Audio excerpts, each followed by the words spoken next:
Hello. Hi there. Just be warned right off the bat, there's like some stuff going on in the background, so I might need to step away like a few times here and there. Uh, but for now, let's just get into the chapter. My girlfriend and the kiss? Wait, we're back to that? Wait, so that arc is like continuing? Okay. So this tells me all I need to know. Minnie's gonna know about it. Minnie's gonna fucking know about it. Like we already pretty much said.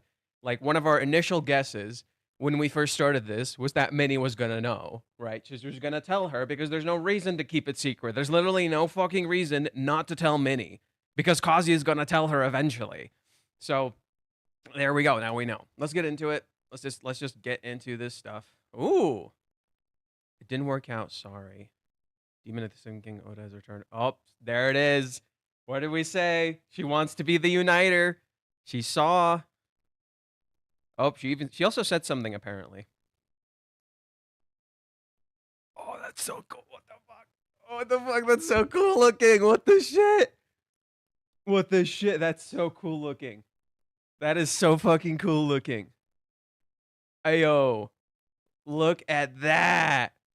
Look at this is some like old Japanese era stuff. I couldn't pick a specific period because I don't know that much about Japanese periods. Anyways, it's so cool. She's a ninja and Chizuru is like a princess or yeah, or I forgot what they're called. I think this is a reference to how uh women would be like saved all the way in the back of the castle because that's the safest place. Maybe that's how Minnie views this. Welcome back. Thanks. Oh, notice how it's reversed. Notice how it's reversed. Chizuru has her eyes open, or no, and Minnie has her eyes closed, but it's at the bottom. Again. Minnie has her eyes open at the start, but her eyes are closed here. Specifically panning to Oda Nobunaga right here. Okay. Let's go for singular images. Oh my god. What the shit? What is that face? You have a lot of things. For better or worse, souvenirs are like Souvenirs are like friendship checkpoints. Here you go, Chizuru-san. Thanks. I hesitated between this and Ogiya toast. You didn't have to do this. Oh, you got the curtain down. It was easy enough. I managed it by myself. This clearly symbolizes that only girls are left in the house. Ah, prying eyes. Did you want something to eat? For starters? I heard you were coming back today, so I made enough for two. Oh my god. Minnie, oh my god. Just straight to the point, right? Just straight to the fucking point. Chizuru Apothecary Diaries. Yeah, that's what it was making me think of. Reiji did directly reference that in when Kazuya and Minnie went into the horror house. So there's that. Huh? You've surprised God. You're the Holy Mother. Interesting. Interesting choice of words. Interesting choice of words. Is that surprising? Because you're the parent, you know? Okay, Reiji. I literally wrote the whole thing about parental roles. And here he is, just like spelling it the fuck out. Oh, that takes me back. Oh my, a miso bun. Oh, Pacific Sayuri with meat and potatoes. That looks yummy. Meat and potatoes, spinach, and miso soup. I had been longing for the taste of Tokyo again. Migare City Loop Line bus is called Pacific Sayuri bus. Did you know that?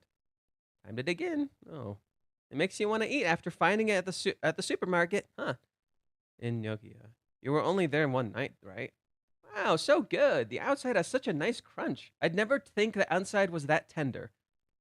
The savior smell and rich flavor mixed with every bite. It's like a savory packed creme brulee.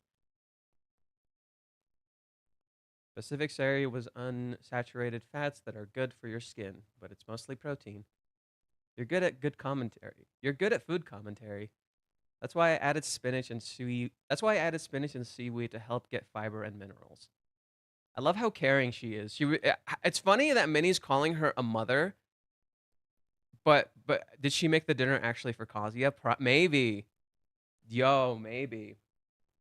Oh yeah, that like when you understand, when you know, like we know, so maybe she made it for Kazuya, right?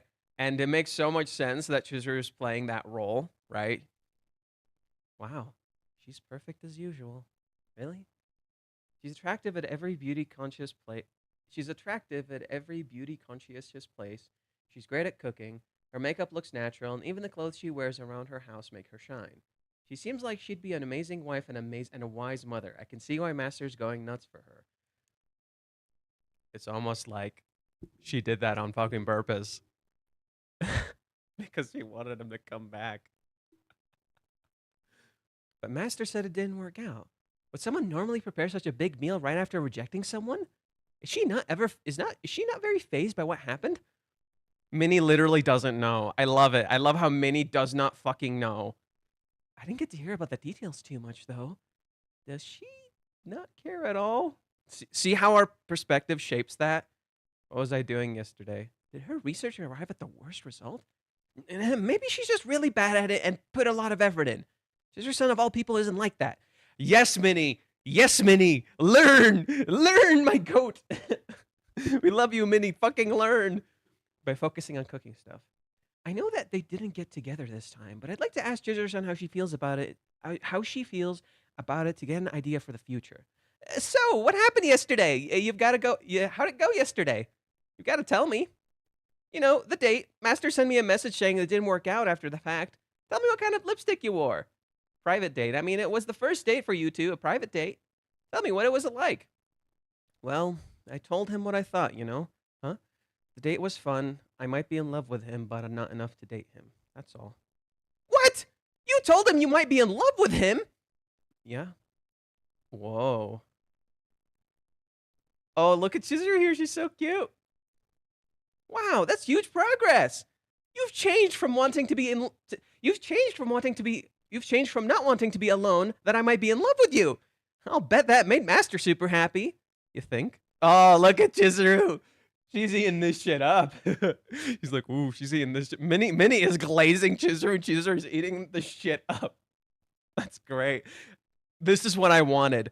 This is literally what I wanted. I wanted Minnie to be her fucking sister. I literally said this on our first stream watching this. Minnie needs to be her fucking sister. That's what I wanted. Right? And I'm so happy this is what it is. I'm so happy that's what it is. And she's getting the information in reverse. I love that she's getting the information in reverse from the information she got with Kazuya in the girlfriend and the kiss. She's literally getting it in reverse. That's so great. She's gonna get the kiss of it eventually. She's gonna pry it out of her.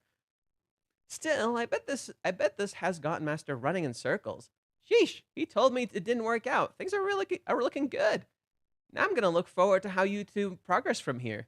That's not gonna happen, huh? He might pay me to see him again in the future. My consciousness won't allow me to string him any further for family matters and such. Huh? Wait, what? I didn't get into it lightly. It needs to end. What? You're being stubborn. What did Master say? He said he still loves me. Master isn't concerned about any of that. I see. See? I knew it. Anyway, it's far crueler to come too close and tell him to just give up. The more you invest, the harder it is to let go. A cute apology isn't going to cut it. Was that the only message? Huh? Did he message you about anything else? The something else. Oh, look at her. Oh, look at her. Oh, boy. Look at her, dude. Here. Shit. What a terrible time to stop. Give me a second. I gotta pause.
Mic is back. Mic is back. I'm good. Okay, okay, okay. About anything else, message me about what? If there's nothing else, it's fine. I want to get a jump on washing the dishes, so bring yours when we're done. Stuffed, huh? Okay. It's so difficult. Okay, it's so cute. I love how Chizuru can't fucking tell her. I bet Minnie's gonna pry. I bet Minnie's gonna fucking pry. It's so complicated. She made big progress by admitting she might be in love with him, but at the same time, she's decided to distance herself from Master. It sounds like she's refused a second date. It'll be hard for the two of them if they can't even approach each other. I don't know the order of events, but I wonder if that's why Master said it didn't work out. Really, no worries. Give me the deets. I'll tell you later. Oh, I guess it didn't work out. I mean, they aren't dating after all. Our conversation ended here last night, too. I know that he wasn't very happy until at least 9:52. Well, no matter how much it seems like they like each other, it doesn't change the fact that they aren't together right now. I still don't know what is on Chizuru-san's mind. They've parted ways, too. The uneasiness is only getting worse. Still, wasn't she acting kind of weird? Did he message me? Did he message you about anything else? I mean, I guess it's only natural to be curious about what the other person rejected had to say. Maybe I'm just imagining things. For now, I'll just have to ask Master. Oh my god, Kazuya's gonna tell her indirectly. And Minnie's gonna run in and lose her shit. This is gonna be great. I'll send him another message. Seriously, come on. You're such a handful. They should have just kissed last night in the heat of the moment. This is great. Oh, this is Kazuya's new place.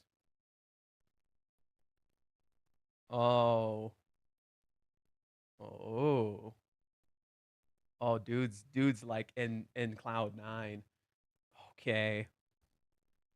Isn't it interesting that we swap back to the girlfriend and the kiss when it's Chizuru's turn? What if it like flips back to the boyfriend and the girlfriend next chapter? Oh my god. Dude. Ooh, this is okay, I'm digging this. I like how Minnie isn't the enemy. I like that. I really like that Minnie is not the enemy. Actually, that made my day. That made my day. I really like that. I really like that Minnie isn't the enemy. That was my first guess. That was my first guess, that Minnie was not the enemy. Okay, first off, we gotta go to manga pocket. Or just pocket first. There we go. Really nice chapter. Yeah, it's great. I'm digging it. That was really good. I love that. I love how Minnie is in the dark. I think that's the greatest part. Minnie is completely in the dark. She didn't get the information right away. Chizuru did not tell her. Chizuru is letting Kazuya tell her. Isn't that so interesting? Again, we're coming back to that idea of Kazuya doing stuff. I'm digging this. I like the new atmosphere. And it's so obvious Chizuru cooked all that food for him. It's so obvious Chizuru cooked all that food for him. Straight up. Like, it's so fucking obvious she did. She was waiting for him to come home. It's so fucking obvious.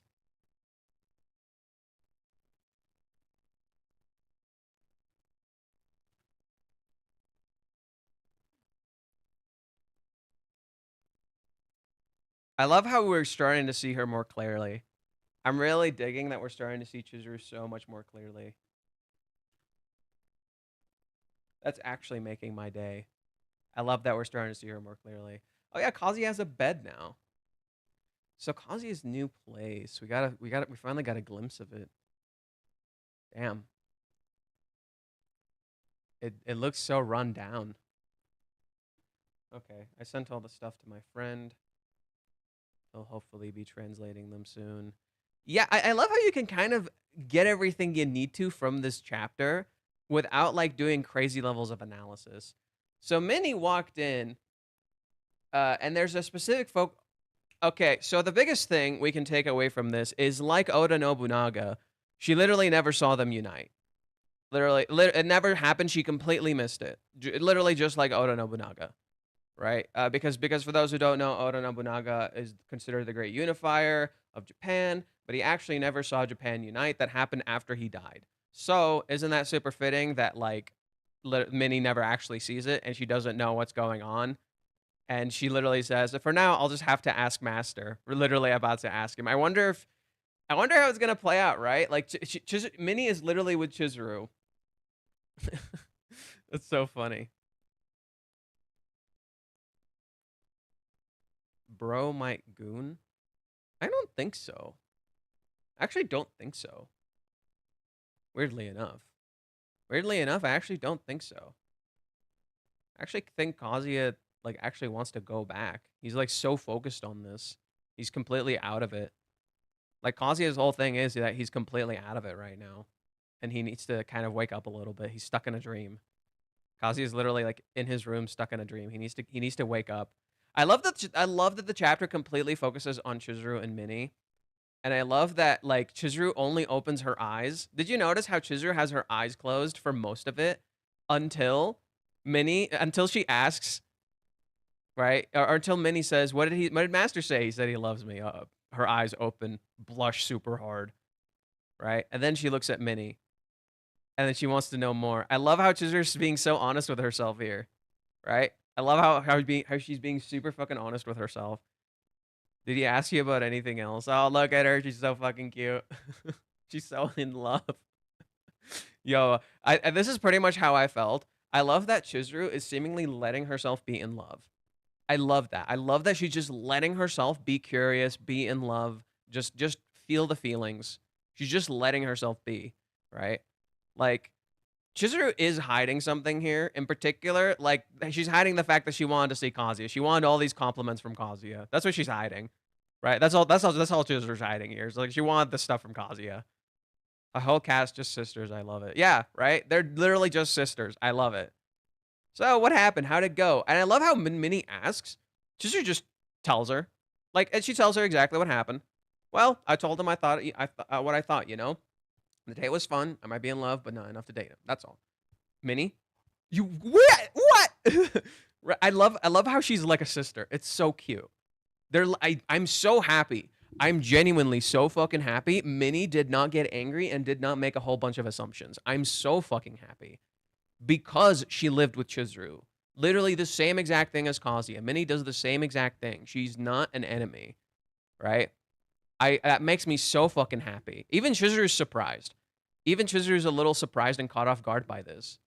That Minnie is not the enemy, right?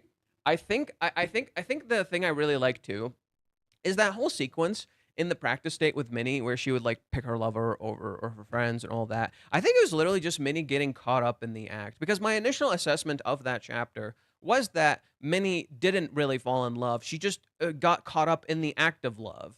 But in reality, Minnie was just paying attention. She was just analyzing Kazuya. She wasn't. She was like. She was thinking that she could have love, and that was Minnie's struggle. Is like Minnie wanting love. So I don't know. I don't think it's gonna be anything negative. It seems like it's gonna be positive, and it seems like Chizuru literally wanted him to come back, bro. She's literally cooking for him. That's the context for last chapter. That's literally the context for last chapter. If you go 386, when we end the chapter, how does it end? We start with Chizuru at home. The curtain is down, right? The walls are down. She's cooking. She steps back. She goes to his room. He's not there. It's like she was going to call him. Hey, dinner's ready, right? Then she comes back, goes to the kitchen. She starts cooking. She thinks about the kiss. Says, I'm back, and it's Minnie. It's not Kazuya. That's the context for the scene. Now we know. It's not she was sad he was gone. She was going there because she wanted him back already. He's like, where the fuck are you? Get back here, you idiot.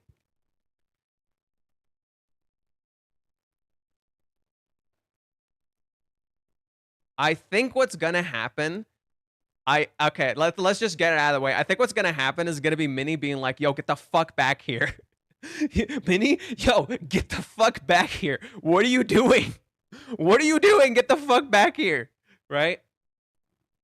Like when Minnie finds out from Kazuya that they kiss, she's gonna be like, get the fuck back here. What are you doing? What the fuck are you doing? Just straight up. That's what I feel it's gonna be. It's gonna be so great. Minnie's gonna be like, yo, what are you doing, you fool? Oh, that's so great. Genuinely so great. I love that Minnie is their friend. I'm loving this. I love that Minnie is not an enemy. She's the friend. This was what I needed.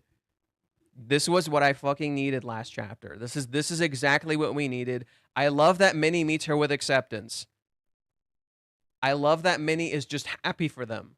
That makes me so happy that she's just happy for them. Right? You've changed from not wanting to be alone to I might be in love with you. Look at her. She's so happy. And Chizuru's like, damn, you think? Look at Chizuru. She's just like, oh, you think? Still, I bet Master's running in circles. Now we're going to look forward to how you two progress from here. That's not going to happen. So this is going to be the interesting part, right? This is an interesting piece of dialogue. That's not going to happen. Progress from here, right? She told me he didn't work out. Things are looking good. He might pay me to see him again in the future for family matters and such. My conscience just won't allow it for stringing him along any further. Chizuru is saying she's quitting her job. That's what she's saying. It didn't go into it lightly. It needs to end. She's talking about rental.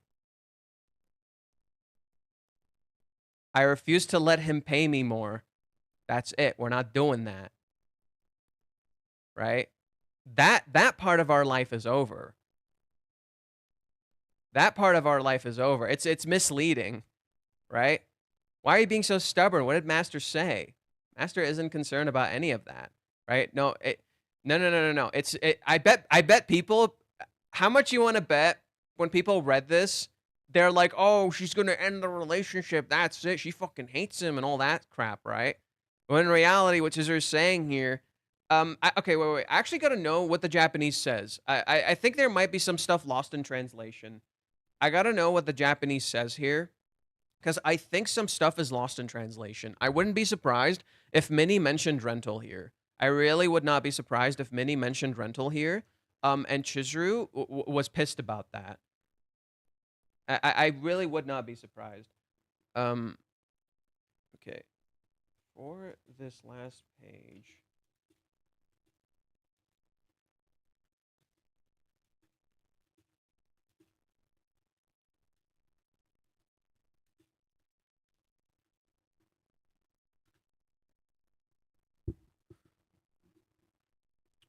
Another way to read it too, for this part, another way we could definitely read it for this part, is that Minnie is talking about how they're gonna progress, but they already got together, right?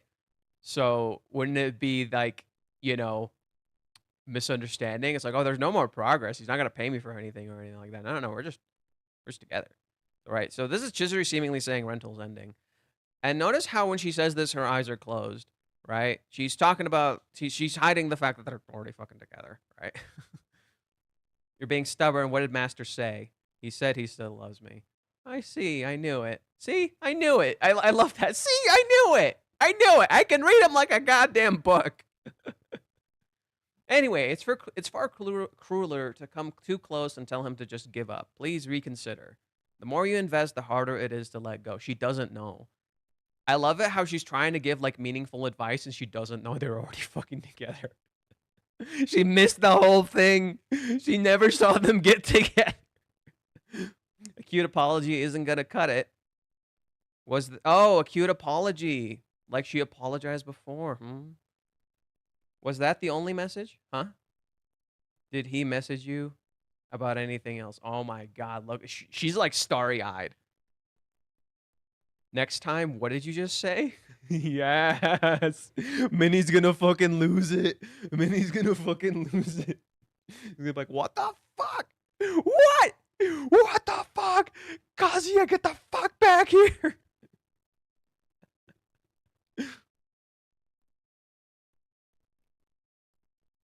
Message me about what? So yeah, the anything else. This was the anything else. We thought, right? We thought, my guess was that it was Chizuru. My guess was that it was Chizuru who would say the anything else, not Minnie. This was actually my guess. I believe I said this. Our immediate interpretation is that Minnie would ask that there was something else. But that doesn't make sense because Chizuru's the one who knows everything and Minnie is the one who doesn't know anything. Whereas before, Minnie knew a lot and Chizuru didn't know. So tables have flipped, right? Tables have flipped. Interesting that the Umi conversation never came up. I actually like that. I like that the Umi conversation never seemingly came up, specifically because it's for Kazuya to figure out. It's not for Minnie to tell, right? It's not for Minnie to tell. It's for Kazuya to figure out. Reiji already set it up that Kazuya would figure this out, not Minnie finding the solution for them. So it makes too much sense. It makes too much sense that you know, I had some contradictions going on specifically because I didn't know where Minnie would land as a character. So like there were some inconsistencies. That's why we had like 5 billion different theories. Remember, like if you guys go through my Twitter, if you go through my through the streams that we did, I had like 5 billion theories, like 5 billion different theories, right? But now it makes a whole lot of sense, right? And I love that she's literally oh, this is so great. If there's nothing else, it's fine. I want to get a jump on washing the dishes. So bring what you've done. I'm stuffed, huh? Okay. It's also difficult. It's so complicated, right? This reminds me of Kazuya. Minnie is confused like Kazuya. Look at how Chizuru appears when we see her is so fitting, right? It's so fitting. Minnie is the one who's confused now, just as Kazuya was the one who was confused before. Isn't that super fitting? That now you're starting to see how Chizuru can confuse people, but what her intent actually is. I love that Reiji's literally reframing Chizuru. Umi is, for all intents and purposes, irrelevant for now. He's just still enjoying his joyride of Katsuhito all around Japan. Yeah. Umi is irrelevant. I just think it's something for Kazuya to ask. What are you confused about? I'm interpreting as Chizuru saying she's okay with Kazuya becoming inclined now that she's rejecting his confession, but really dating is not going to happen. No, it's the opposite. It's literally the fucking opposite. I don't know where you got that. It's straight up the opposite. Listen to what she says. Pay careful attention to her wording. He might pay me to see him again in the future. My consciousness won't allow me to string him along any further. Right? He might try this. I'm not going to let him. He might try this. I refuse to play this game anymore. I'm not going to let him. I won't let him do that. I refuse to let him do that. I'm not stringing him along anymore. I'm not going to do that anymore. This is Chizuru saying, I'm not playing this game. We're getting together. I'm not doing this anymore. I'm going to be serious. This is what Chizuru is saying. It's the opposite. It's literally the opposite. I'm not letting him pay me. Right? Minnie says Kazuya doesn't care. Chizuru says, but I do care. Why do you want me to read your fake spoiler? He might pay me to see him again in the future. My consciousness won't allow me to string him along. Basically, she hates being his rental girlfriend and unconsciously wants to be his real girlfriend. Yeah. Well, not unconsciously. It's very conscious at this point. She wants to be his girlfriend. This is just me spouting nonsense. Don't worry. No. She's literally saying I actually want to be, like, just straight up. But you don't know. But like, isn't it so fitting that we know the context? Reiji intentionally gives us context and doesn't give Minnie context, just to be like, look at how we can easily misinterpret someone and not understand what's going on, right? Look at how we can easily misinterpret someone when we don't have context. He's literally teaching us right now how to understand the date better. He's straight up teaching us how to understand the date better, why the date ended like it did. Because when you don't have context, certain things people say and do don't make sense. And they don't line up. And he's literally giving us that context here to be like, okay, now you kind of got a picture of what's going on. I'm going to start giving you more. Like in the next few chapters, he's going to give us more. And the more we get, the more the date will be recontextualized. And he'll be like, what the fuck? I didn't understand what was going on at all. And that's pretty much what I thought was going to happen. Like I said, a big theme of this arc is really seeing the other person. Right? A massive theme of this arc is to truly see the other person and look past any walls or masks or anything to truly see the truth of someone. And that's what it feels like. And it feels like, and I love that Chizuru is seemingly ready to tell Minnie, but she wants Kazuya to be the one to say it. right? She wants Kazuya to be the one to say it. She wants Kazuya to let her know because Kazuya is the one who always tells Minnie. So doesn't it feel fitting that like what is it? Doesn't it feel fitting that Chizuru's again, like you're getting already clues. Chizuru's trying to let Kazuya do the deed, right? She's trying to let him lead. I'll read to you guys what I wrote before, right? I'll read to you guys what I wrote before. The big theme that seems to be a reoccurring pattern here is that they're swapping roles and Chizuru is letting go of control and letting Kazuya take it. That seems to be what the big thing is. And so she's literally letting Kazuya tell Minnie. She's not gonna say it for him. She's gonna let Kazuya tell her because Kazuya's the one who always tells her, right? So isn't it fitting that Minnie hears the good news from him, right? So she's not gonna change it. She's not gonna explain. I love how when the door oh my god, I love how she shuts the door. Just whack. And Minnie is completely in the dark. Notice how Minnie is completely in the dark. And she's just confused. She doesn't know what's going on. I love that she's completely in the dark. It's so fitting. Wasn't she acting weird? I love that. She's picking up. She knows Chizuru better. She's acting fucking weird.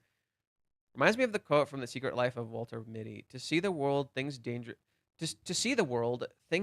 to come to things dangerous to come to see behind walls, draw closer, to find each other and to feel that is the purpose of life. Yeah, that's pretty good. I messed up reading it, but yeah, that's pretty well said, right? For now, I'll just have to ask Master. They should have just kissed. That's so funny. They should have just kissed. About that. That's some dramatic irony right there. I fucking love that dramatic irony. She's like, why haven't they kissed already? Already happened. You missed it. In the heat of the moment. They should have just kissed in the heat of the moment. It already happened. Literally in the heat of the moment. Oh, it's so good. Kazuya's just out.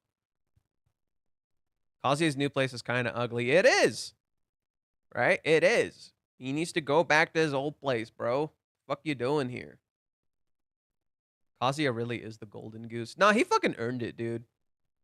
He fucking earned it. Like, it's very like the dude worked his ass off for this, dude. He transformed the people around him. Like Kazuya just straight up transformed the people around him. Like people just say Kazuya's lucky. Kazuya isn't lucky. Kazuya like actually worked his fucking ass off for this. Like even though like literally what most people don't realize, which I think is really silly, is that Kazuya gets given all these conveniences, right? He lives next to Chizuru. Their grandmas are in the same hospital. They go to the same school. And even then, he had to work his fucking ass off to actually make the relationship between him and her work. He didn't just magically get handed the relationship just because of all these conveniences. All these conveniences in some ways actually became barriers. And they were things they had to work through. And Reiji literally flips the meaning of these conveniences. People don't realize that. Chizuru's acting weird is the hint of the chapter. I think that they might set up Kazuya to be more acting character instead of the normal overreaction. Also, Johan, you're a wizard, you called it. What can I say? What can I say? Well, my first call was correct. My over analysis later was a little wrong. Basically, my main analysis is correct. My main analysis is that Kazuya is the one who's supposed to be taking control right now. 2, a huge theme of this arc is about acceptance, trust, and seeing each other. That's the overlooming themes of these arcs. My predictions may be wrong, but my understanding of the the ideas of the characters like truly starting to see each other, like literally conveyed to you right here, it was correct, right?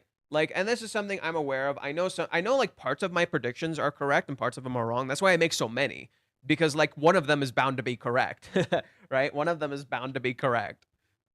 Chizuru using Minnie knowing she has Kazuya's ears is interesting because she maybe is not jealous of her as we thought, because Kazuya made it clear that Chizuru is the only one. Yeah, Chizuru isn't jealous anymore. Chizuru's jealousy, like that's the thing that kind of flew past my mind. Chizuru was initially jealous of Minnie. Now she's just like, oh no, Minnie is my way in. That's what, like, she flipped the meaning of Minnie to something more positive, right? Minnie is my way in. I'm not jealous of Minnie. She's my way in.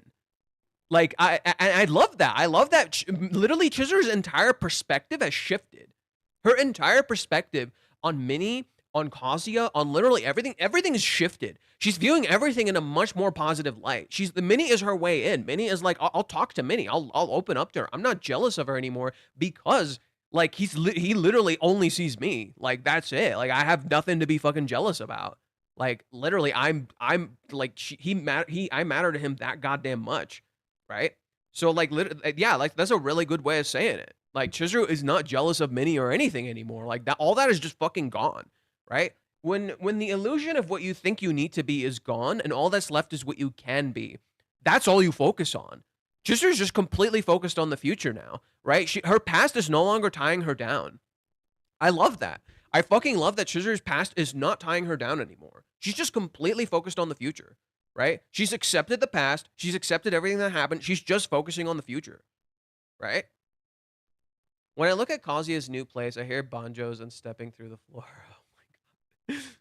I think reverse separation arc. Instead of 3 months, it's 3 days.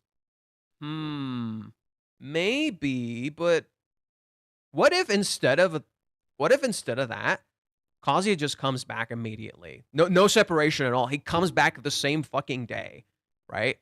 Wouldn't that be fitting? And he does it at night, and it's just them.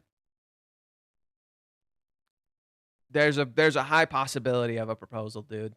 There's a high possibility of a proposal. Reiji showed us the ring for a fucking reason. There's just straight up a high possibility of a proposal. Like, straight up. And then the only thing that would be left is sex. Right? So we got 2 out of the way. We got a fight, and we got a kiss. Now we just need sex and proposal. My theory's coming true. Just not in the order I imagined. It's so funny. Also, I did want to point out something really quick. They've parted ways too. The uneasiness is only getting worse. Notice how the clock gets focus. Right? Notice how the clock gets focus here. And notice how we're seeing Chizuru and Minnie in Chizuru's room.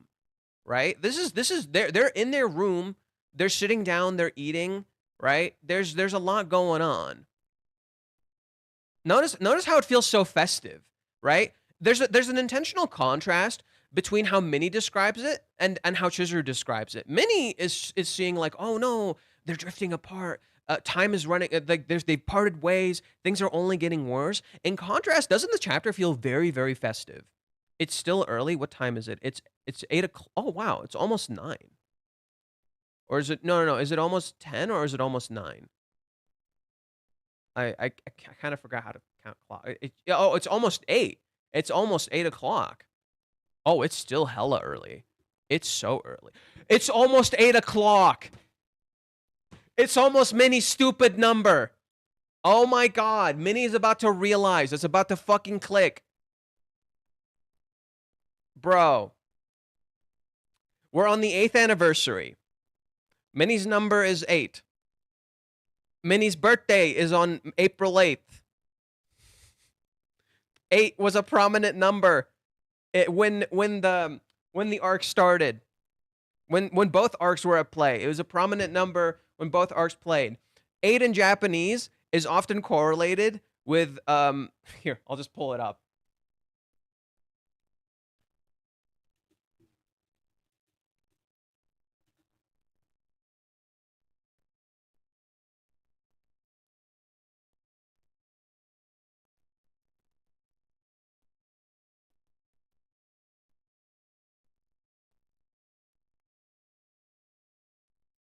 For Japanese people, since ancient times, the number 8 has been sacred. They believe that the number has special powers.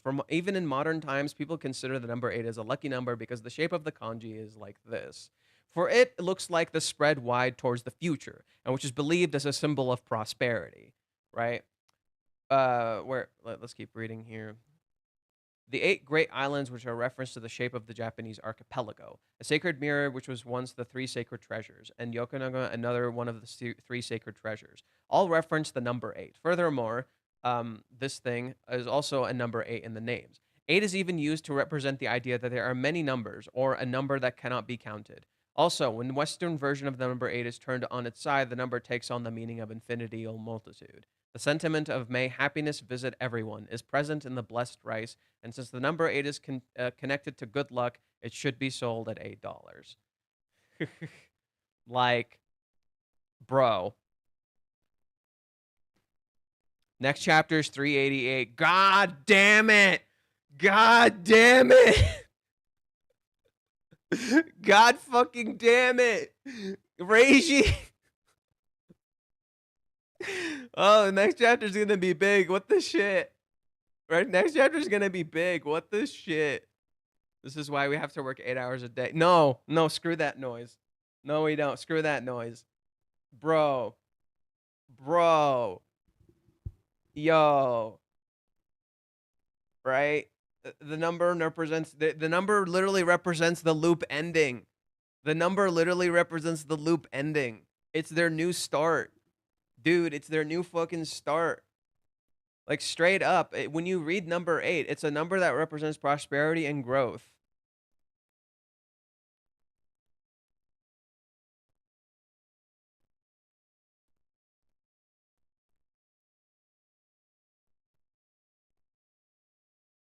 It's literally for a brighter future. It's literally setting up a brighter future. I love this little detail. The license plate had a 888. What license plate? Oh, your license plate. Your license plate. And didn't the license plate on the car from last chapter also have an 8 on it? I swear to God it did.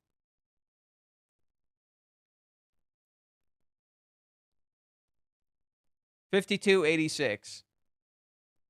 We're in chapter 386.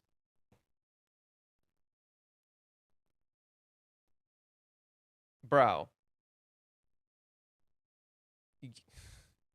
Everything is in plain sight. Everything is in plain sight. He's just straight up telling us. Dude. Yeah, I'm so fucking happy. I'm so happy that Chizuru is not afraid anymore. She doesn't have any doubts anymore. She's just confident. Right? Chizuru isn't like telling Minnie everything, yes, but like she's very assured in this love. 523, then put 86. What? 5 minus 2 equals 3, then 86. Oh. Wait, is that what that means? Huh. So it's just that number just reads 386. It was just the number of the chapter. Dude. I love how she blushes like fucking crazy. Just nothing? Nothing? So what's your exact prediction next chapter? Well, if what Bacon said was correct, which the teaser for next chapter is, what did you just say? Minnie's going to figure out about the kiss, or it could be a flip.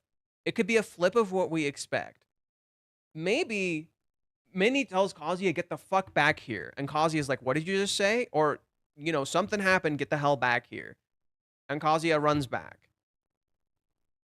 Right? So maybe it's Minnie finding out that they kissed and she's like, what did you just say? Or maybe Chizuru tells her, right? It could be literally anything. Everything is clicking, everything is there. It's just a matter of time, like I said, living in the lie is over. We're moving on to truth speak. Yeah, kinda. Yeah, that's a good way of putting it. It's like the kiss gave Chizuru post-nut clarity, and she understands the mission, while Kazuya is like someone who is underwhelmed by the metaphorical sex and is in a daze lull.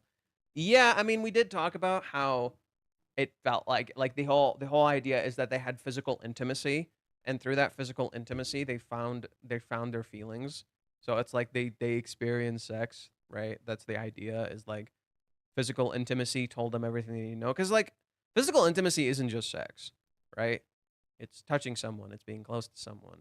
Minnie using gotcha logic. What gotcha logic? Kazuya proposes. What did you just say? Oh, that would be kind of peak. That would be kind of peak. Okay, so next chapter, it feels like everything's gonna click together, and Kazuya's gonna come back. Or at the very least, Minnie's gonna tell him to come the fuck back. Maybe Minnie's gonna be like, come back, and Kazuya's gonna be like, what? What did you just say? He's like, come back right now. What if they finally finish the argument they had in the cafe? What argument? What argument? I wonder if Kazuya didn't have dinner yet and decides to go and meets with Minnie in the same night. No, if Minnie finds out that they kissed, she'll be like, Master, get the fuck back here. But like, what did we get with Minnie? What did she say? For now, I'll just have to ask Master. I'll send him another message. So she texted him. Seriously, come on. Kazuya isn't looking at his phone. Where is Kazuya's phone? Oh, what if Kazuya doesn't respond? What if Kazuya doesn't respond? And Chizuru and Minnie freak out, and they go to him. What if that's what happens? Chizuru's waiting for him to come back. What if Kazuya doesn't respond? And Minnie and Chizuru are just like, wait, what did you say? He's like, yeah, he's not responding. I don't know why. And so they just run to him. They just go to him. He's like, are you okay? What happened? And Kazuya's like, what? What? Because he's out of it. Reishi's intentionally showing you Kazuya's out of it. So what if that's the plot twist? What if that's the plot twist? It's like Kazuya isn't responding. Let's see. I can imagine Minnie saying something to Kazuya, and then Kazuya suddenly comes back right at that moment because he overheard something. It'd be so funny if Kazuya just doesn't see the text and he didn't know what the fuck was going on. He's like, Minnie's gonna cause another misinterpretation. I don't think it's gonna happen, though. I don't think so. No, I don't think so. The part when she said she didn't want to string him along was too cruel. I know she's not toying with him on purpose, but the back and forth of rejecting, kissing, ghosting, dating, and stringing him to me. Okay. You're missing the point. Chopto, you're doing it again, dude. Chopto, you have a tendency to look at the outcome in the worst way possible. You're doing this consistently every time you come in here, dude. Pay attention to her wording. She's saying, I'm not going to let him rent me again. It sounds cruel out of context. To Minnie, it sounds bad. What Chizuru is saying here is that we're going to start dating. I'm not going to let him rent me again. This is the end of rental. That's it. There's no more stringing along. We're going to date. But out of context, it sounds bad. It's intentionally framed out of context, but you have context. Reishi's literally like, you have context, know better. Minnie doesn't have context. She doesn't know. What Chizuru is saying is we're not gonna do rental anymore. That's it. That's over. We're gonna properly date. No more stringing along. No more paying me. No more none of that shit. She was literally waiting for him to come back. She made a whole ass dinner for him. Like, what? I feel like Reishi keeps on flipping or doing the exact opposite of what we're expecting. For example, last chapter, we asked why Minnie was so happy or smiling like she doesn't care, but now she does. Yeah, Minnie walking into the door all smiles was just her immediate act, right? She has a plan, but what does Minnie always do, right? So like an easy comparison you can strike is, what did Minnie walked in through the room? She acts fine, but then she falls the fuck apart. Minnie doesn't have follow-up. Minnie doesn't have a follow-through. Minnie's whole thing that you need to understand about her character is that her immediate plan is the only thing she's got. She doesn't think future. She doesn't think past. She's just like, there we go. Okay, this immediate thing I have is the thing I'm going to do. So you can understand this in this chapter, chapter 273. If I can find it. Where'd I put it? 73. Right, so we talked about this chapter. This chapter was, in fact, relevant. We were correct in that front. Jizu's in the bath. Minnie busts through the door. Huh? Right? Minnie has this immediate plan to get results. And what does she do? She gets all up in Chizuru's space. Right? She walks through the door. Hey! What the fuck? What are you doing? She causes a whole bunch of trouble, and Chizuru just cuts her off, right? Notice how Chizuru doesn't cut Minnie off here. She just she's like, oh, I know. Uh-huh. Right? Oh, I know. I've been through this song and dance, bro. I've been through this song and dance, bro. I know. Prying eyes. I know. Oh yeah, here we go. For now, let's just take it easy for now. Let's just eat something, Minnie. How about you take it fucking easy, bro? Right? Take it easy, brother. Let's just go eat something. So Minnie, she takes her is like, okay, you surprised God, you're the Holy Mother. Isn't that interesting, right? She's talking about these roles that like Minnie and Chizuru is seemingly doing. She's being the mother of the situation. Minnie is the kid, so Chizuru is her mother, right? She's the Holy Mother. Is that surprising because you're the parent, right? You know, get it? You're the parent when in reality Chizuru is the kid here, right? Chizuru is the kid here. She's waiting. She's waiting home expectantly. She's waiting for him to come back, right? And wouldn't it be fitting if Kazuya doesn't come back and they go to him and they're like, "What are you doing? What the fuck? Are you okay? Why aren't you responding? What's wrong? Right? What's going on? Why aren't you talking? Why aren't you responding? What the fuck's wrong with you?" Right? So it'd be funny if Minnie drags Chizuru with her or Chizuru goes worrying about him. Wouldn't it be fitting if Chizuru goes worrying about Kazuya? She's like, "Are you okay? What happened? What's wrong?" She like assumes something went wrong and nothing is wrong. And Kazuya's just like, "What? I'm fine." Right? So Chizuru cooked all of this clearly for Kazuya, right? She had all of this clearly ready for Kazuya. This is her celebrating. She's popping the fuck off, dude. She's in cloud nine. She's popping the fuck off, right? Let's see. Minnie and Sumi personalities are the opposites, but both act for the same reasons. It seems like Reiji and Fujimoto from Chainsaw Man may hang out and figure out how they will subvert expectations of their manga readers. So Reiji does like Fujimoto's work.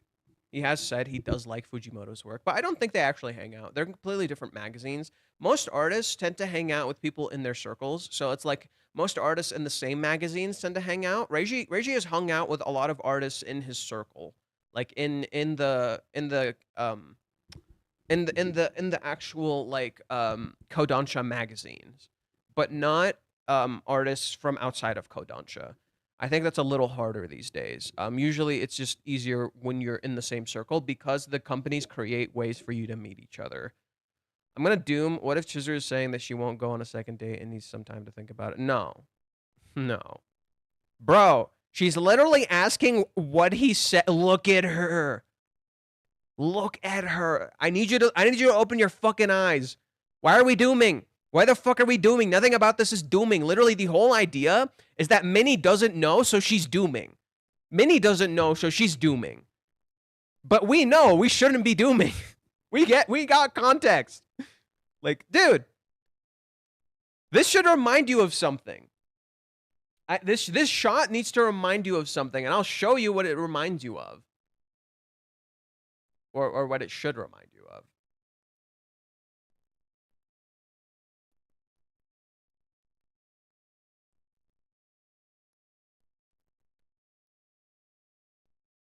Does this look familiar? Because it damn well should. Does this look fucking familiar? Because it damn well should. He just asks me, would you make me miso soup every morning or something? What did Chizuru make? What did Chizuru fucking make? Spinach and miso soup. Bro, she's waiting for him to goddamn propose. He has the goddamn ring. She's waiting for him to fucking propose. Okay, but Chupto, you're not in Kazuya's shoes. Kazuya isn't hearing this. Kazuya isn't the one hearing this. Kazuya would literally know what that means if he heard it right now. If Kazuya heard this, he would know what that means. He would be like, what she's saying is that we're gonna date. We're not gonna pay. We're gonna do rental anymore. We're gonna fucking date. That's what that means. I think Kazuya comes back and says, what was the kiss for? And Minnie says, what did you just say? Oh, that would be funny as hell. That would be funny as hell. Wait, what did you just fucking say? I do think it would be very fitting for Minnie to find out by text rather than in person, because before she found out in person. So it would be very fitting now if Minnie finds out via text. Notice that Minnie looks like a Sherlock Holmes hat. Wait, what? At the start? No, it's just a cap. It's just a cap. Yo, I need this. I need this fucking image. What did you fucking say? I need this. I need to use this more. What did you just fucking say? What do you think Minnie texted Kazuya for? I don't. We didn't actually see what she texted. We don't actually see what she texted. She's just probably asking like, oh, what's cooking? What's going on? Right. I have to ask. For now, I'll just have to ask Master. I'll send him another message. So, could you give me the details? Right. She's probably gonna ask for deets, right? Because that's what she said last time. Give me the deets. So, can you tell me later? Can you tell me now what happened? Right. Can Minnie rent Kazuya's apartment? I legit think like they want Minnie to stay too. They don't want Minnie to leave. They want Minnie to stay. Kazuya's smartphone would be discharged, maybe. Discharge, or you mean out of battery? I don't think so. But it would be funny if Minnie tries to text, he doesn't answer, and then they're just like, "What did you just say?" And they run to him. That would be so funny. If Chizuru is like so overprotective, she like runs to him. Is like, "Are you okay? What happened? What's going on?" He's like, "I'm fine." What? He's like, "Oh, you're a fucking idiot."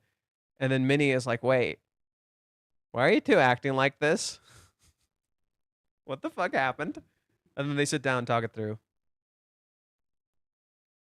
I think Kazuya lives at the same address. I think Kazuya comes back and says, "What was the kiss for?" Blah blah blah. I mean, she is the wing girl, so she's worried about what happened with the kiss with them. Minnie kind of thick though. Okay, we're getting horny now. The rush of Chizuru does cause of the assumed Kazuya already told her about the kiss. I'd be forgetting that the bathroom chapter. This is the only rom-com manga that makes the readers read between the lines and not be predictable. Pretty well there. I mean, it's one of the best ones in my opinion. There are 88 leaks. Kazuya tells Minnie about the kiss via text. Minnie domain expansion. Why are they so passive? That's what bothers me. What do you mean they're so passive? Okay. All right, here we go. I'm going to read you guys what I wrote. Oh, my friend explained these. Give me a sec. I'll read this in just a sec. One big idea is the roles the characters play, in particular how Chizuru is the parental role, whereas Kazuya is the child. But in reality, they need to reverse this. Chizuru letting go of control and Kazuya taking it. What did Minnie call Chizuru here? What did Minnie call Chizuru when she walked through the door and Chizuru took her to eat food? You're the Holy Mother, because you're the parent. That's what you do. That's your role. Parent-child dynamics in a romantic relationship is going to be quite unhealthy because one controls and one is passive, and these roles the characters take reflect their own fears. Kaze being powerless in the relationship, and Chizuru afraid she isn't giving enough or asking too much.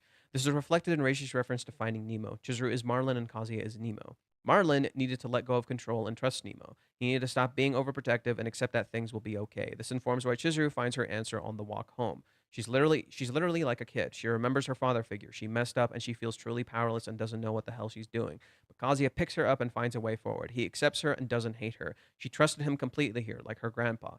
Kazuya taking control and being the one to lead is crucial, as Chizuru, while in control, didn't know what the hell to do. Kazuya is older. He's actually been in a relationship. He was literally in her shoes before, and he knows how to guide her in love while she guides him in life. Chizuru couldn't find her answer, unable to reject him, but afraid she's doing something wrong. She was stuck, and she needed him to change things, which is what he did when asking her out. He took control, and she felt happy when he was so certain in his choice. That certainty dissipates her worries and doubts. When Kazuya puts his mind to it, he really can do anything. So Chizuru, after the night, becomes passive. She gives up control, literally reverting to a kid and just trusting her feelings for him because they won't steer her wrong. Whatever he makes her feel, she will act on it. Whatever emotion he evokes, she will embrace it and see it for what it is. She isn't controlling herself here. She's literally just letting herself be. She's letting herself be in love instead of questioning if it is love. The easiest way to understand this is Kamina's iconic line from Gurren Lagann. Believe in the me that believes in you. Minnie directly references Gurren Lagann when she hears about the kiss in chapter 234. And we already explained these events are reversed. Kazuya is now saying it. Chizuru did this for Kazuya during the cohabitation and the start of the series. Kazuya is now stepping up to the plate to do the same for her when she needs him, and he has to make the choice on which path is forward for him, because if you believe in it, every path is a step closer to home. This is the characters needing to be their most authentic and genuine selves, letting their roles sink in, letting those roles sink in a little. Play the role you want before the one you think you need to do. Chizuru is passive by design. She's trying to let him take control, let him take the lead, let him do everything because he knows how to guide her through love. Like literally, she trusts him. This is about trust. Chizuru's being passive by design. She thinks, I'm just gonna let him take control and he's gonna do stuff.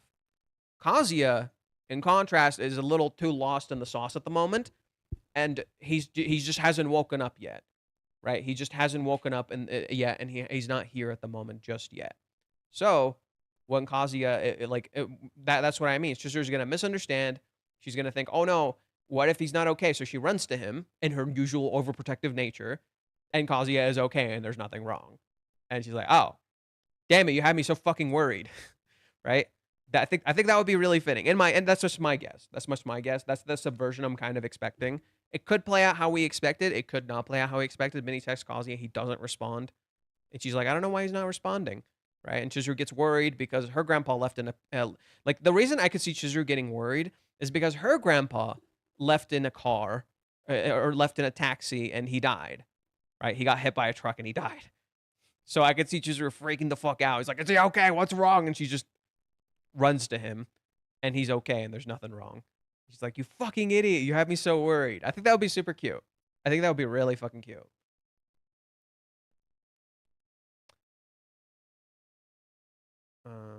Oh my god, there's a lot of.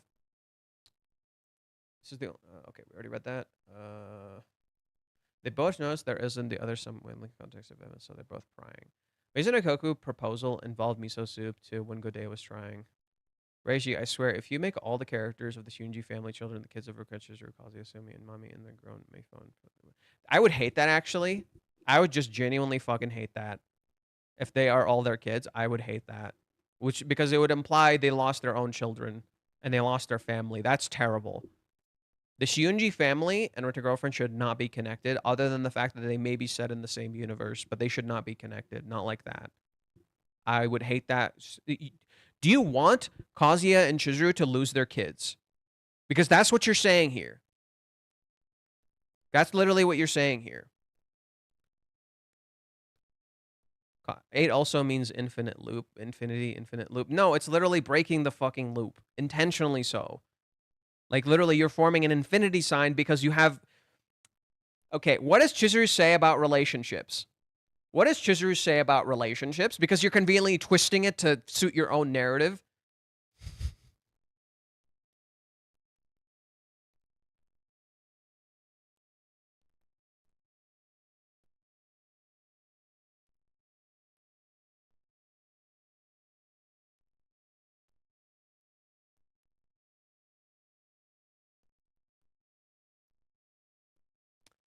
Even if he did wear something like that, I would just tell him and we could go buy clothes together. In that sense, it makes it feel like lovers have infinite time.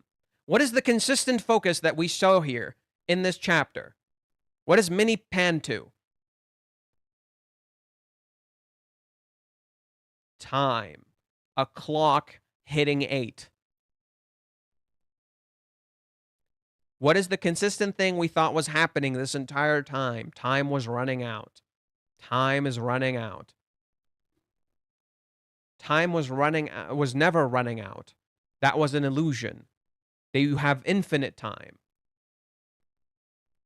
Just like, what does Kazuya do?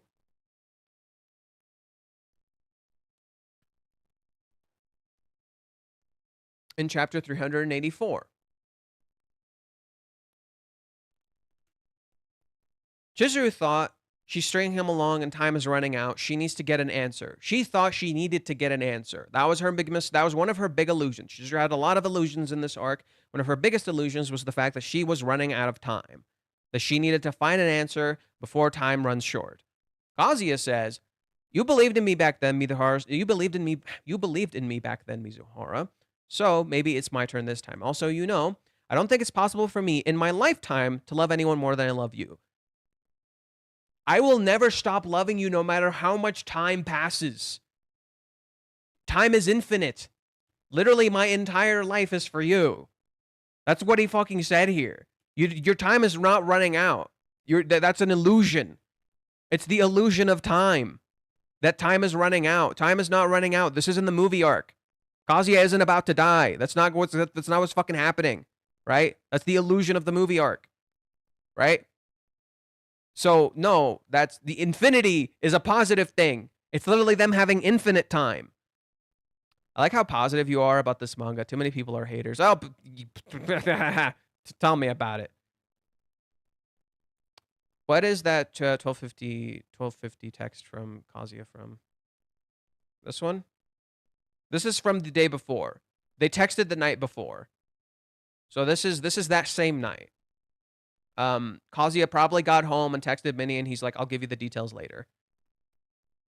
So the chapter ends in the night. That means we'll get a time skip till tomorrow when they meet up, Minnie and Kazuya. This is just like post-Paradise. I don't know.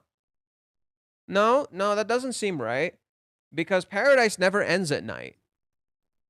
Paradise never hits nighttime. Like, it hits nighttime. If anything, the big thing you need to remember, M-Big, is that this is intentionally the reverse of Paradise. So, rather, it shouldn't end here. That doesn't make sense. It's supposed to be the reverse.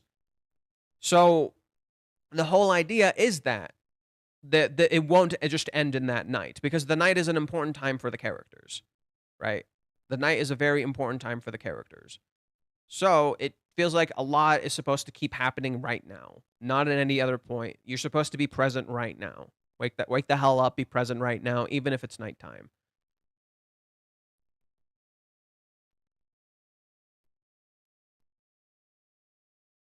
Right. This isn't the whole idea of the piggyback ride is that was when it happened. That's that part that's the part you're describing. The time skip in the walk home to the morning, that's when it happened.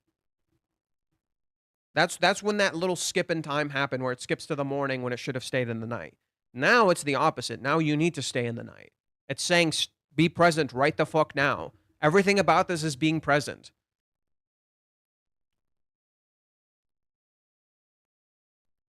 That doesn't make sense. Kazuya finding stuff in his stuff. Wait, since we're thinking one goes to the other, what if both of them go? Bear with me, but since Kazuya's phone is dead and he just let it be, when he goes to the station, he gets on the train. That would see each other as posing sides in the other way. Oh, that'd be kind of cute. Yeah, it would be kind of cute if they go to each other. It would be kind of cute if they end up going to each other. That would actually be super adorable. And they run to each other. They assume something happened, or they just care so much for the other person they run to the other person. That would be so great. Yeah, I would like that if they both run to each other.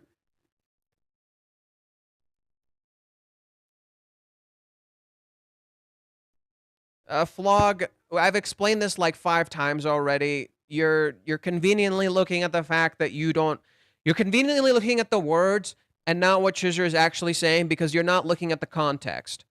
Chizuru is just blatantly telling Minnie what happened. She's not telling Minnie everything because she's letting Kazuya do this. That's all. If you get the context of what Chizuru is saying, the meaning changes very quickly. You're all focused on the bad shit. Even though the chapter is super fucking cute, I don't know why you're so fixated on the negative crap. Like, motherfuckers, you're all super dooming, and it's kind of annoying. I need you guys to stop fucking dooming. Literally, I've never doomed with this series. I only doom because of other people. Other people make me fucking doom. And I'm just kind of done with that. I'm done with that crap. I need you guys to stop looking at what the words mean to you immediately, and look at what the intention is behind them. Like the actual truth behind the words, not just what the words are.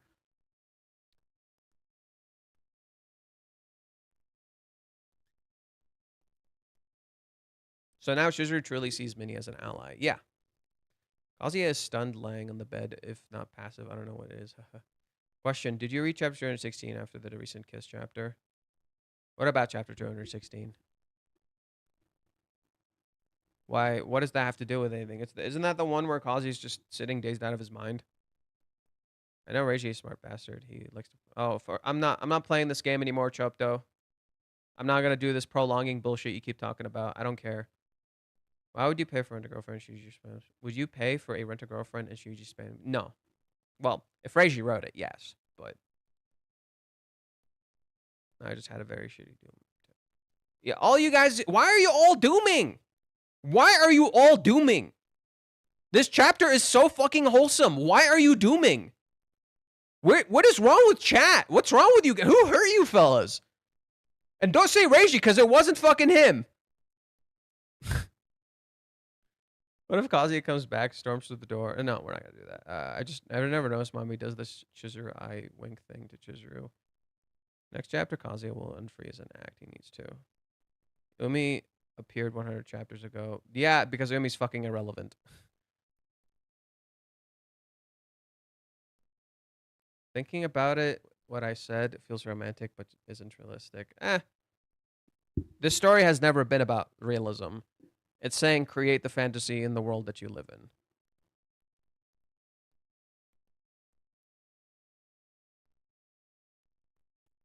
No. I think you're completely misinterpreting Chizuru's character yet again, Chopto. This seems to be a running gag with you. I don't know what the fuck the deal is, dude. Chopto is dooming every week. Pretty much. Like, literally, consistently, just always, hey, I'm gonna find, like, the worst interpretation of this text, and that's how I'm gonna view it. So at this point, I'm just kind of done, like, reading through your text. I'm just gonna read it silently and just occasionally acknowledge what you said, and that's just fucking it.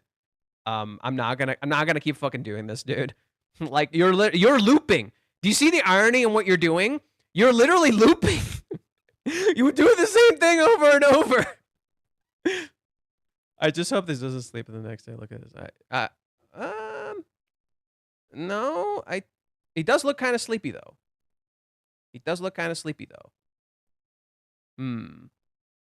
Again, I think an interesting thing that could happen is that, like, Chizuru like finds out, like, hey, why isn't he texting? He's like, I don't know why Master isn't texting. Chizuru gets worried, runs to his place. What's his address? Do you know his address? They go to his place, and he's just there, sleeping. So wouldn't it be super fitting? Chizuru's expecting him to come back. He doesn't come back. She gets worried something happens, so she goes to him. Bro, I'm debating like an adult. No, you're not. No, you're not. No, you're not. You're literally choosing to interpret the text in the worst way possible, even though I keep telling you what it's fucking saying. You make time. Time is infinite for you because you can change the time however you damn well please. Of course, there's no such thing as infinite time. Life is short. Life is actively running out. Yes. But you can choose to make the time infinite with the person that you have. Your entire lifetime is infinite in a sense. The idea that you could always create time for this other person. You can always find time. That's what she's saying. You're misinterpreting my fucking words again. You're literally choosing to see it in the worst way possible. She's saying we can talk through literally anything, which means we can always create time. If we can always create time, doesn't that mean time is infinite? If you can always find the time, your time is infinite. That's what she's saying. She's not saying time is literally infinite. That's not what she's saying. She's saying you can always create time. You can always find more time to connect to the person, because that's what being in a relationship is about. You always create time to solve the problems. You never say, oh, I don't have the time for this, which is literally what Kazuya does when he's leaving the house. He tells her, I'll keep waiting regardless. I'll always keep waiting for you. I don't think I'll ever love anyone as much as I love you. Your time is infinite. I will always create time for you. We'll always create time for each other. In that sense, time is infinite. It's not literal. It's not literally time is infinite. It's literally you make time what it is.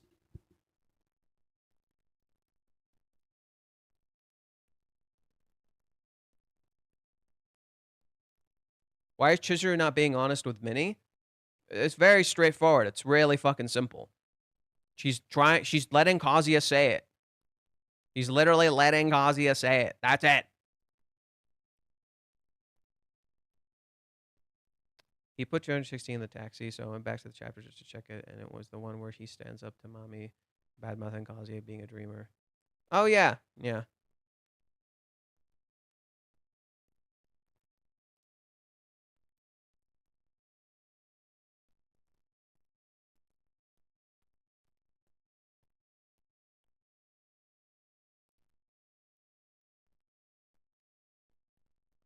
Hey, don't like be super rude to Chop though. It's like I may not like what he's saying, but chat, don't be rude to him, okay?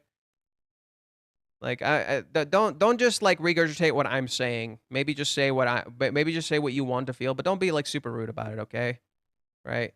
Like I do think Chopto is dooming too much, but don't be rude, okay? Not dooming on the chapter, just on a weekly waiting. Love the scary Minnie face. Can we get some Dark Souls music in that face? Oh, sure. Here, I'll pull it up.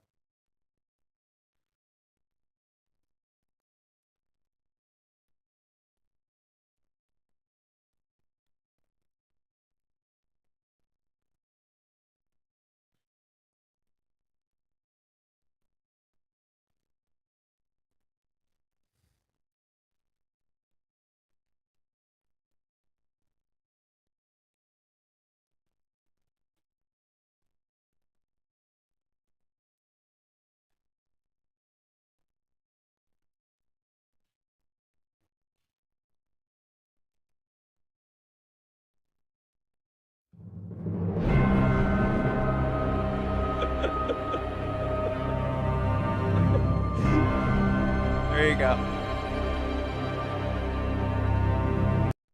I'm gonna stop it just in case.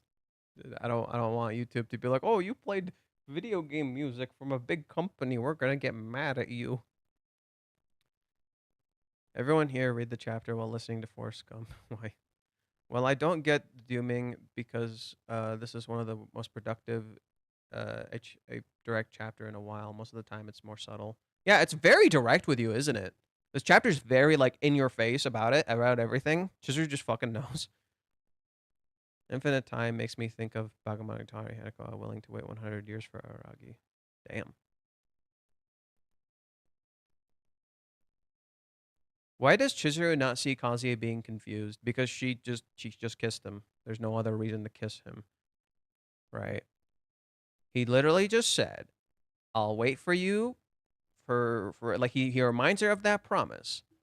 And she kisses him in the heat of the moment. That I don't know how more straightforward you can get.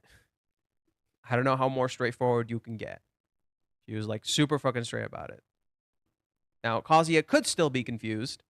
I can see that. And maybe Chizuru is just like, I hope he gets it. Yeah. People are dooming because probably how they see the world is a bad way, which is understandable, but damn, people get to relax and chill and wait to actually see doom and start dooming lol. Yeah, like the story never actually dooms. That's the sad part. Is like the story never actually fully dooms. Even in chapter 218, which is I think the deepest low it's ever gone, it never actually dooms. But people always tend to freak out. And we assume the worst because the world we live in just feels dark and depressing at times, you know?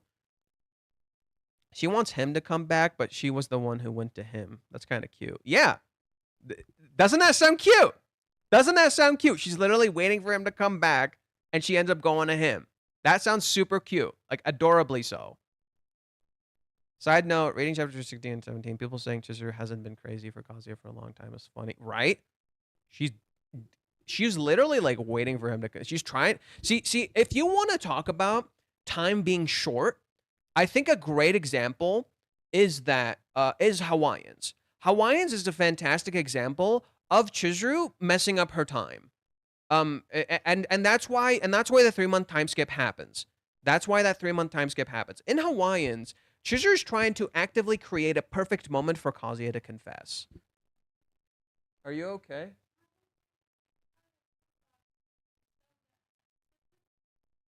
ليش ما تخلين هسه بس لأن أسوي هاي وأسويها بعدين ممكن؟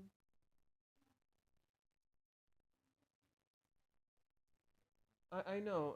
It's just يعني أنا أريد أساعدك.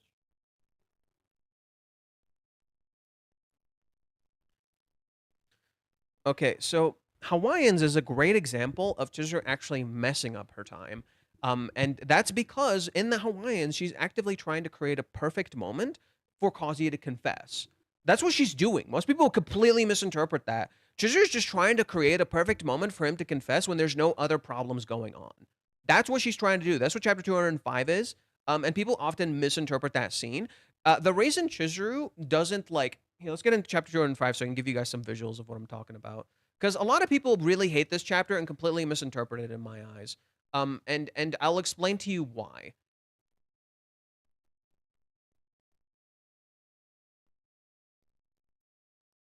Chapter 205, Kazuya gets up at night and he goes to get some water. And I couldn't confess on the first day. Figures. She follows him. Look at this goddamn gremlin. Look at this freaking gremlin. She goddamn follows him and she just stands there. Right? I was kind of feeling thirsty too. Having a vending machine on every floor is pretty convenient. Literally, she's creating a perfect. Look at her. She's just standing around. She's literally just confess. Fucking confess. Do it. She's literally creating the perfect moment. She freaks out and she runs away. She's like, oh, yeah. This is the part people don't like. Let me explain it to you real quick. Chizuru says, about the money, I wanted to say something. I've thought about it, and I'm giving you a discount this time. It's not like I can tell the agency about our accommodations. I'll put them in as a blank date as usual, but they'll only be around the price of 2 regular dates. Kazuya is sure, I appreciate it. Now, people get pissed at this scene because they think to themselves, well, you get to go on this big trip for free. How dare you ask for money? In reality, a big thing that people don't notice is that you never actually see Kazuya pay for this. You never actually see Kazuya pay for this. That never happens. Even when people were calculating the money, you never actually see Kazuya pay for this. 2, what Chizuru is doing here is subtle, but you have to pay attention. She's not breaking the barrier of rental. She's letting him do it. What Chizuru is trying to do in Hawaiians is actively give Kazuya the choice. Because prior to this, she kept unintentionally taking the choice away because she kept freaking out. Every time he would do something, she wasn't ready for it and she kept freaking out. So she's trying to create a moment to let him do it, but she's not breaking the barrier, she's loosening it. She's like, okay, you're the one who wants to do this. It's your choice. I'll let you break the barrier. That's what she's doing here. So when she's saying this, she's saying, I'm loosening this. I'm not going to charge you for this whole thing. I don't want you to feel pressured, right? I don't want you to feel pressured. I'm removing some of the pressure so you don't feel like you have to pay a whole bunch of money for this, okay? Like, I'm removing that so you feel a little more comfortable. She's not breaking the barrier. She's just loosening it so Kazuya feels comfortable, right? And, like, well, we see this, right? People see this immediately doom, oh, this is the worst. And Chizuru's like, I mean, 3 days, a 2-night trip. Like, that would be a crazy amount of money, you know? Well, however many years it took. She's like, no, it was partly my fault this time for not refusing outright. I'm the one who stopped us from coming clean when Grandma collapsed, right? Mizuhara, I thought I should tell you while we were alone. I didn't know when I'd have another chance. That's not why she came here. She just did this to clear some stuff up, right? But she got worried and she just wanted to ease his worries. That's all she was doing here. She's not breaking the barrier, she's letting him do it. But listen to this. No, she says that, but it never would have come to this if I'd been able to fix things from the start. Even this trip, she didn't have to go through all of this. She said all these things back on the train, but back then, we didn't know how bad things would get. Kazuya's assuming the worst. He's dooming. He's literally dooming. He's like, I'm causing trouble for her. He says, I'm sorry for making you come on this absurd trip. I know Grandma dragged you here. All this stuff with Mami-chan and Ruka-chan, Karabashi too, you're having to deal with all that stuff and lie to everyone. I'm making you do this. I'm a bad person. I'm sorry. I'm causing you so much trouble. If it weren't you, Mizuhara, I'm sure it would have ended with upsetting Grandma a long time ago. Like, everything would have been blown up. Like, I'm sure you're already sick and tired of hearing me say thanks and sorry. Look at her face. You fucking idiot. I'm having a great time. I'm enjoying my time with you. Why are you thinking like this? I'm not thinking of this negatively. So when people hear this and they see Chizuru's smile here, they think to themselves, I hate this smile because she's lying. She's not lying. She's actually easing his worries again. She's again easing his worries. She loosened the pressure of how much money Kazuya would need to spend. She didn't realize Kazuya wasn't even thinking about this. This is a misunderstanding. She didn't realize Kazuya wasn't even thinking about this. He was just busy trying to confess. So it unintentionally appears negative. In reality, what Chizuru's trying to do is just loosen the tension. Be like, okay, you don't need to pay that much. If that's what you're worried about, I'm going to ease your worries. Then, when Kazuya worries again and says sorry and feels like he's troubling her, he feels like he's causing trouble for her, what does Chizuru do? First off, hey, not so loud, sorry. It's not all that bad, right? Hey, don't think of it like that. Mommy's not pressing us as much as I thought she would. Ruka-chan's playing along with it, and Curry's being pretty mature. It kind of feels weird. It feels kind of weird to me. Taking my swimsuit out for a dip in the pool, playing volleyball with others, eating some great food, doing it in the going to the baths. It's kind of refreshing, honestly. Mizuhara, you're helping me. You're actually being really supportive. I actually really appreciate this, okay? I've been working myself so hard all this time, I'm pretty much never gotten the chance to let my hair down like this. You said I'm perfect just the way I am, so I don't have to watch how I act all the time either. Thank you so much for inviting me. Thank you for bringing me. It means a lot to me. You're not troubling me. You're not causing me trouble. It actually means a lot, and you're actually helping me a great deal. She 2 times in this, she's trying to ease his worries and his tension. Both times her eyes are closed because she doesn't completely see what's going on. Right? Kazuya's eyes open. This is a very meaningful moment. There's a very deep emotional meaning under here. I'm so glad you got through to her. I knew it, Grandma. I knew we got through to her. We actually helped her. That's all Kazuya wanted to do.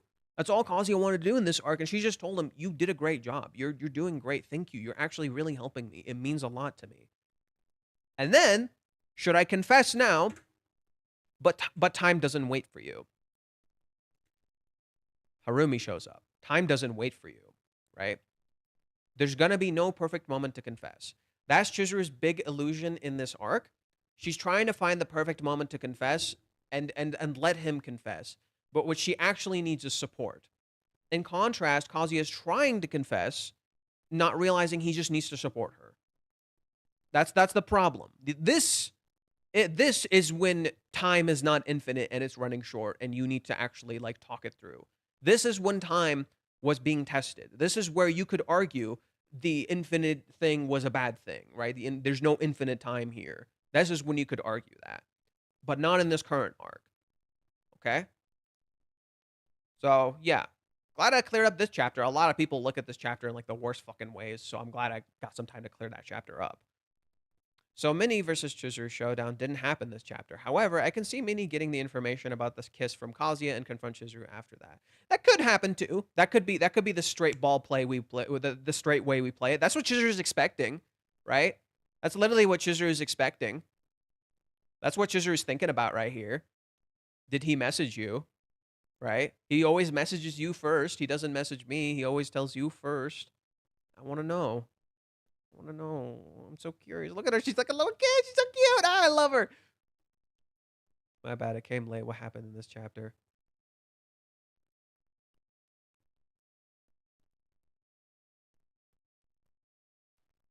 I think Reiji's saying not let things for tomorrow because you can't take the future for granted. I can kind of agree with that. I can kind of agree with that. Has that theory about Chizuru half lying when she talks about one eye closed been disproven? No, it's true.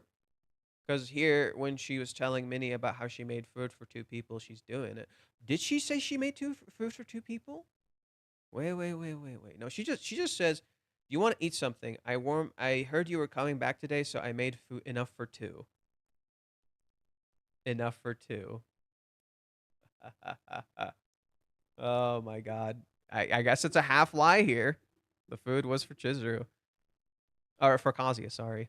Listen, I can't stay logged in due to work, but I have to ask you the question so much chapter. So watch later to see what you think. What question? I gotta find that question. Oh my god. Bro, how do you feel about when Chizuru said, "I suppose we'll keep renting me for family appearances"? Like, bro, in what world? She still wants the rental to continue. I thought you were past this. Okay, Avdi, just rewatch earlier segments. I already explained this. I already explained this. That's not what she's saying. That's not what she's saying. I already explained this.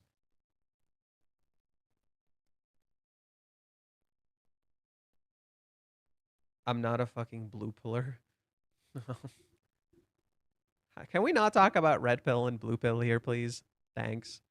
I'm curious to see if Minnie acts on her crush on Kazuya after this. I don't think that was a crush in honesty. I think Minnie was just caught up in the romance because she herself wants romance, but she's afraid of it. And it would be cool if Kazuya and Chizuru inspire Minnie to get her own romance.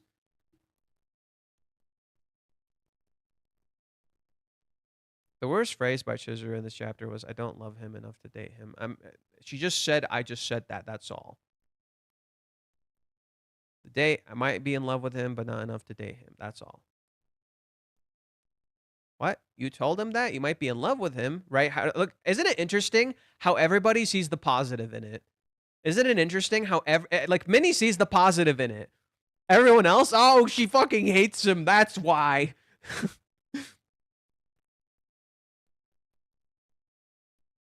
I am curious if it's a translation issue.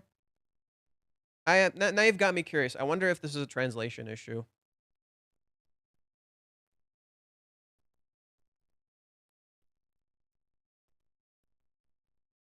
And notice how Chizuru secretly blushes here when Minnie asks. I'll send this to my friend to get some context. Speaking of which, we could probably read what he said.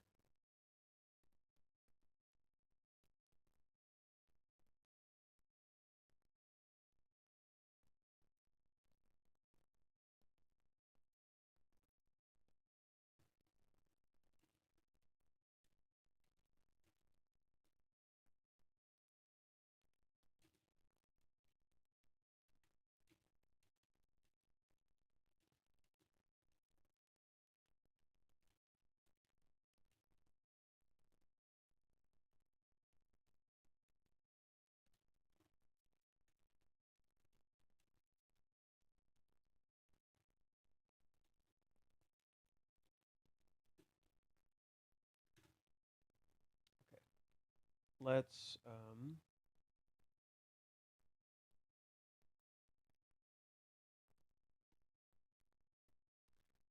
right. After receiving the apologies from okay, we got to go. Okay. So first page right here. After receiving the apologies of Kazuya, master, Oda Minnie returns to her castle with determination and a smile. Then the cover page. The impregnable princess Chizuru. Tonight she will draw near unannounced. She'll draw near unannounced. Oh, Minnie. Okay, so Minnie came here unannounced. Oh, so Chizuru was lying here. When Chizuru says, "Do you want something to eat? I heard you were coming back today, so I made enough for two." Chizuru actually never... Did you guys remember? Chizuru never actually mentioned to Kazuya Minnie was coming back today. All Chizuru knew was that Minnie was moving tomorrow. So where would she hear this? Kazuya didn't tell her this. Kazuya never said this. Kazuya didn't know this. Kazuya would be the only one to tell her. So Chizuru's lying here. She's half lying. She didn't know Minnie was going to be back here. She was expecting Kazuya. Oh. Nice. Nice. Literally secrets in plain sight. Kazuya got kissed in the heat of the moment. He's still in a dream. Next time, what did you just say? Not sure about this one. So in this page where Minnie is talking here, she actually does not mention rental. So this part, I was curious if Minnie mentioned, where is it? Right here. If Minnie mentioned rental here, oh, Kazuya's running in circles. I'm going to look forward to see how you two progress from here. It's not going to happen. He might pay me to meet him again in the future. My consciousness won't allow me, right? I'm not gonna let him pay me anymore. I'm not gonna let him do that anymore, right? I think it's a bit of a misunderstanding. I think there's a bit of a misunderstanding here on what progress is to Chizuru and Minnie. I think this is a scene where there's a bit of a misunderstanding because Minnie's assuming that because they're... So here. Let me give you some context for this scene that I think some people are misunderstanding. Because they're living apart, right? Because they're living apart, from Minnie's POV, Chizuru is looking at that. So she's thinking to herself, well, he might try to meet me again through rental from Minnie's POV. So she tells Minnie, no, that we're not how you two are progressing from here. This line, theoretically, is kind of meant to scare the readers. You're getting mixed signals a little bit from Chizuru here, intentionally so. But if you have the context, you can understand it a little better. The context being, because they're living apart, Chizuru assumes that what Minnie is thinking is that Kazuya might try to rent her for family matters. That's what Chizuru is acting on here. That's what Chizuru's acting on. That's what her eyes are closed here. There's something being plainly hidden for you here. Her eyes are closed. She's not telling the complete truth. She doesn't see what Minnie is thinking. She doesn't see the context of Minnie here. Chizuru's talking about her own thing here. What Chizuru's talking about here is ending rental. He might pay me in the future. He might pay me again in the future for family matters and such. My consciousness won't allow me to string him along any further. I'm not going to do that.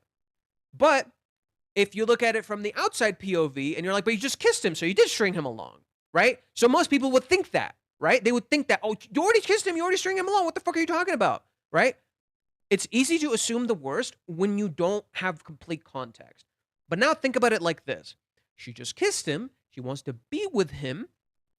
That so she doesn't. So it's not about. So she's not. She's saying the opposite. She's saying the opposite of this. That no, I'm gonna end rental so we can date. So he doesn't pay me for this stuff anymore. That's not what I want. I want to end rental as a relationship. Minnie wasn't talking about rental. It's a misunderstanding. It's a fundamental misunderstanding about the intent of what's going on. Reggie's leaving it in plain sight for you because we should know, A, that kiss is like the ultimate I fucking love you, right? So that it's meant to be misleading by design. Now, like I guess now I can look at it a little bit differently, knowing Minnie never mentions rental. Minnie never mentioning rental is crucial because what Chizuru's talking about here is rental. And so Minnie not realizing the context completely misinterprets what's going on. That, I think, is what's happening here. And it's very intentional. Chizuru is talking about something completely different. That like, oh, I wonder how you're going to progress from here. If you two will get together. Chizuru is saying there's no more progress. We are together. We should be together by this point, right? I didn't go into it lightly. It needs to end. I didn't make this decision to end rental lightly. I'm going to end it. That's what she's saying. That's what she's saying, but you don't understand because it seems out of context to you, and you're thinking from Minnie's POV. You're intentionally placed from Minnie's POV, and the story is essentially challenging you to look a little deeper to see what's going on, right? You're being stubborn. What did Master say? He said he still loves me. Just fucking crashes out. See? Anyway, it's far crueler to come close and to tell him to just give up. The more you invest, the harder it is to let go. Congrats! You just understood how Chizuru is feeling. Notice how Chizuru doesn't deny this. She's like, I didn't tell him to give up. When did I say I told him to give up? Well, she told him to give up as they were walking home. But when she kissed him, she's not just giving up, right? When they were walking home, she's like, oh, no, please, like, you can't keep loving me, right? And Kazuya chooses to anyway. But she kissed him. So, in a sense, that this line is meaningless. This line is completely meaningless. That's what she's saying. That's the misunderstanding here, is that Chizuru initially said that Kazuya refused to, so she's not making him give up, right? Minnie's looking forward, trying to find a solution. There is no solution to be found, right? Minnie's trying to be the great unifier. She doesn't actually need to do that right now. She doesn't realize that. Was that the only message? Did he message you? So the script starts to flip a little bit. You're like, wait, she's acting like super fucking cute. What the shit? So you're literally seeing mixed signals. Reishi's literally intentionally presenting you the mixed signals and how they happen and how the misunderstandings occur because of our own shaped perceptions of how we see the world around us. He's literally presenting that theme of illusions and how they happen, how it's easy to misinterpret people, right? Because when you look at her, the dude that's fucking starry-eyed. Fucking starry-eyed. Messaged me about what? Okay, so nothing happened, runs off. And Minnie's just left confused. Just as Kazuya would be left confused in future scenarios.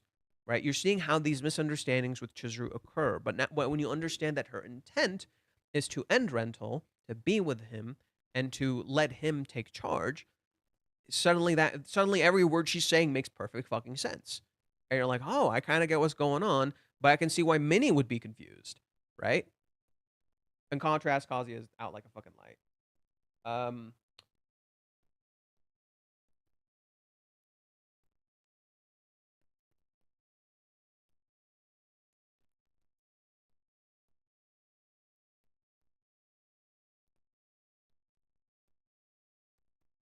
Okay, so that part is translated correctly.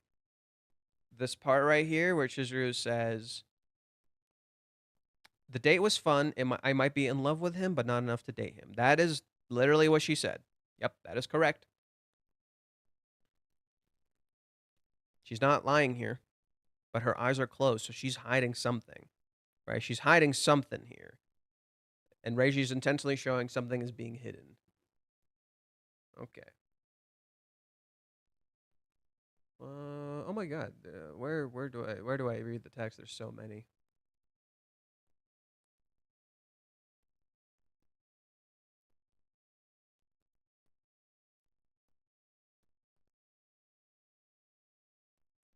Yeah, no, so this is translated correctly.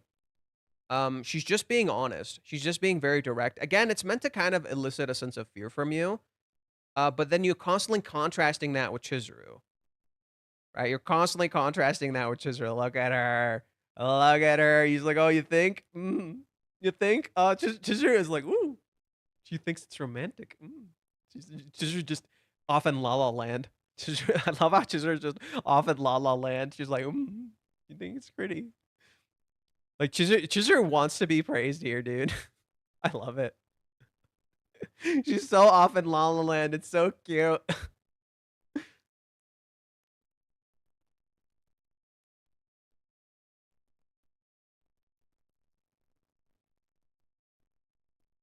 She wants Kazuya to break the she wants Kazuya to break the chains he shackles himself with, and the only way to do that is to let him that conclusion himself without anybody telling he has to X, Y, Z and B for it. Yeah, because he wants to. What if Minnie texts Kazuya to come over? Kazuya still Cloud9, says he can't. Minnie texts him back. What did you just say? That would be interesting. Yeah, Mommy's the one who inflates all of Chizuru's doubts had if not for her. Yeah, people are like, oh, Mommy moves the plot forward. I'm like, no. No, she actively hinders the plot. Like, I don't know what the fuck you're talking about. I feel like Mommy gave Chizuru an excuse to kiss Kazuya in Hawaiians, but she didn't think she'd actually do it, so she berated her in the bathroom, and this messed Chizuru up. Yeah, Mommy's words really messed Chizuru up. When she said string him any longer, I love him, but enough to date him, she lies because her eyes are closed, and that's the problem. It looks like her character is not evolving, and Kazuya it's an illusion. Reishi's intentionally hiding to you the illusion. It's right in front of you. Look, every single time Chizuru's eyes are closed, it's contrasted by things like this, or things like this, or literally things like this, this, this, this, this. All of that completely contrasts what she's saying. That's the point. The easy fact to see is that Chizuru is hiding a lot of what she's thinking, is that she has both her eyes closed, lol. Yes, pretty much.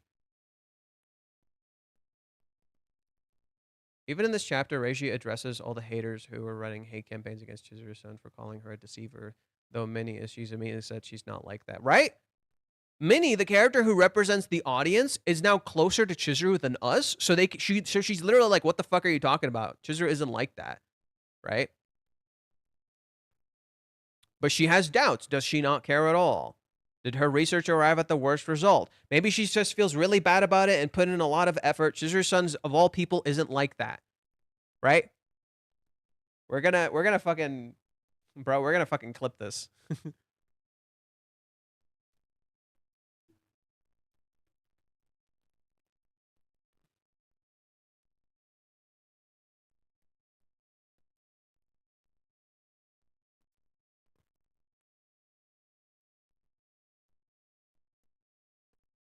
What? I'm to Kabari. Wasn't it working? Oh, whatever.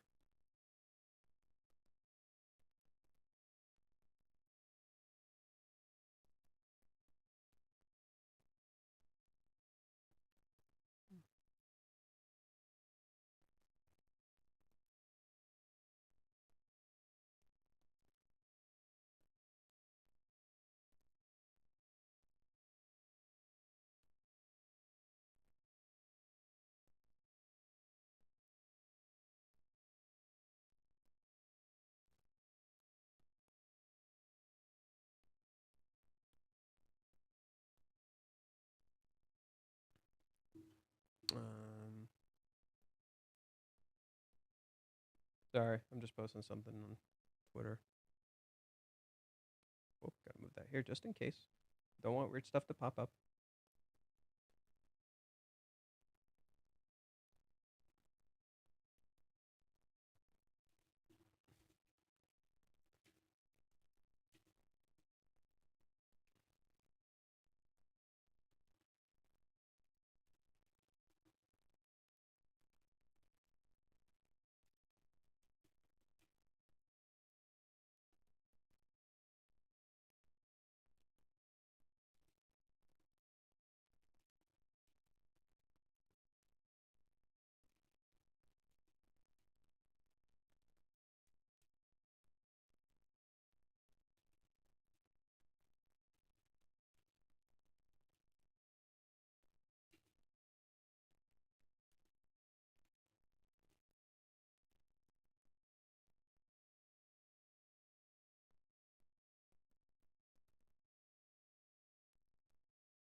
What is this?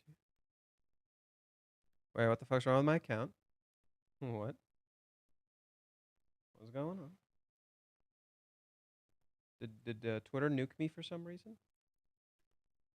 What's going on?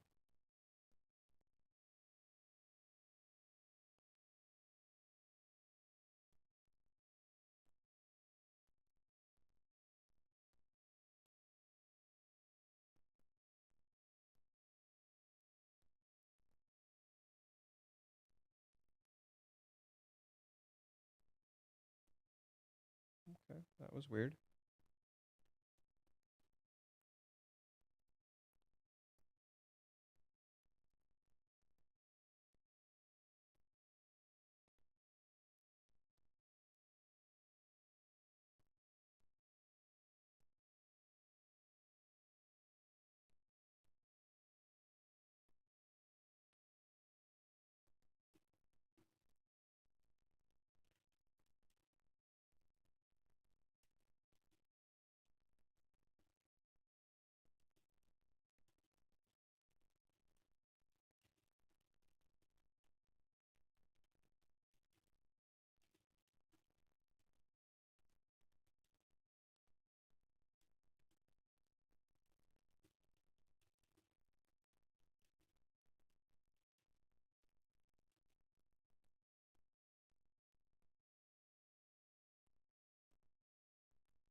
Okay.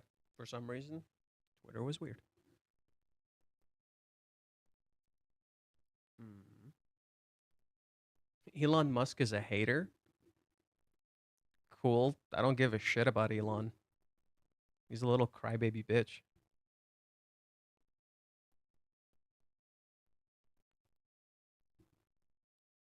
I don't give a shit about Elon. Is this the new chapter? Yes, it is. Listen, I'm not trying to be that guy, Bacon, but you're a mod. You can time him out. Lawless, Bacon. If Chupto's causing problems and you think it's an issue, I don't mind. You're welcome to ban him. You have authority, dude. I gave it to you for a reason.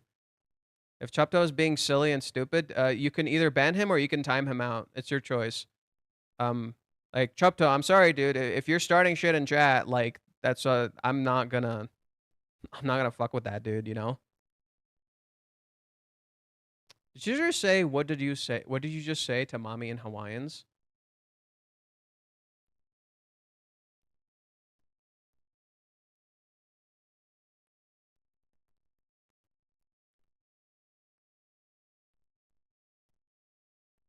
Chapter is clearly showing Chizuru being too passive.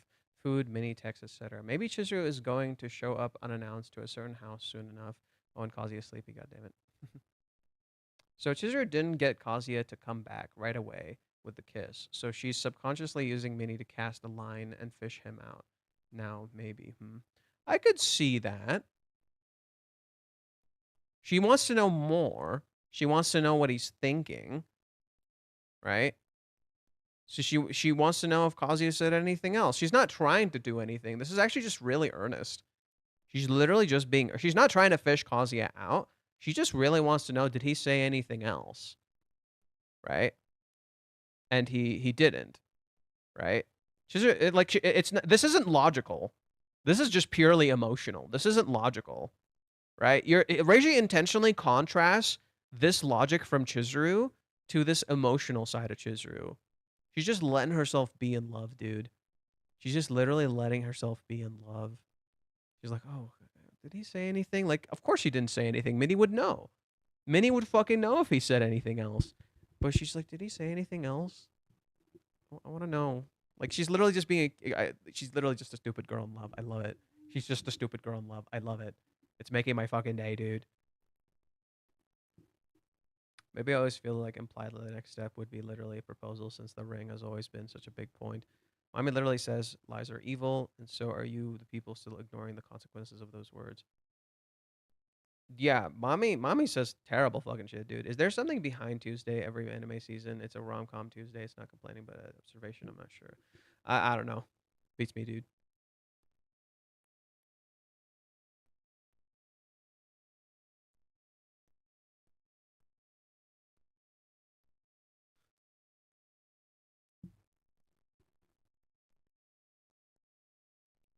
Mommy moves the plot, but she doesn't exactly exist in the story. She is a plot device that makes things happen that would have happened one way or the other. It's just happened to be through mommy. No, mommy is not a plot device. Mommy, hey, okay, I need you guys to get that thought out of your head that characters are plot devices or certain things along those lines. Mommy is not a plot device. Mommy is fundamentally the antagonist of the story, and she forces herself into that role. She creates that role for herself because of her own illusions. Right? So, with that said, it's important to recognize mommy does not move the story forward.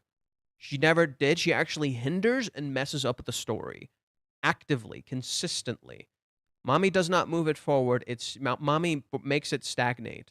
Mommy actually pulls the story back consistently. She's not moving the story forward. I need you to recognize that. Ozzy is described by his friends and family as basically being canned sardines when it's actually he's the beautiful Marlin you see in the books and movies. I disagree, and I don't mean plot device in a bad way. Mommy is not a plot device.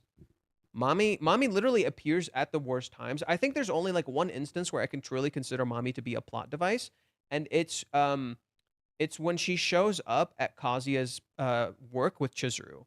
That's one of the only times I can truly see mommy being a plot device in the story. In Hawaiian, she's not a plot device.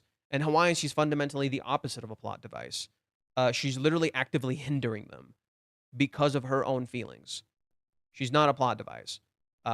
So no, I completely disagree with that. I think that instance early on is the only time where she comes close to being a plot device, and even then, there's a thematic meaning to it happening. That Mami and Chizuru conveniently walk into Kazuya's place. But even then, it plays with a trope. It plays with some fundamental ideas. Mami is not a plot device, except for like maybe that one instance, because most of the time her actions don't actually move anything forward. Kazuya would have discovered diamonds sooner or later. Mommy breaking up with him just made it happen. It's also destiny fate that Chizuru was upcoming rental girlfriend then. Well, no. Kazuya would have never turned to rental if Mommy had not broken up with him.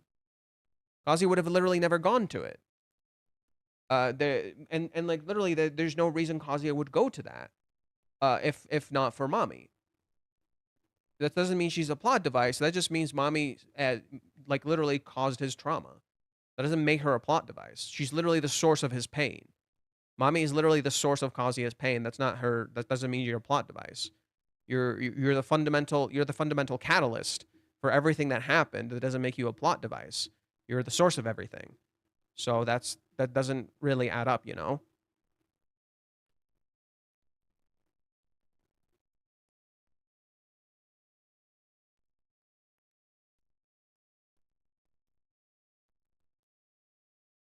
Okay, Reiji is setting up a string of consequential actions that is going to act as a through Chizuru is casting a net for Kazuya through Minnie, with her actually intending to do so.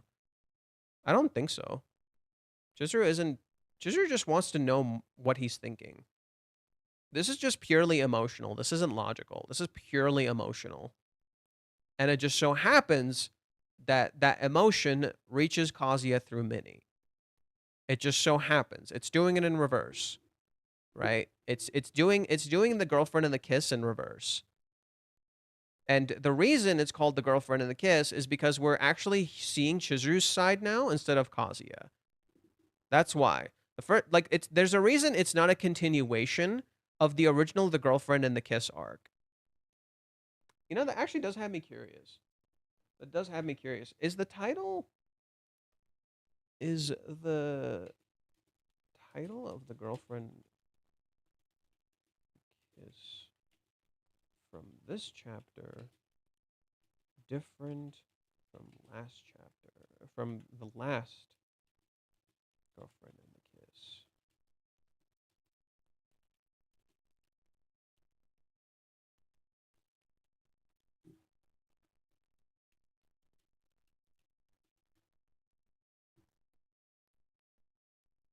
Yeah, isn't it interesting that Chizuru is framed as this, you know, princess you can't ever reach, and then Minnie just walks through the door and she's just talking to her. She's literally right there. Oh, I think we can actually read all the chapters for free. So that works.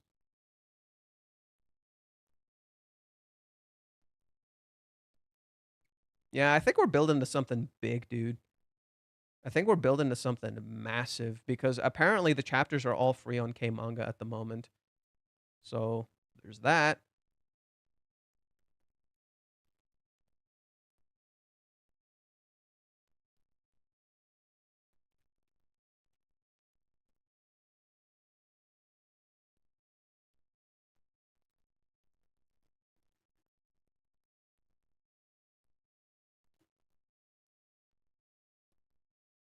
Hey, Crumpy, I sent you something. Can you check it out?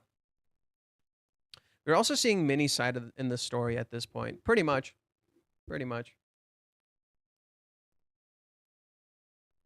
Uh, I'm missing the stream, but I wanted to say the chapter is really good. Kazuya has to be exhausted. I don't think he's probably slept in days. Lol.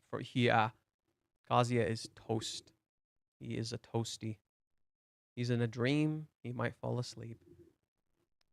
Mommy did him a favor while not intending to, and is mad about the whole point of Mommy is that she can't pass that.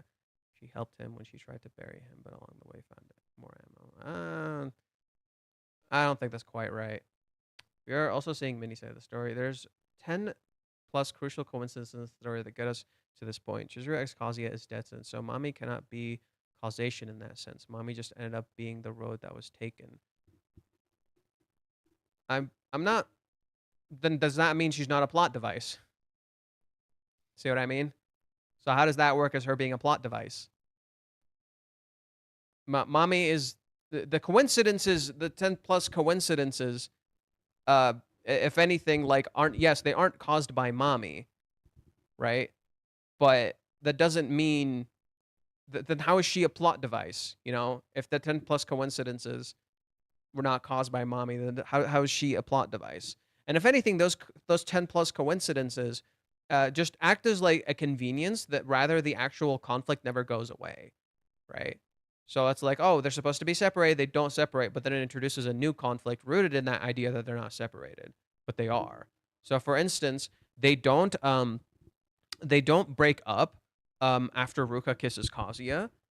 Because Chizuru ends up in a similar situation at the very start of the series where her grandma is now in the hospital and she's not okay. So Chizuru and Kazuya don't break up then, but then they're literally divided and they have to struggle through that.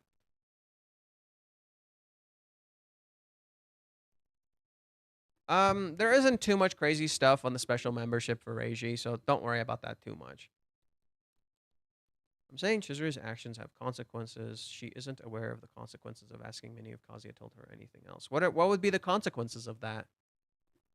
Just that Minnie would reach Kazuya? Because of course she will. Within the first chapter itself, there are 3 moments of huge coincidences, and as a result, chapter 303, we see fate doing its thing. It's not right to say that about Mommy the story wouldn't happen. It's not right to say that without Mommy the story wouldn't happen. It is and it isn't. And it is and it isn't. Mommy created that very scenario to led to that. In a sense, you could argue that what Mommy did was a part of fate. You could argue that, right? But but at the same time, you could also argue that Mommy in some ways created all of this as a byproduct of that. So you can have a double argument here. On one hand, is it fate or is it a coincidence that all these things happen the way that they did very conveniently? A story actively questions that. There's literally a part in the story where Chizuru's talking to Umi, and she wonders if like her meeting Kazuya felt like fate or if it's not fate. And then Kazuya believes in fate. He believes that maybe they came together because of fate. They want to believe in something more.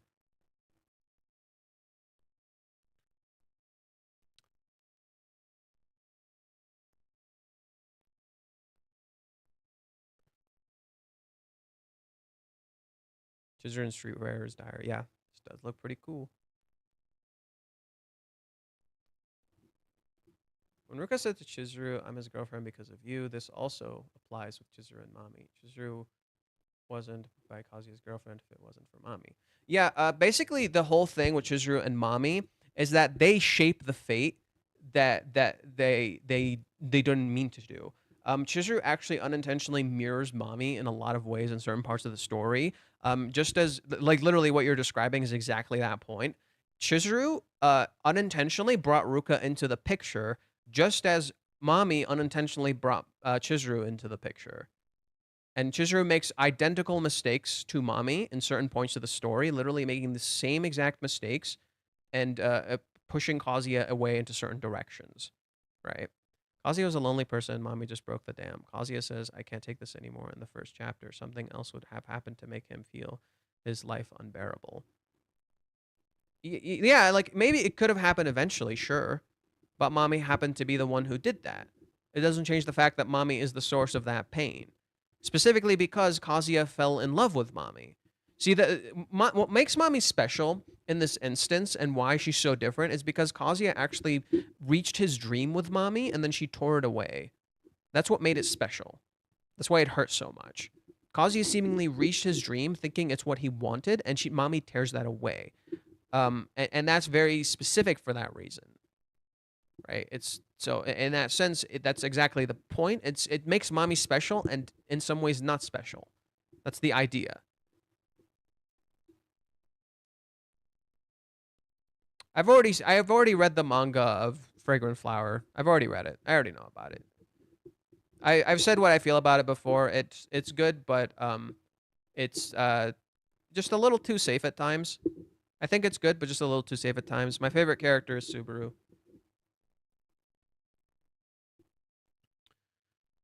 Okay. Oh, before the kiss and the girlfriend. Oh, oh, it is different. It is different. I knew it. I knew it. It is different. It is different. This is supposed to be. So the first one, the one I just showed you guys, this is different. Holy shit. Damn it. This is a translation issue. What the fuck, guys?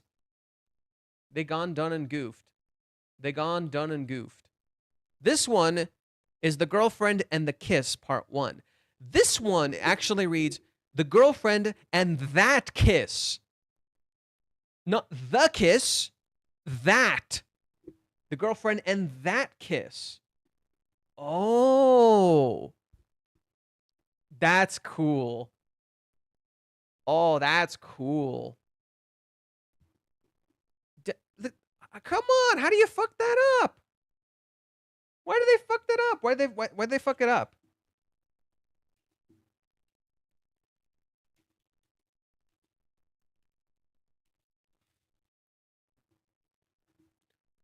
Damn, so it has a completely different meaning. It has a completely different meaning. Why did they fuck that up?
I feel like I'm experiencing the ReZero mistranslations all over again. Jesus Christ.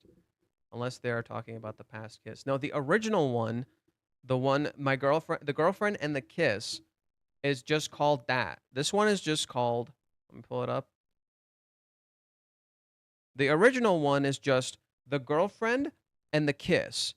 This one also reads my girlfriend and the kiss. The problem with this one is that it's supposed to be the girlfriend and that kiss. Specifically the one that just happened. Like it's a new one. It's not the same arc, it's a different one. It's intentionally setting itself apart.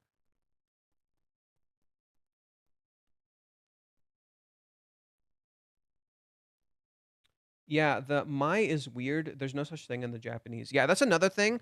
I don't know why. Because okay, so I'll explain that to you guys. For the official translations for the manga on the volumes, they did this thing where they had "my" added in there. There's no "my" in the actual translations. For because the volume translations are so notoriously bad, what they'll do is they'll just add things that are not there because localization. So for this one, the series has never had "my girlfriend." That's not there. There's no possessive. There's no possessive. It's the girlfriend, the boyfriend. And so here it's supposed to say the girlfriend and that kiss. But for some reason, because the volume translations did "my girlfriend," the K manga sticks to that continuity because that's the translations they're using. So they stick with that continuity of "my" even though it's not there. But then there's also another translation error, and they just did the kiss.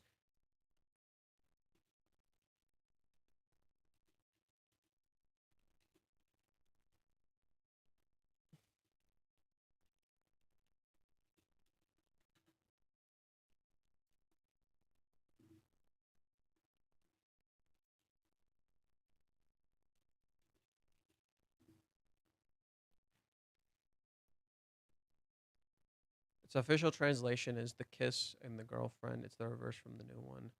Wait, it's the reverse? It's So the first one was the girlfriend and the kiss. Now it's the kiss and the girlfriend.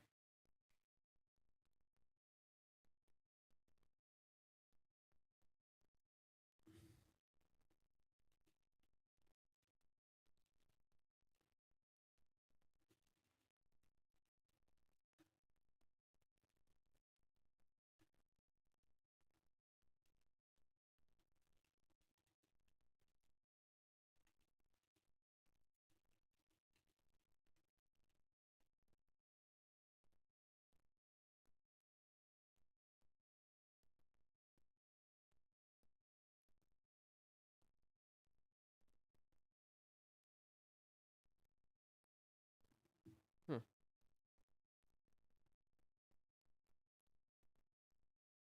The crescent moon is visible again. Oh, yeah, you're right. You're right. We're seeing the crescent moon right here. Good catch. We are definitely seeing the crescent moon here. In Japanese, it's the same order. Yeah. So that's Anrian. That's wrong. That's actually wrong. In the official Japanese, the order is the same. The kiss and the girlfriend. It's English that the order is changed. So it's still the same. The key difference.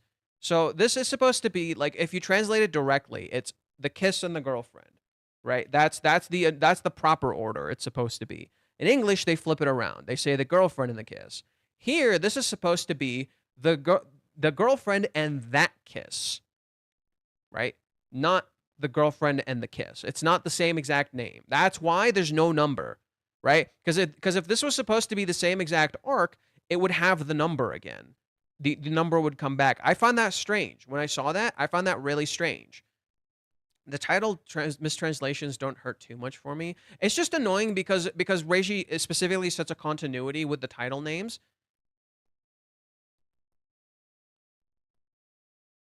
Johan, I remember you saying at length about Chizuru's comparison to the Virgin Mary during the Hibari daycare. What do you think that the Holy Mother thing in this chapter? I didn't know much about the Christianity. She's intentionally compared to the Holy Mother in that chapter as well because Chizuru is intentionally playing a mother figure in that arc.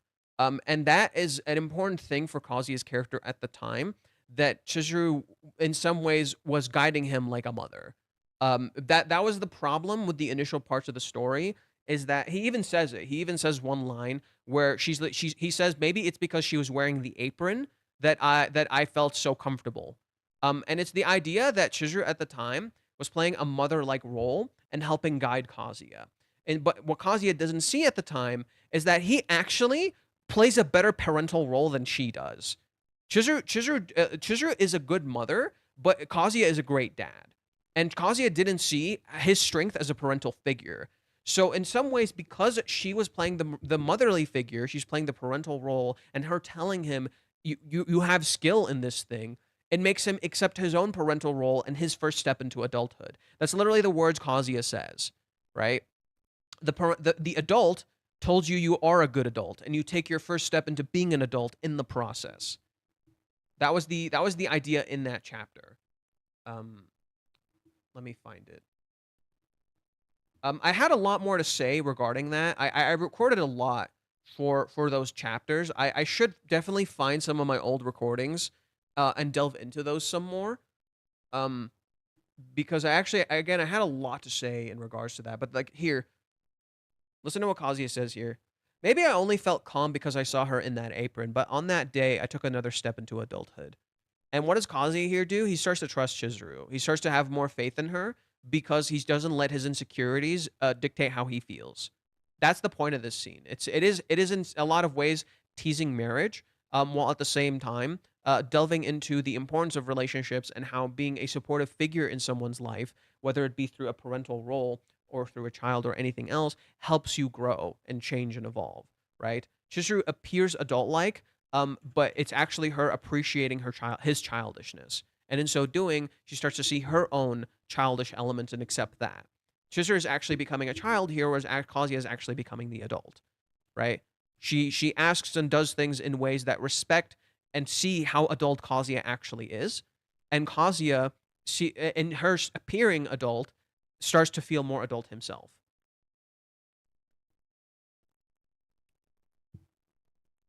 It's definitely heavily teasing they're getting married or having a kid soon. Then I can guarantee that wasn't a sprinkle. That was a fistful. The manga got more crescent moons than the Sailor Moon. Yeah, yeah, right. There's a fuck ton of crescent moons in this story. So many, so goddamn many. Uh, let's see. In chapter 233, the kiss to Kanojo, the kiss and the girlfriend. Now it's Sono kiss to Kanojo, the kiss and that kiss and the girlfriend. Oh, they added. Okay, so it's Kiss to Kanojo. The original name is Kiss to Kanojo. The new name is Sono Kiss to Kanojo. The kiss, that kiss, and the girlfriend. This week's Kanokari summoning. Well, this is just the beginning of the arc, so it's logical to wait. Chizuru is still in cool mood, but I don't doubt Minnie will make her confession. Everything even goes title of next chapter.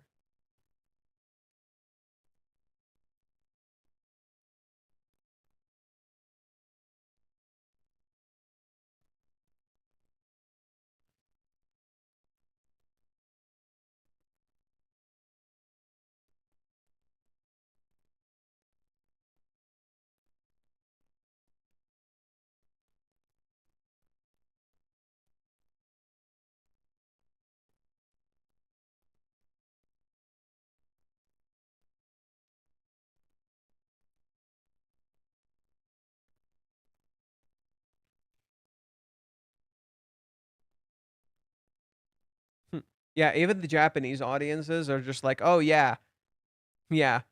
Minnie's perspective has changed. Even the Japanese audiences are like, oh yeah, Minnie's perspective has changed.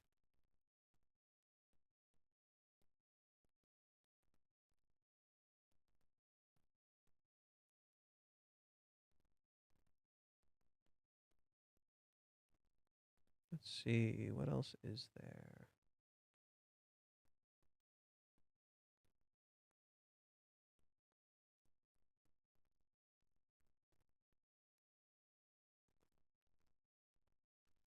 So to speak, the moon princess, it symbolizes the crescent moon. Yep, Tsukihime. Tsukihime. Chizuru is the moon princess. And Minnie is trying to see the moon.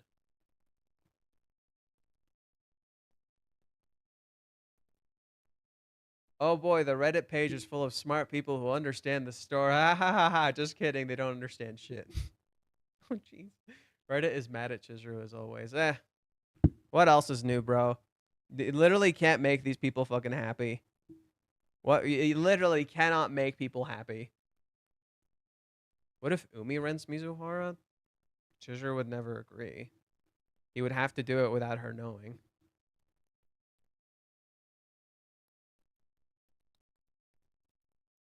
Wait, what the fuck does that say? Why are we typing German in chat, bro? Why are we typing German in chat? I don't know what the fuck you're saying. Translate. Okay. That's not the language that was used. The moon princess, so to speak, meaning the crescent moon. Yeah. Something subtle here is that Minnie brought Chizuru a miso bun. Did she? Is that... Oh, what is this? I hesitated between this and the Gogari toast. You didn't have to do this. What did she say? Souvenirs are like friendship checkpoints. Here you go, Chizuru-san. It's, oh. Nogyo Hicho miso buns. What do you think that means? Chizuru's ideal proposal was being asked to make miso soup every morning. Minnie is really not being just Kazuya's friend. She's doing good. Mmm. Right? She remembers that.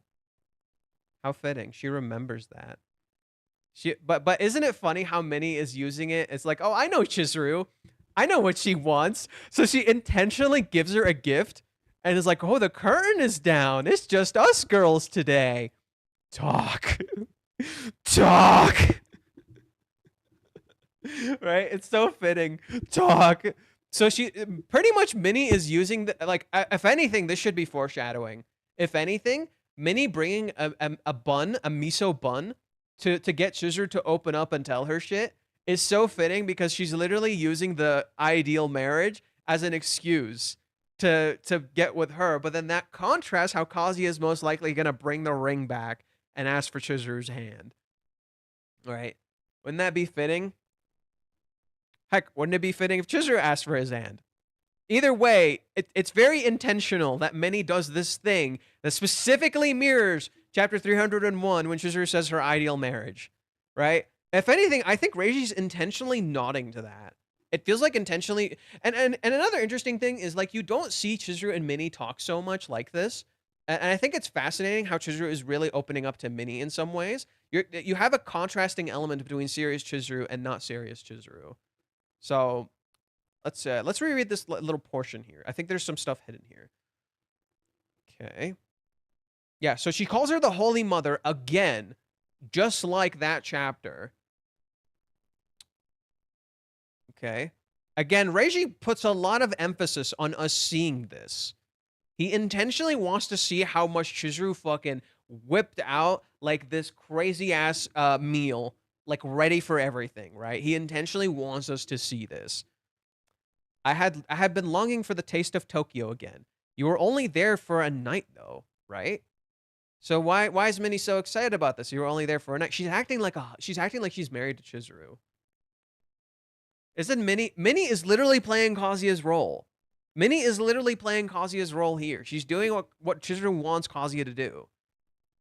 She's literally doing what Chizuru wants Kazuya to do. She's playing his role even now. Even now, Minnie is still doing this. How fitting. Isn't that fitting? She first brings in the miso buns, literally how Chizuru imagined her ideal marriage, right? She gives her a box. She gives her a gift in a box and says the souvenirs are like friendship checkpoints. Isn't that interesting? Minnie is literally acting out the marriage Chizuru was hoping for, the reunion between Kazuya and her that Chizuru was hoping for. Minnie is doing that instead of Kazuya. Just like in the 3-month time skip, what happens? Literally, just like the 3-month time skip, what happens? Who reunites with Kazuya instead of Chizuru?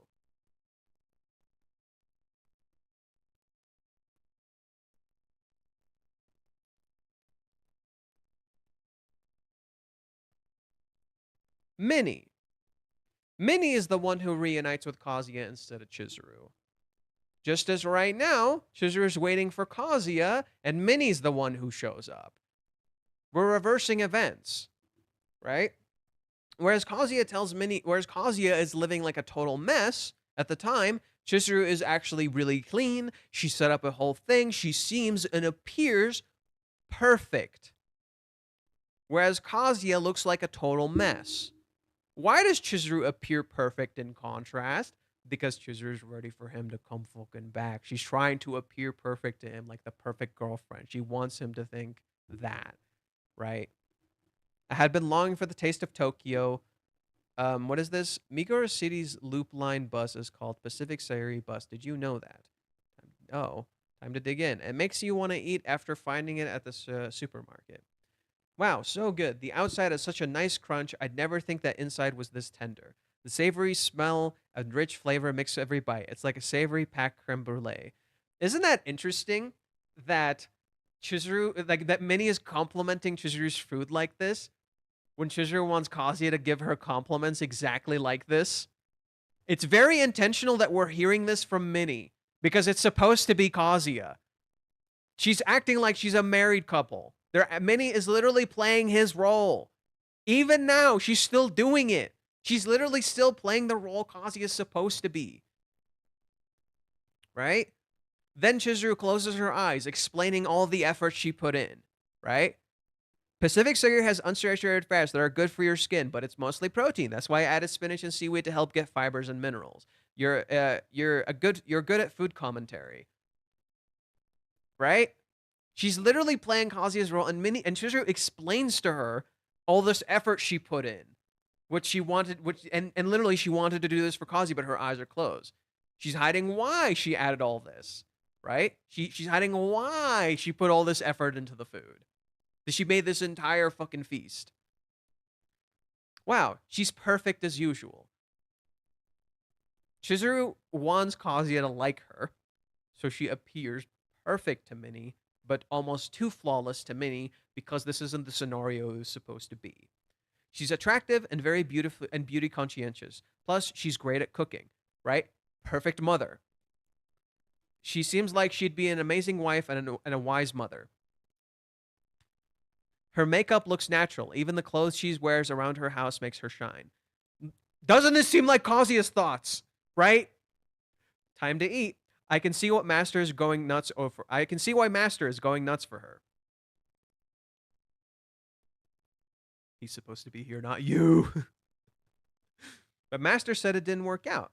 I didn't get to hear about the details too much though. Would someone normally prepare such a big meal right after rejecting someone? Is she not very phased about what happened? See, it doesn't line up. Why would she prepare something this big if she just rejected him? It's almost like she didn't and she's waiting for him to come back. Actually, she might have made this for him. Minnie gets into the negative thoughts. Does she not care at all? What was I doing yesterday? Did her research arrive at the worst result? No, maybe she's just really felt bad about it and put in a lot of effort. Chizuru-san, of all people, isn't like that. So we assume, oh, she just felt really bad about it. That's why she did it. In reality, she did it because she's waiting for him to come back. Be focusing on cooking and stuff. I know they didn't get together this time, but I'd like to ask Chizuru-san how she feels about it to get an idea for the future, right? Minnie wants to see the future. She wants to have a visual of where they're going. But isn't it fitting? Minnie can't see the future when she's supposed to be Oda Nobunaga, right? And isn't it also fitting that she's wearing the golden Sachiko shirt, which is or Sachiriko? I don't know how to pronounce it. It's the golden fish thing that's supposed to control the weather, right? It controls the rain. So isn't it fitting that she's literally wearing that? She's controlling the rivers. She's controlling the water. She's in Chizuru's house. Chizuru's name is Ichinose, a singular current. She's literally shifting and controlling Chizuru's waters without even realizing she's doing this. Minnie is literally controlling the environment and she does not know she's doing this. So she asks, how'd it go yesterday? You know, the date. Master sent a message saying it didn't work out. Tell me what kind of lipstick you wore. It was the first date for you two. Tell me, what was it like? Well, I told him that what I thought, you know? Huh? The day was fun. I might be in love with him, but not enough, that's all. Right? She controls the flow and makes it positive. All she sees is, oh my god, you said you almost loved him. I also love this shot of Chizuru here. Adorable. Look at how adorable he draws her. She's so fucking cute here. She's so cute here. I love how he drew her. It's super cute. So Minnie pops off, gets excited. Chizuru also gets excited, right? Chizuru assumed, oh, Minnie is gonna think the worst because I said I had not enough to date him. But all Minnie sees is, oh my god, you got closer, right? You've changed. She's losing her shit. She's getting excited, and Chizuru starts blushing, right? I bet that made Master super happy. Oh, you think? He was happy? He was happy, you think? Right? Just excited that he's fucking happy, right? That's all Chizuru cares about. He's just excited that he's happy, right? That's the little catch here. I bet that made Master happy. Oh, you think? Closes her eyes, tilts her head, blushes. Then she talks about this again. You get a tad bit of whiplash. Chizuru now flips the current on its head, right? Minnie loses control here, right? Minnie has no control over this idea of Chizuru renting, right? So Minnie's like, oh, I didn't get into it lightly. It needs to end, right? So Chizuru's talking about here is rental. No more stringing along. I didn't make this decision lightly. No more paying me to meet his family and to do any of that stuff. These are the three important details. He might try to pay me again in the future. My conscience wants to allow that. No more rental, okay? No more stringing him along, and I didn't make this decision lightly. But her eyes are closed, and there's a half blush. Chizuru is hiding. I didn't make the decision to get with him lightly. I committed to him, right? But Chizuru's eyes are closed. There's a slight blush. You don't see the full details. So you have this contrast between Minnie losing it and Kazuya and Chizuru like this. What? You're being stubborn. What did Master say? Right? The moment she mentions what Kazuya said, he said that he still loves me. Blushes. Cracks. See? I knew it. And notice how Minnie doesn't notice Chizuru's reaction here. Did you notice that? Minnie doesn't see Chizuru's reaction here. Anyway, it's crueler to come close and still have them to give up. Well, I didn't have him give up. Right? Right? Nothing about this. So this is interesting. A cute apology isn't going to cut it. To tell him to give up. The more you invest, the harder it is to let go. Okay. Please reconsider. Chizuru already reconsidered. Chizuru already made the hard decision. So Chizuru looks at Minnie. And Minnie is talking about how, oh, you can't just tell him to give up.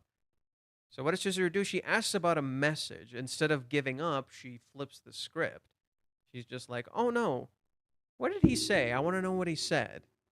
Did he say anything else? Did he message you? So it flips the meaning suddenly. It's like, wait, she was just talking about giving up, but now she wants to know what he's thinking? Huh? So there's no, you never, oh, you didn't actually give up. This is not giving up. This is actually committing. She actually wants to know. She's curious. Isn't this interesting too? Chizuru wanted to know what Kazuya and Minnie talked about before. And an easy comparison I can give you. I can give you a few easy comparisons to give you some ideas. So one interesting one is chapter 251. Or 252, sorry.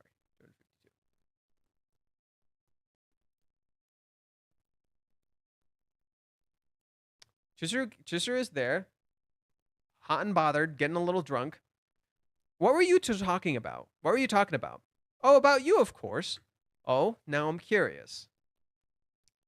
Before, what Chizuru would do before, she would do this thing where she would indirectly ask. She would indirectly ask Minnie what happened, and if it happens to involve her, she can say she's curious. Like, what were you saying about me? Here, notice what happens. Did he message you? What did he say specific? I want to know what he said specifically. Right? It's not impartial anymore. It's very direct. It's him. What did he say? Right? About anything else? Was there anything else that happened? Right? Chizuru's trying to tell her. Anything else happened? Did he tell you anything else? Was there anything else? Right? Kazuya say anything else? We have another instance of this at a later point where this is a chapter I directly talk about quite often. Let me pull it up for you.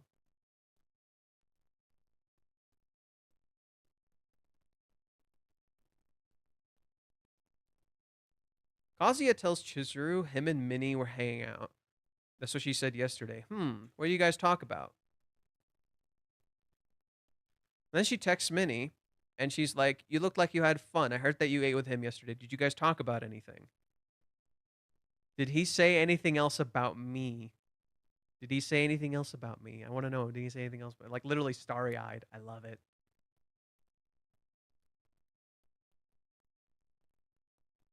Just read Denji and Makima's relationship. Sorry if it sounds harsh. It's the truth. I'm sorry if you genuinely read this manga and think Denji and Makima's relationship is the same as this, you're blind as a bat. And bats are not blind. That's a stupid comparison. You're blind, period. You're blind as shit, dude. You can't fucking see. If you genuinely read this manga and think this is like Denji and Makima, you're blind as shit. Like, I'm sorry, bro. You can't fucking see.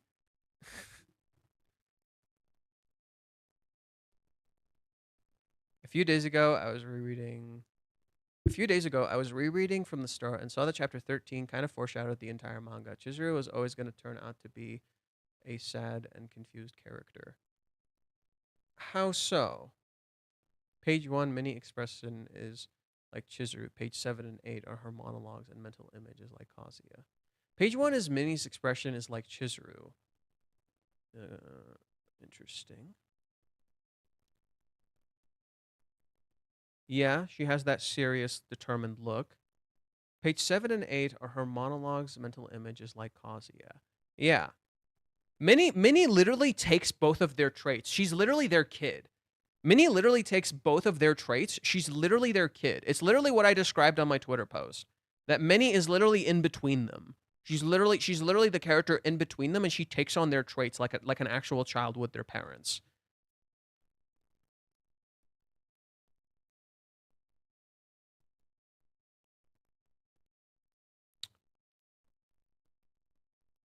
Saw the anime episode. Holy shit, they went in with the Ruka kiss. When do they don't? Better question, when do they don't?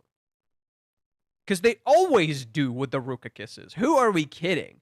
Every Ruka scene is animated to fucking perfection. Every time.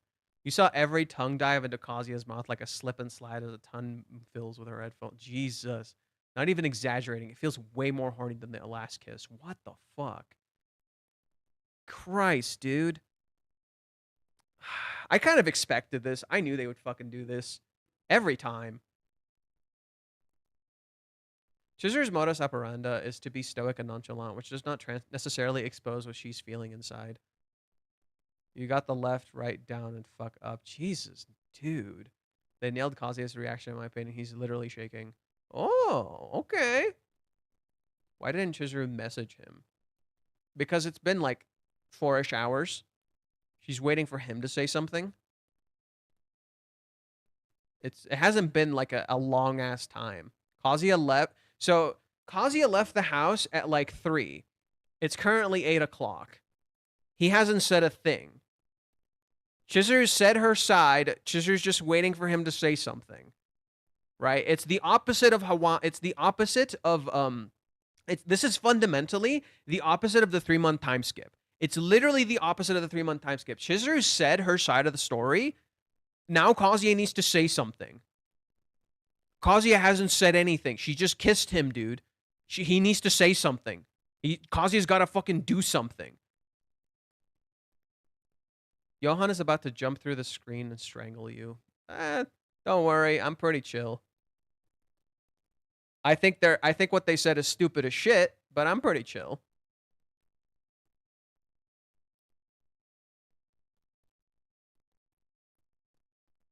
She is curious. She's just waiting for him to say something. Because usually Kazuya talks to Minnie first. Kazuya would talk to Minnie first, so Chizuru goes to that first. Kazuya would tell Minnie first. That's why she asks Minnie. Chizuru doesn't text him because she's expecting him to come home. Instead, Minnie shows up. Because Minnie showed up, Minnie is the closest thing Chizuru has to Kazuya at this moment, and Kazuya tends to text Minnie. But Kazuya hasn't said anything to Minnie, right? So that's going to be the important bit. Chapter 13 is about Kibe narrating that childhood story of how Kazuya never gave up on growing that flower. Yeah, we know that. Yeah. But Chizuru isn't like... I don't know, that's a weird description. Anyways. Oh, oh, I forgot this part. This is her grandparents talking. Katsuhiro's like, oh, this takes me back. Grandma Sayuri is like, oh my, a miso bun. This is them talking. Reishi does this, by the way, like regularly. So this is how fitting, right? And it means something to them, and Chizuru leaves that for them, right? Minnie gives them this, and Chizuru leaves that for them because they like it. How fitting, isn't that fitting? In Maison Ikoku happens something similar. When Kyoko leaves for a trip, she leaves itinerary to see if Godei comes back to her. Maybe Chizuru's waiting for Kazuya to come back as well. No, when Kyoko leaves for the trip, she wants to be done with everything. When Kyoko leaves for that trip, she's kind of pissed off and kind of done with everything, and that's why she goes on the trip. She just needs a refresher. What she doesn't realize is Godei was following her the entire time. He's trying to reach her, and eventually Godei does get to her. He actually does catch up to her. And then they have like a moment. They don't. They have. Maison Ikoku has a lot of like very deep emotional moments, and then afterwards they slowly start to get closer and closer. So that was one of those big moments where Goudet literally chased her down, and she kept seeing him, and she's like, "Where he's? I keep seeing him, but I don't know if it's actually him." And it turns out he was him the entire time. He was literally there the entire time. Literally, a big part of relationships is showing up. A big part of relationships is literally showing up. You need to show up, dude. So it's ironic Chizuru's waiting for Kazuya to show up, but I think she might show up, which would be super fitting. That's why she asks Minnie if Kazuya says something to her. Yeah, that's literally why she asks Minnie if Kazuya says something to her. It's completely understandable Kazuya is still so stunned. He's exhausted both physically because of the date and the move, and emotionally because of the rejection and the kiss. Yeah, Kazuya is like going through terminal velocity whiplash. Like dude's just kind of tired. And I could see Chizuru like running to him. It'd be so fitting. I have seen enough. Okay, dude, then you're welcome to leave. You don't need to be here. I don't care. Gypsy, if this is how you feel, I don't care. I don't agree with you, and I'm not gonna argue with you. I don't care if this is what you want to believe and whatever. If you didn't read the story, then that's your own fucking problem. You're welcome to fucking leave my channel. I'm not gonna argue with you over your stupid fucking take. Have a good day.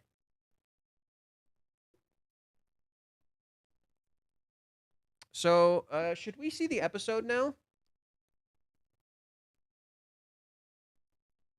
You don't think Kazuya is ready for a relationship right now? What the fuck are you on about? Kazuya is like ready. When was the last time Chizuru said Kazuya's name? If she hasn't said his name before, then what is the significance of her not saying? She always speaks of Kazuya referring to him as him. I think it's cute and that she doesn't. It's saying she calling him by his name until they get together. Yeah, I think once they get together, they'll start to slowly get used to calling each other by their real names. I think that's what's setting up. It's like now that they're ready to break down these barriers, they're gonna get ready to start saying their actual names, which would be super cute. I want them to both start saying it. I think Chizuru saying calling Kazuya by his name is gonna be big for her, just as Kazuya calling her Chizuru is gonna be big for him. Like I can definitely see that. Heck, we might even get it in ways we don't expect, you know. But yeah, now Kazuya is like mad ready for a relationship. Kazuya is the ghoster this time. And not well, yes, technically. Yes, technically. I could see that being Kazuya unintentionally ghosts Chizuru. How funny. How funny. Chizuru is gonna do it first for sure. Yeah. Maybe. I could see that. But yeah, Kazuya is technically ghosting Chizuru right now. Because he's so out of it. He's so out of it. He's technically ghosting her right now. And it'd be so funny if Minnie like goes to him, Master, what the fuck are you doing? Get the fuck back here, you idiot.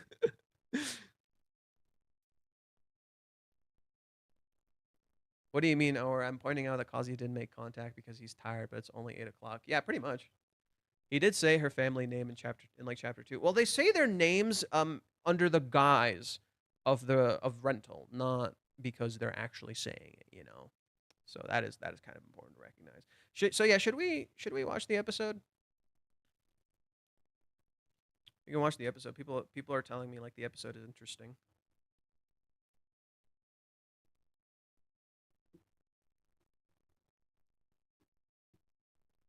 Promise, Time, and Girlfriend. What the shit is that music it start with? It starts with this like boom, boom.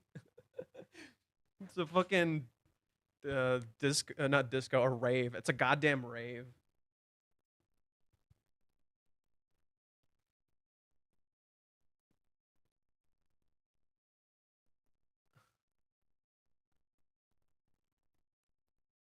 Okay. Okay, you gotta listen to this music. The music choice is weird. Oh, wait. Okay. Let's do this. And then do this. いきます。美味しい。びっくりしちゃう。 You have to admit the music choice is weird, right? You have to admit that music choice is fucking weird.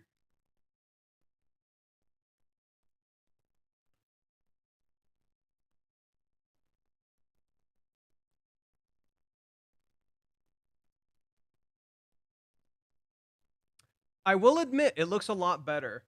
I will admit the composition and the visuals of this episode actually look a lot better. That's genuinely surprising. It actually looks smooth and clean.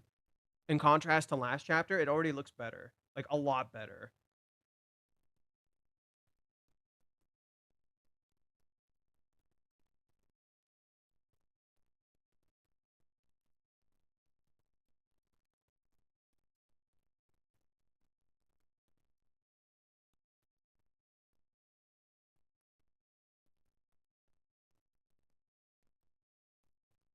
Wait, the music pacing is good actually. What the shit?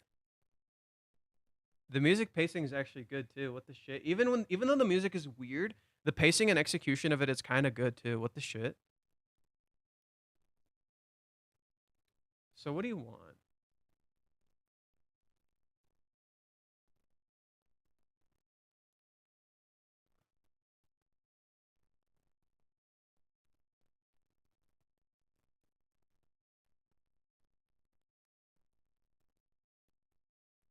Okay, so she talks about the public image thing. I do want to strike a quick comparison between how the anime presents Mommy and how the manga presents her. I'm just curious. I'm just curious at this point. So this is chapter 183, I believe.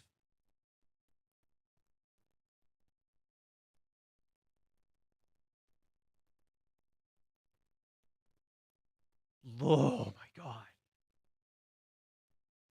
Oh my god. No, she looks so much more intimidating in the manga. Way more intimidating in the manga. Like, public image is everything for an actress, isn't it? Right? Like it's just a threat. It's just a fucking threat.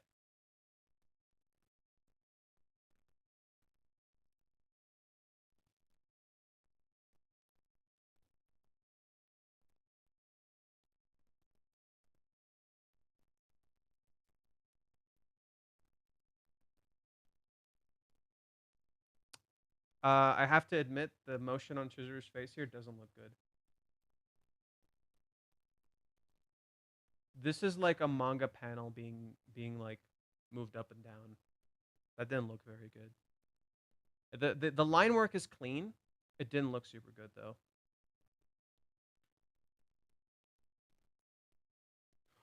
Oh, oh my god. Oh my god. You need to hear Mommy here. Listen to Mommy here. Damn.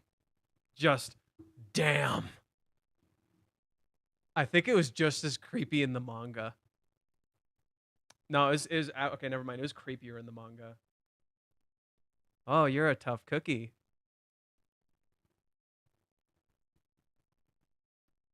Damn. Oh, you're tough.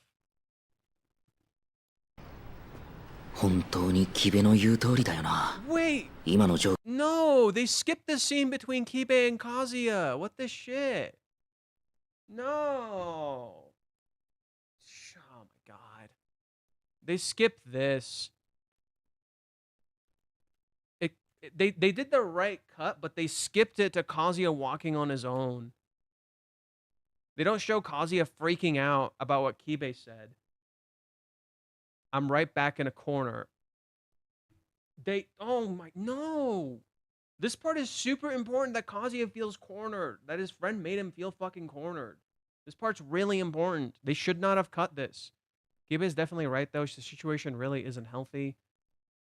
Even if I laid things out for Kibe, there's no way I could expect him to keep quiet with Grandma. He'd never give me a pass. He just wouldn't understand. That's super important. The Kazuya thinks Kibe would never understand. But I can't hold back anymore. That's exactly why. I've only got one out. To confess, to go out with Mizuhara, to be her boyfriend, to make the lie come true. Kibe literally made Kazuya feel cornered. Damn it, dude.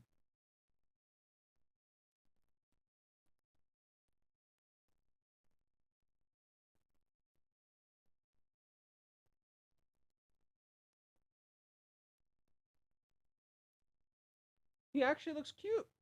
He actually looks cute here, but they fucked up. I'm already saying it right now. They kind of fucked up this scene. They should not have skipped this. It gives contextual meaning as to why Kazuya acts the way that he does and why Kazuya feels so cornered in Hawaiians. You cannot skip that scene.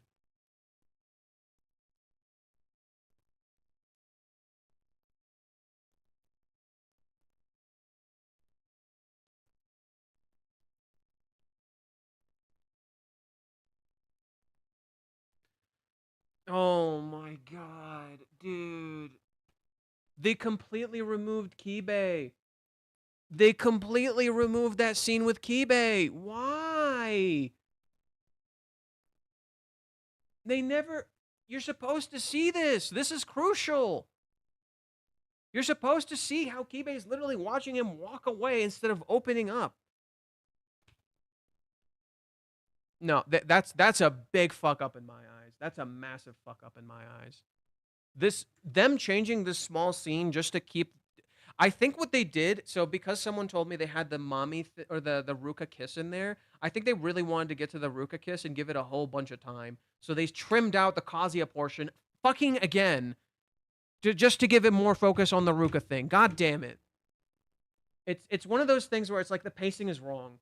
They focused on the wrong thing. They emphasized too much on the wrong thing. Again, damn it.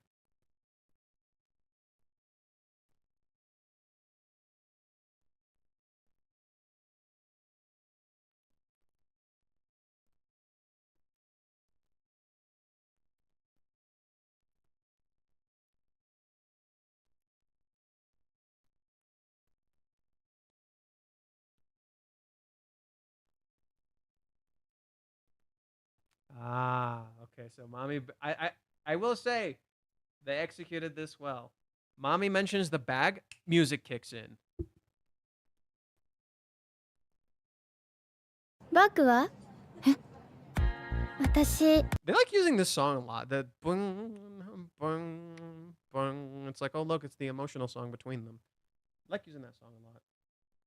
I like that the music kicked in like right when mommy said that. That does work for me actually.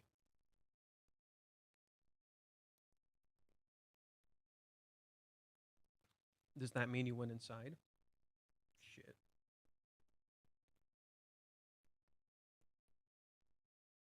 You're misunderstanding.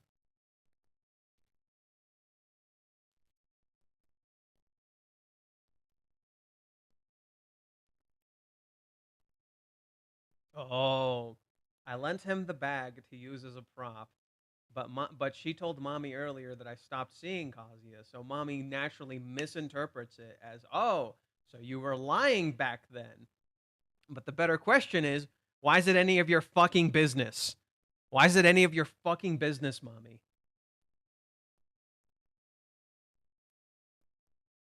I apologize for lying to you.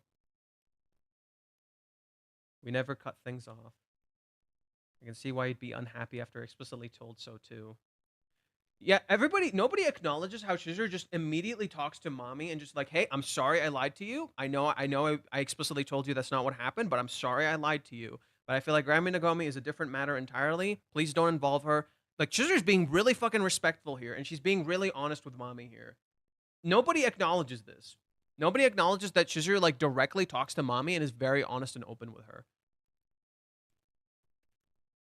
I apologize for lying to you. I'd continue to see him after that. You have already asked me to stop, and I didn't completely understand if you're I completely understand if you're upset. But the way I see it, this has nothing to do with Grandma Nagomi, right? Why are you dragging her into this? Why are you creating all of this, right? She's being respectful but upfront. This is literally Chizuru like handling her shit together. And Chizuru is making a completely valid argument here. And it's fascinating to me how people started to turn on Chizuru after this point when Chizuru is like being completely logical with Mami here.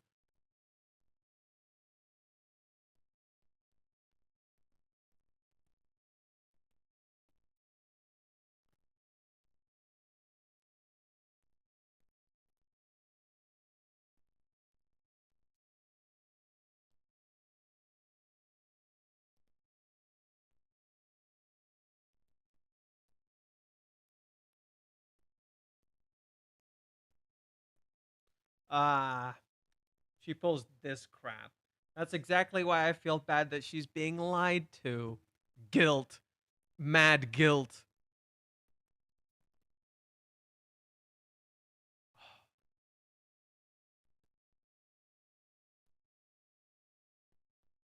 Oh man. I hope they do this scene justice.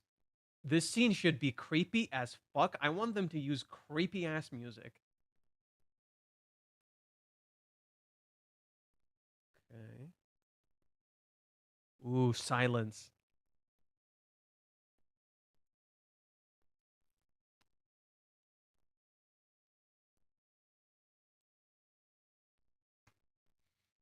You'll know exactly why I just did that. I just want you to listen to this.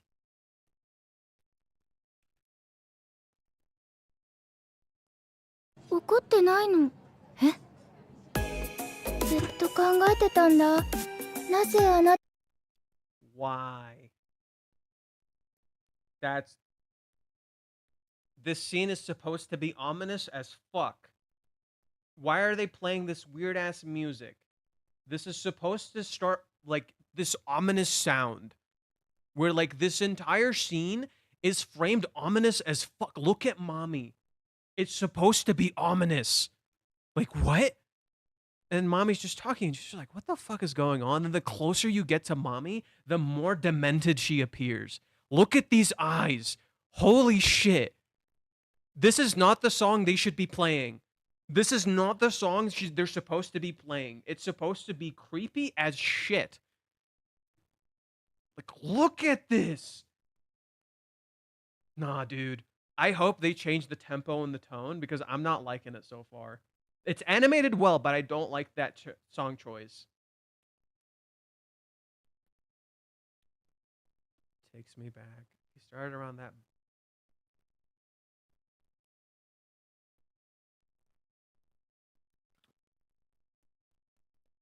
It wasn't normal.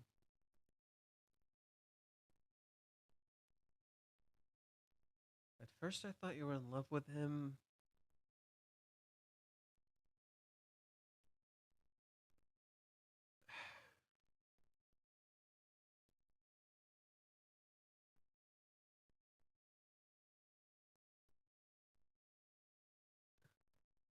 I hate this line so much because so many people believe it. After we broke up, he wouldn't leave me alone, almost like a stalker. I was nice to him when we were dating, and I let it go to his head.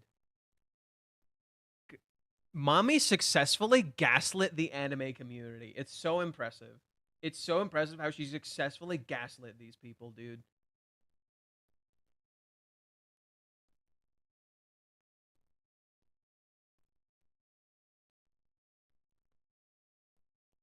It was really messed up. He seriously might have killed me someday. What the fuck are you on about? What the fuck are you on about?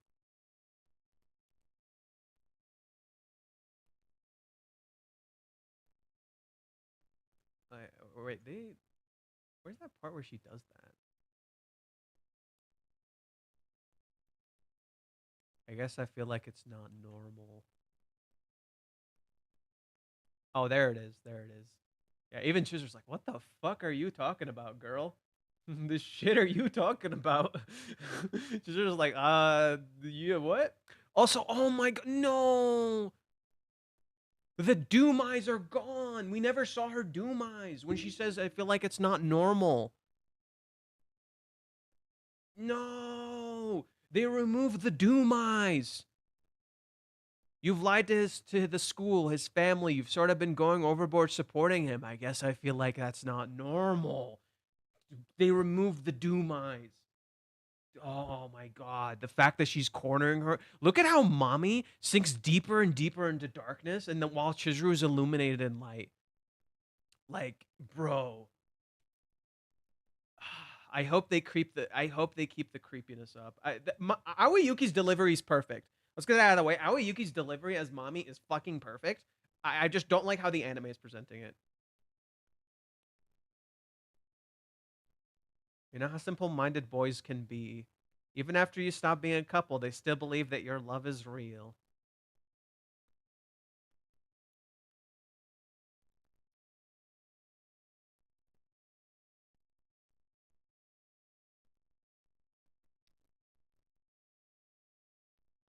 I'm sorry. Let's hear Aoi Yuki's delivery, which is good. やばいよね。 So that shot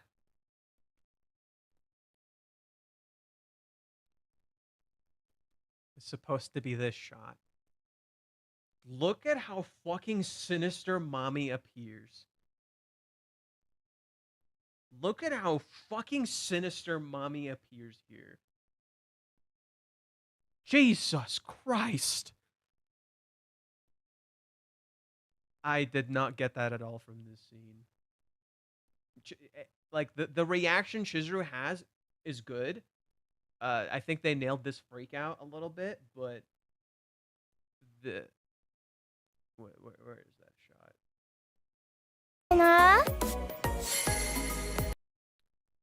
This is...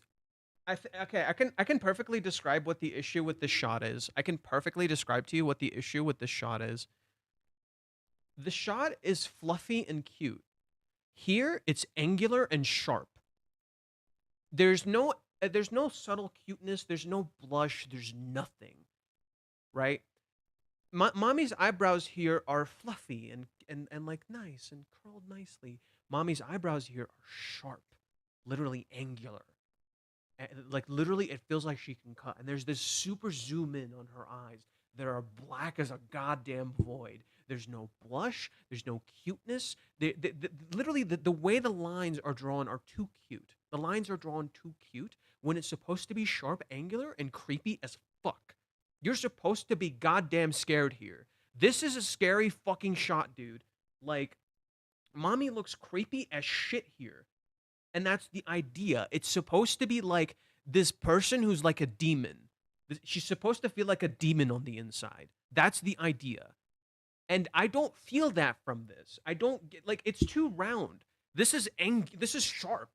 Like the way mommy is drawn here, her eyes are like like literally like this. Like literally like that. It's sharp. But here, the eyes are too round.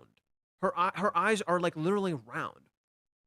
And it's not sharp enough. And the eyebrows right here don't complement her eye. They don't give emphasis to her eye, so it doesn't feel as scary. Aoi Yuki's delivery makes it creepy. Aoi Yuki's delivery makes the line creepy. The music does not work well with the line either. I have a lot of criticisms about this. The music does not work well with the line, and the visual representation of mommy's creepiness is not there in my eyes. It's kind of creepy, but it's not really creepy, especially with the blush. Like here, they should have just removed this blush. They should have like put a lot more emphasis on mommy's face, and they should have made her eyes fucking black, like a goddamn void. Like it's supposed to be fucking scary, and I don't feel that. I just think Aoi Yuki's delivery makes it creepy. Like here, the way it looks in this shot makes it creepy. The way it looks down here on me, right here, that looks creepy. But the way like here, like the way it looked right here, that looked creepy. But the way it looks in the actual manga or anime. So don't worry. Oh shit, audio's on. Got it. You don't have to keep quiet.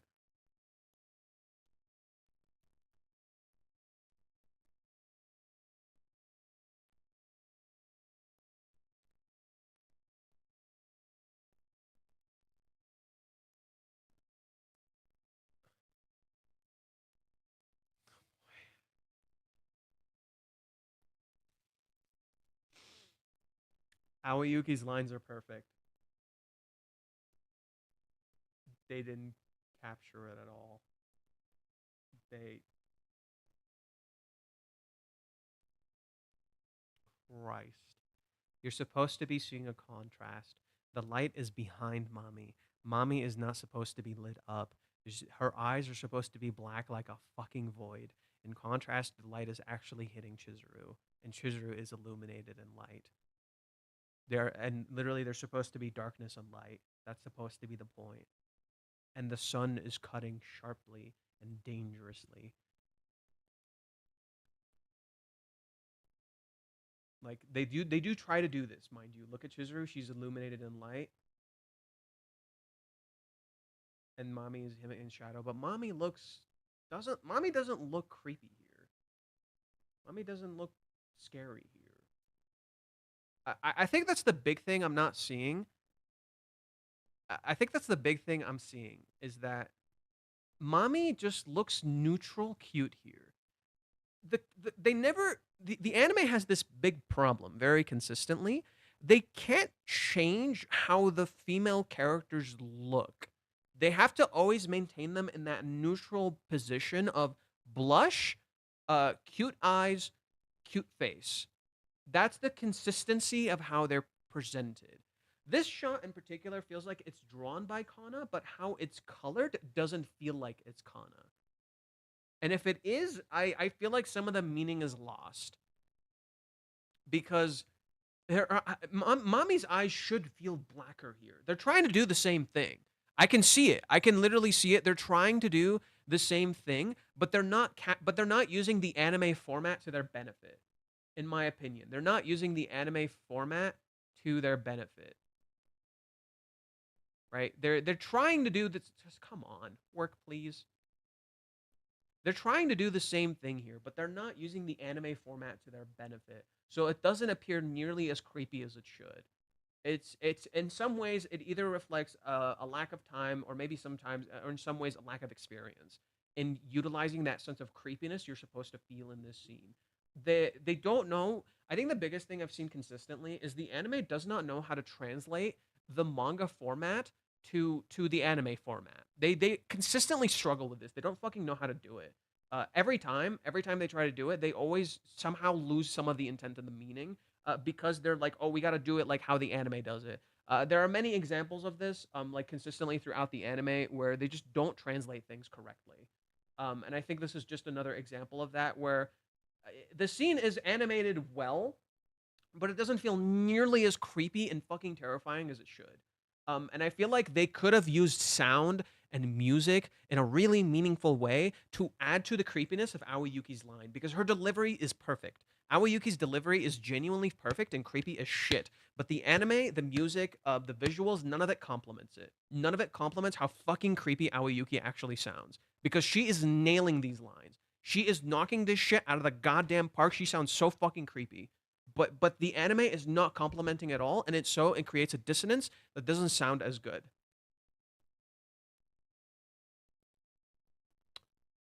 Let me check the chat. I've got stuff to do. Gotta leave stream. I'll be right back. I'll be back later. If I don't make it back on time, then great stream later. The way they drew Mommy in this one shot in the opening was really scary, though. They didn't do the same in the episodes. Yeah. The opening shots of Mommy nail her creepiness perfectly. Because the opening is actually animated well with a lot of people who are very experienced, and whereas the anime kind of doesn't. The anime itself doesn't actually have that as much. Let's see what else. Thing is, some artist Hirikoshi has the same problem where you need to put in a significant effort on the art direction, specifically in lines and shading, to give off the energy of the manga shade. Yeah. They didn't do this with Mommy in the earlier seasons, where she was like this, which is confusing. Yeah, in the earlier seasons, Mommy, there are shots in the earlier seasons where Mommy does genuinely look really fucking creepy, and they do a good job of making her look creepy, without losing the intent. One such instance is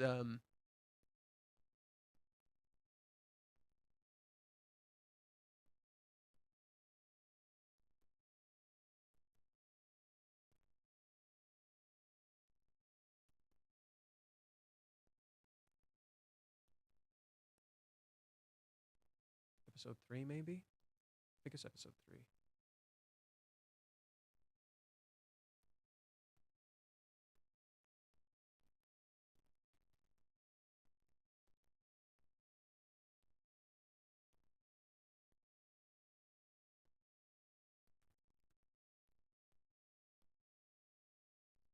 I think I found it. Just give me a sec.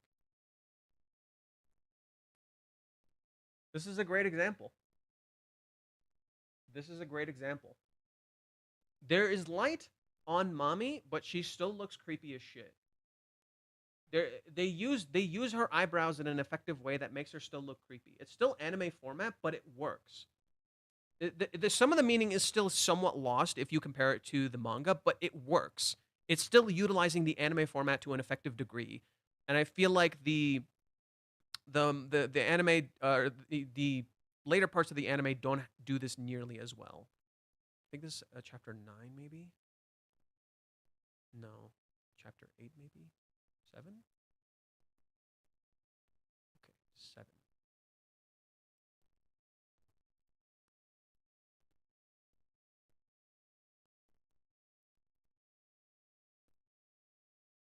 Yeah, see? It does look way creepier in the manga. She looks infinitely creepier in the manga. Like, her eyes are literally fucking dead. Like, mommy looks infinitely creepier in the manga than she does in the anime. But it works. They are still utilizing the anime format in a way that is somewhat effective because you still see the shades and the creepiness in mommy's eyes. There's color, but it's effective. And this is using the anime format to a good degree, right?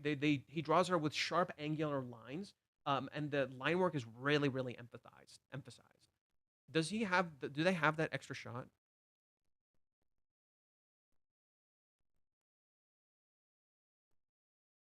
Yeah, even this.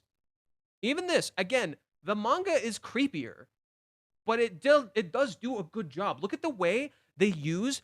They literally do use the lighting to emphasize mommy's face. It's brilliant. This is genuinely good fucking animation. They use good composition to emphasize mommy's face, but blurring these angular sides right here. It's genuinely good animation. They actually do a good job of making mommy appear creepy in a way that's different from the manga, but still captures the intent. Still captures the intent of this scene. They even use the angular eyebrows, right? They even have that here. The angular eyebrows, it's the same. She has the same angular eyebrows. They're just as creepy. But the current anime can't do this, probably because of time restrictions. They don't have time to iron this shit out, and it's clear. No.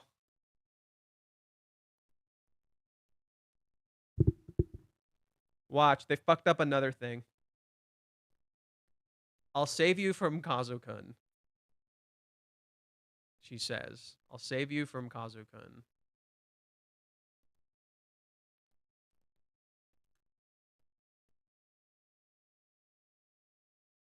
Okay. Why do they have him go back home to look at this picture? They cut to the next chapter instead of doing this. Kazuya walking forward while mommy says this about him.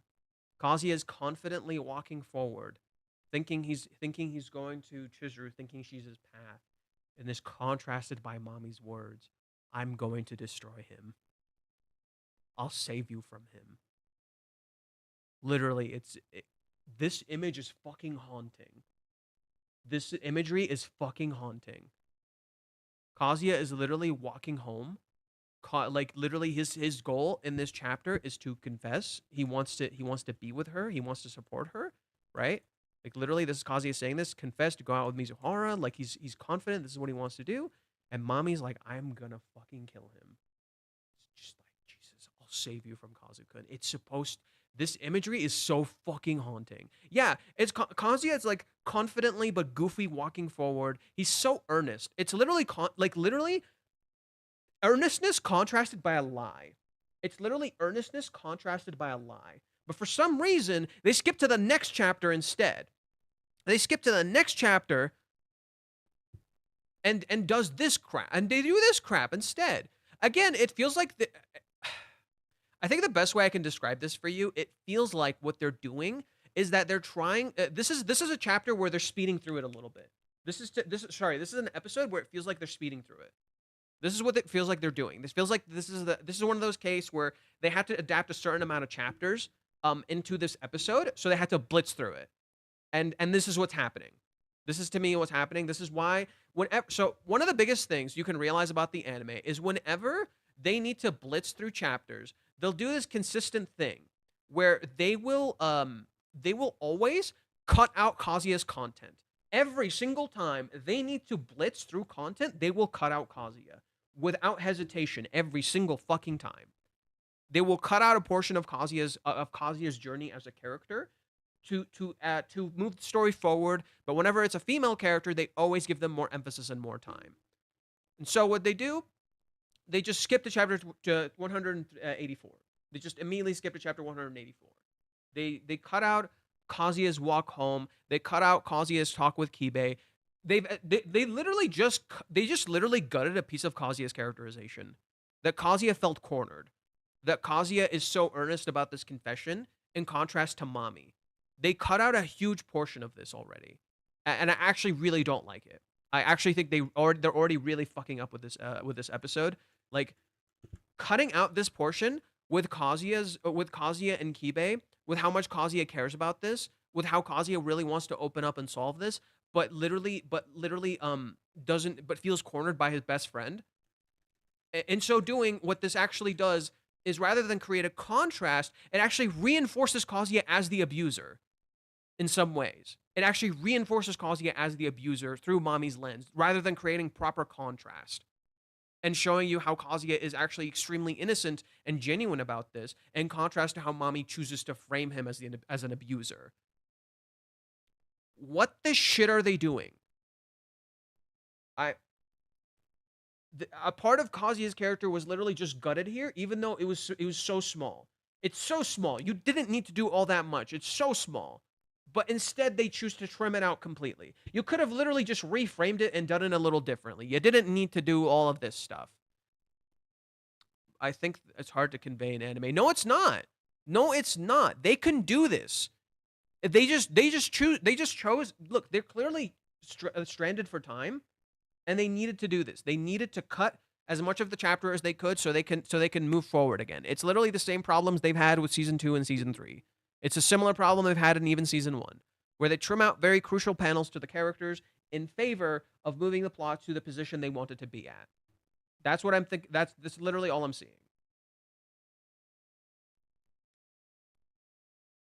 They're trying. Don't get me wrong. They're trying. They're contrasting that with this.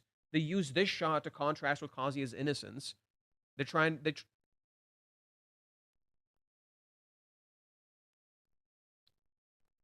Interesting choice.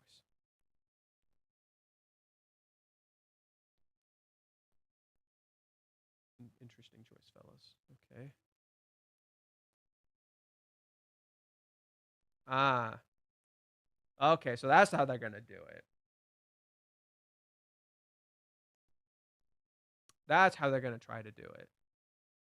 They're gonna, okay, I see it. They're gonna insert that part in here. They're gonna insert that part here. But if you were gonna do that, why did you bother? Come on. Now it's just confusing. Now their intent is just confusing. Now they're gonna introduce that portion where Kazuya feels cornered by Kibe. They're gonna insert that line here. That makes sense.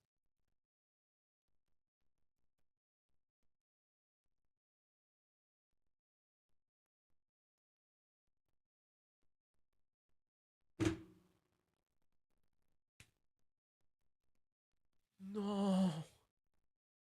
No. I gave them the benefit of the doubt. I thought they would include that portion. They didn't. They just completely cut it. They just completely cut it. Oh my god, they did it again. Twice. Twice in a fucking row. They got Kazuya's character. Twice. I wanted to give them the benefit of the doubt. They did it again. They did it fucking again. My mistake. My mistake for trusting you guys. My fucking mistake. Jesus. They cut out this portion. So Kazuya is here. And they keep this scene. They cut this scene. It's clear after talking to Kibe that confessing is the best possible move. It's my only option. Again, reinforcing how cornered Kazuya feels. The lies to grandma, the situation with Ruka, it's the answer to all of it. I just can't keep dragging my feet like I have been. I really want to go well, but I feel like it's never gonna happen. Hey, friendo, how about you start muffling all that noise, huh? Then he gets up and he goes for it.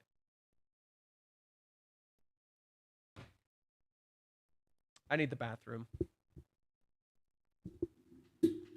Unbelievable.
As you can see, I'm a little frustrated.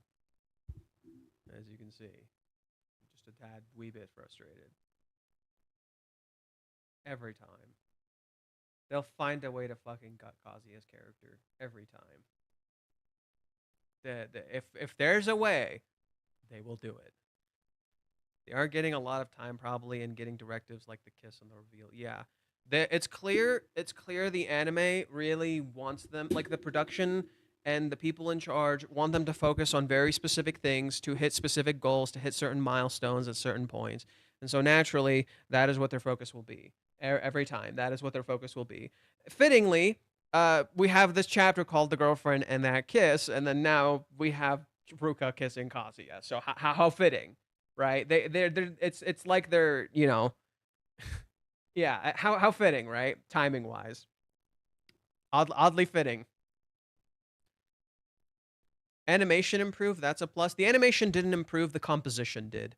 That's two different things. Composition and animation are not the same thing.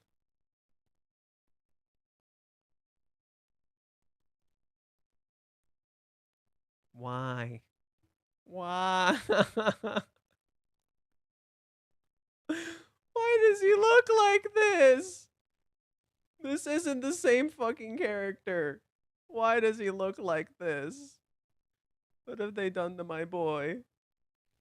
What have they done to my boy?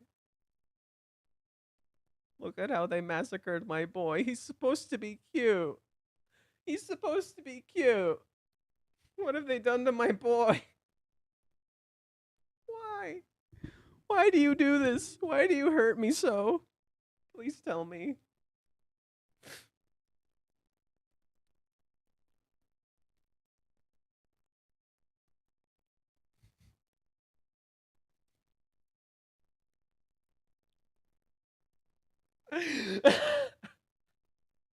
I can't even. It's just so. It's so funny. It's so funny levels of bad.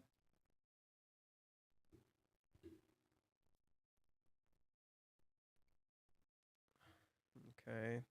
Again, I'm already seeing stuff I don't like. Right? You have Kazuya being jumpy. Oh, look at her. That's not the same either. It's like her face looks too angular. Like they made it too. She has like a pointy jaw. I don't know why they did that.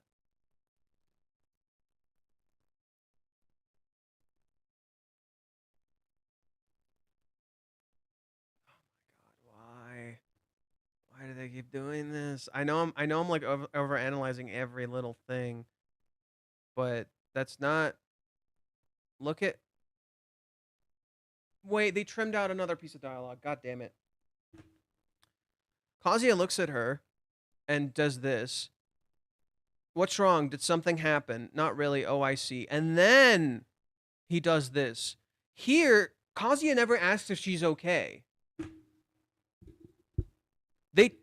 A small important piece of dialogue that characterizes Kazuya as a person, they trim it out. Just a tiny piece of dialogue that's crucial to understanding Kazuya, that the first thing he would do before even considering confessing is check if she's okay. Are you okay? This tiny piece of dialogue is important. It's something wrong. Does something happen? Not really. Then he starts worrying about confessing. But first, he puts her first. Again, another piece of dialogue is trimmed.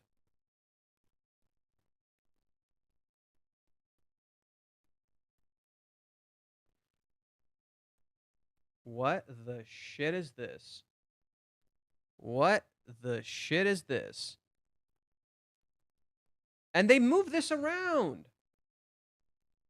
He didn't. Yeah, he heard it then, and then he hears it again.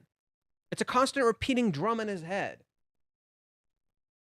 And then he says it, and he looks kiddie.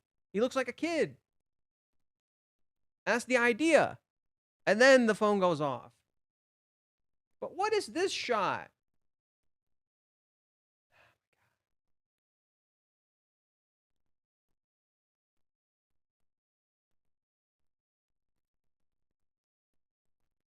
The call from Ruka doesn't have nearly the same emphasis.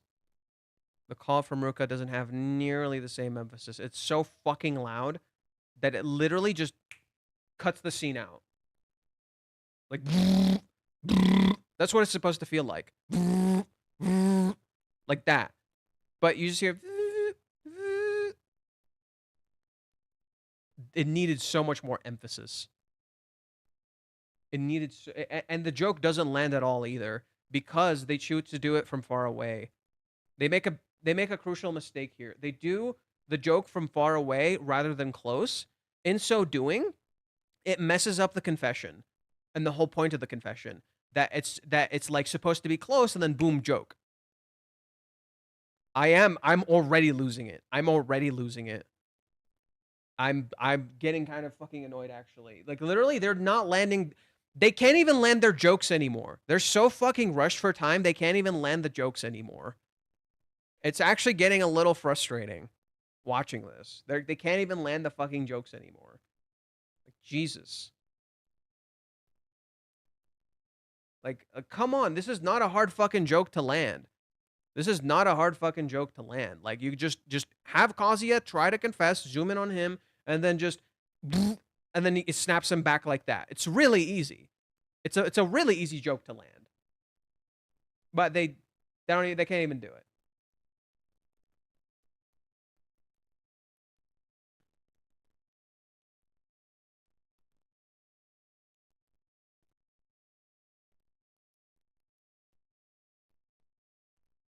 I will say this shot does look okay. This shot of Kazuya does look okay. Let's compare and contrast it with the manga.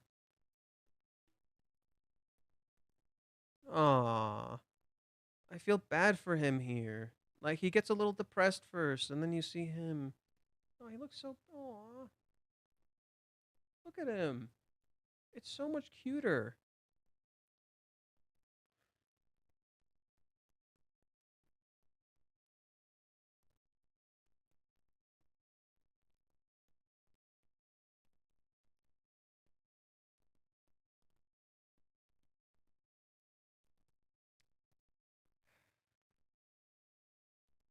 I think the biggest thing that's kind of frustrating me is the tonal dissonance.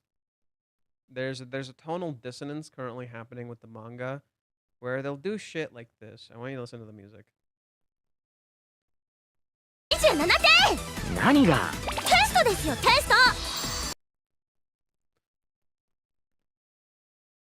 They have this tonal dissonance going on where the music does not match the vibe of the scene. There's supposed to be a bit of emptiness in this scene. There's a bit of uncomfortability in the air. And the scene is meant to leave you feeling empty. You're supposed to left feeling like unfulfilled, feeling kind of empty because you failed. And that's reinforced to you constantly in certain ways, right? Like just that sense of emptiness permeates this feeling or this chapter. And I don't quite feel that. I also think Ruka looks kind of cute here. They didn't nail that. The way Reiji draws the earbuds makes it look like she's wearing like really pretty earrings. The way they're framed makes her look kind of pretty here. The anime does not nail this. The anime does not make Ruka pretty like that. What is this music choice? I'm sorry. What the fuck is this music choice? Listen to せい this. ですからね 確かにルカち Like, bro, what is that music choice?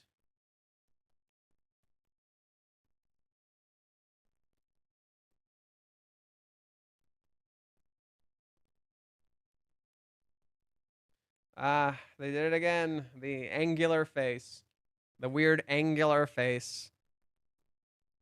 The studio is overworked specifically in this genre. Also, not saying the people creating are doing it on purpose or situation, just anything goes depending on the situation. Yeah, I mean, I'm not blaming people here. I'm not, at least I'm not trying to. I keep constantly trying to mention to you guys how it's clearly they're rushed for time.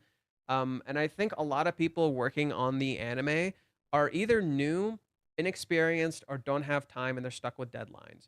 In so doing, that reflects why certain things are drawn in certain ways because they don't have time to clear it up. They don't have time to make it look nice and consistent. They don't have the time to people working on it. Do you think the anime is the cause of why? No, it's one of the causes. It's one of the few, but it's not like. I think so. Here, I think one of the ways I can best describe it to you. I don't think the anime is the cause of why it happens. I think the anime fuels the cause in some ways. There we go. That's the best way I can say it. The anime unintentionally creates the scenarios to reinforce why the hate happens. It's not the source of it. What I mean by this is that it has a very bad tendency to misrepresent the characters, misrepresent the story, and misrepresent certain things. They don't do this on purpose because they clearly are making this story with heart and understand some of the feelings of the characters and who they're written to be. Unfortunately, they misinterpret the story and sometimes they're clearly timed for work, and so they can't capture the scenes as well as they want to, or maybe they don't have time to iron the scene out.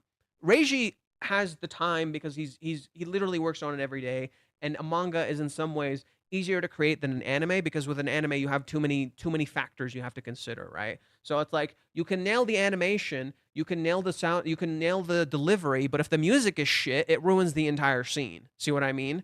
Whereas with anime, you don't have these limitations. It's you have control over everything because it's you working on it on your own with a few people supporting you. But it's completely under your control. In that sense, by that logic, in some ways, the manga adaptation is oftentimes more superior than the anime. Often, not always. There are times where the anime adaptation can understand a scene so well it can surpass the intended meaning. I think a great example of this is Attack on Titan. Attack on Titan is a very great example of the anime in some ways surpassing the manga because it's not only the proper ending that what's his name envisioned, but it's also something they had time to really work on and clear up. So in that sense, I think the anime might be in some ways a slightly better. There are things about the anime for Attack on Titan that they fuck up, but that's my point. Is that it's not always. The unfortunate truth is that they clearly have a lot of time and they don't have time to work on this like they want to. And the anime unfortunately misrepresents the story a lot. In so doing, it gives fuel to the hate. It isn't the source of it. The anime is not the source of the hate, it gives fuel to it. That's all. They also rely too much on Kappa, in my opinion, but it took over the anime, which isn't her fault either, and she's great. But they seem like they just use her to art to sell the show more than anything. That's just true. It is.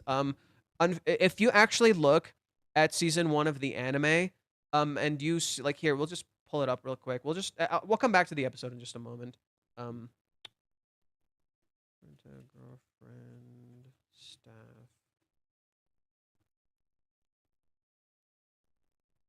I don't know if we'll do it through anime list. No, not my anime list.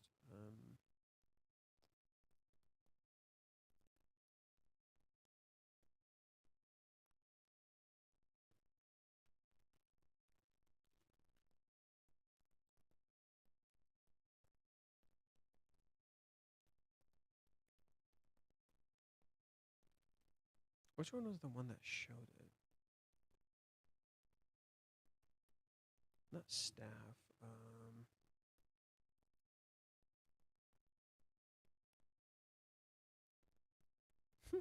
Oh, here are all the stupid shit. Fucking grifters everywhere, dude.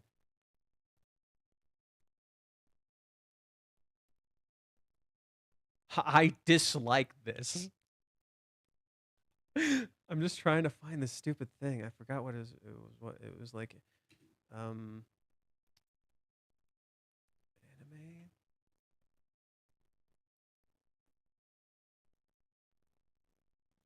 God, you literally can't see anything positive. Everyone's just a fucking dick. I'm just trying to find this stupid thing. Rent a Girlfriend. What was it? Anime News Network. I think that's what it was. Okay.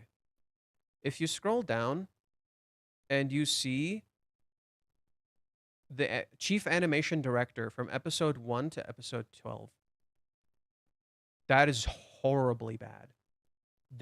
So I'll zoom in so you see what I'm talking about. What's all this crap? Go away, Jesus. Right here. Chief animation director for season 1, episode 1 through episode 12. She managed, Kane Hirayama, or Kape, managed every single episode in season 1.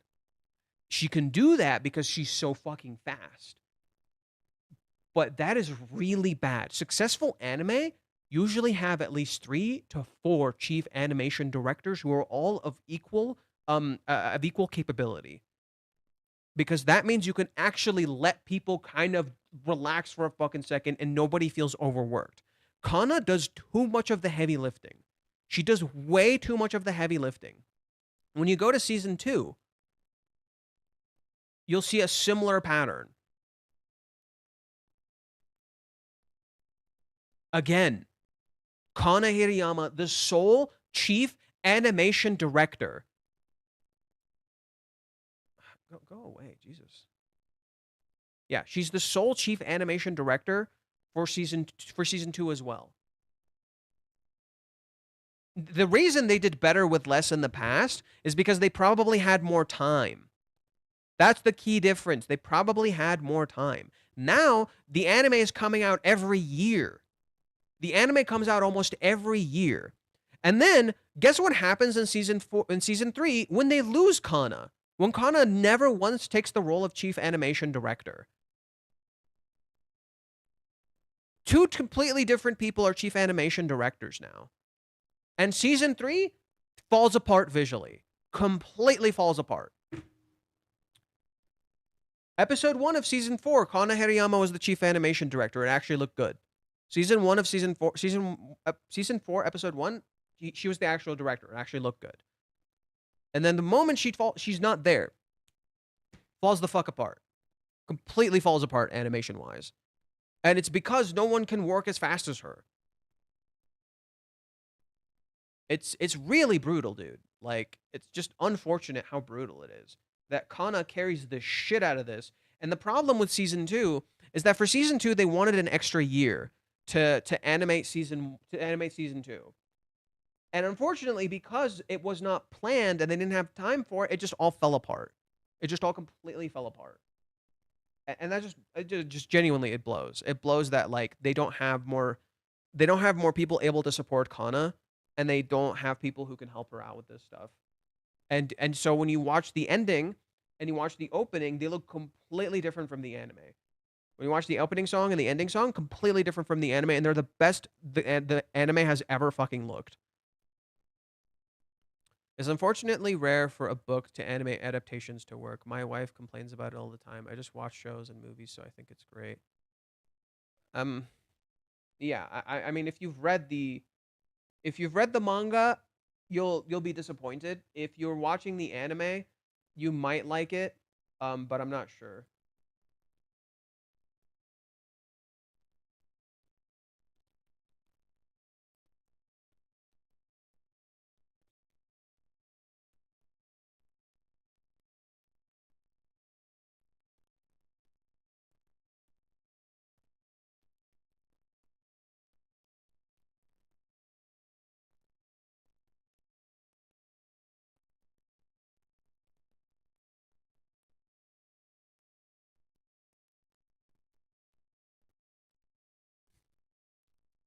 What have they done to my boy?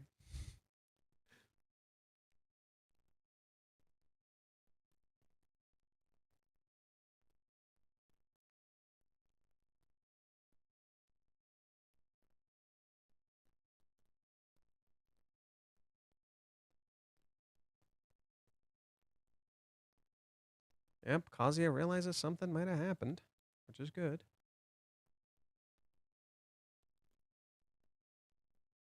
Ah, she looks cuter in the manga. Something did happen then. Oh my god, look at him. Look at what they've done to my boy. What have they done to my boy?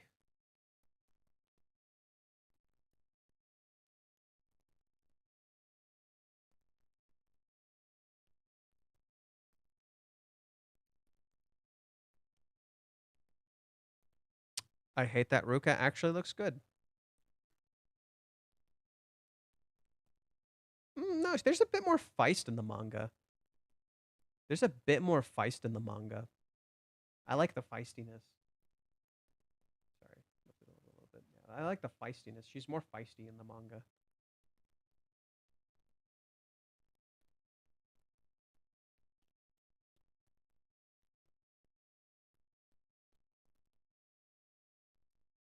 Why does he look like this? Why?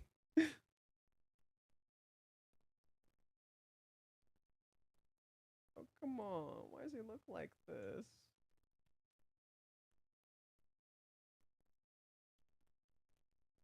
And the way the manga cuts is better too. So they're already adapting something from chapter 185. So they move stuff around. They're already adapting shit from 185. So this talk.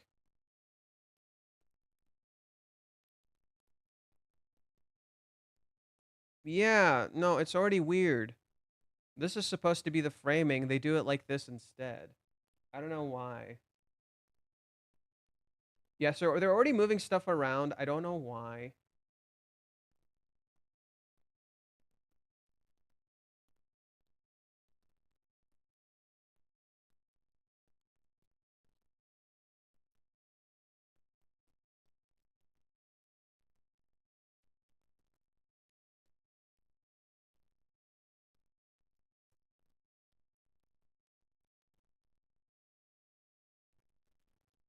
The music is kind of cute.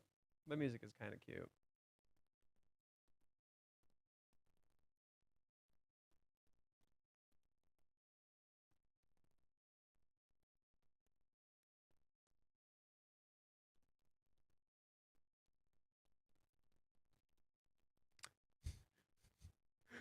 Who allowed you to quit being my boyfriend? What a funny ass line. What do you fucking mean? What do you fucking mean? They changed the orange t-shirt as well. Oh yeah, is it? Oh yeah, it's supposed to be striped. Oh, yeah, the orange t-shirt's supposed to be striped. Yeah, it looks better here. It's supposed to be striped.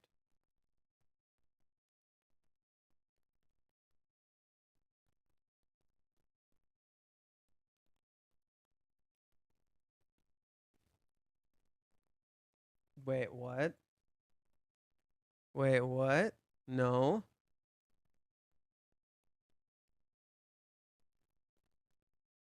Wait, they translated that wrong. I already know that. You don't have to remind me. And who said you're allowed to back out of our relationship? I'm pretty sure that wasn't the deal. Come on, what am I supposed to do when you say that? It's like cheating. Oh yeah, Ruka makes him feel fucking guilty here, but they translated that weird. They translated that weird. I know you're hiding the photos in the back shelf. It's like, so what? You know. I don't agree. I didn't agree to this. No, she's saying that wasn't the deal. She's saying that wasn't the deal. That she's guilting him. But the anime frames it weird. The anime frames it really weird. Ruka's guilting him here. Let's go to the K manga version. I'll pull up the K manga version. I'm curious.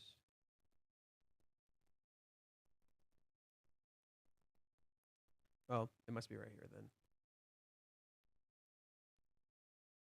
Yeah, Ruka's guilting him because she's desperate. Ruka's guilting him because she's desperate, but she doesn't actually mean it. She's just scared to lose this.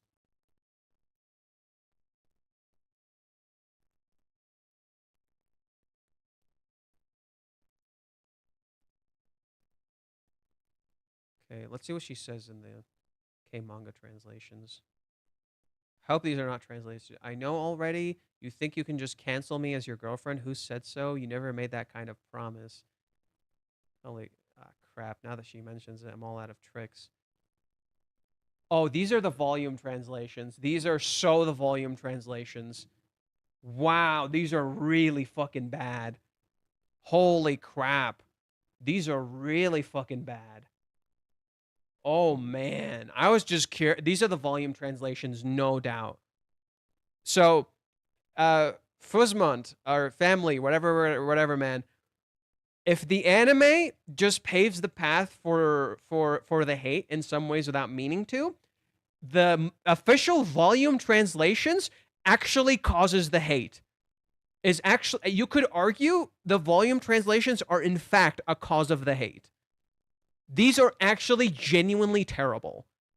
I may have bought these from K manga, but I can tell very plainly these are not the K manga translations. The official volume releases of Rent a Girlfriend are genuinely fucking terrible. Straight up, actual garbage. They're really, really fucking bad. And this is a great example of that. They completely misconstrued and changed Kazuya's lines because they don't actually speak Japanese properly. And most of the people who do speak Japanese that I have talked to can say this. They fuck up Kazuya's lines consistently. And this is a great example of this. These are not the K manga translations. Up to a certain point, the volume translations did them. And then after that point, it's the K manga translations. Whenever you get K manga, they're good. Whenever they call back to the volume translations, they're fucking terrible. And this is a great example of this. So yeah, I'm all out of tricks. What do you mean out of tricks? Like, Kazuya doesn't fucking say this. God damn, dude.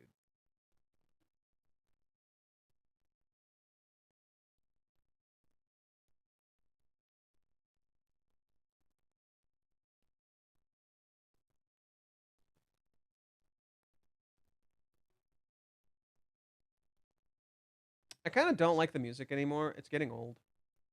They should have stopped.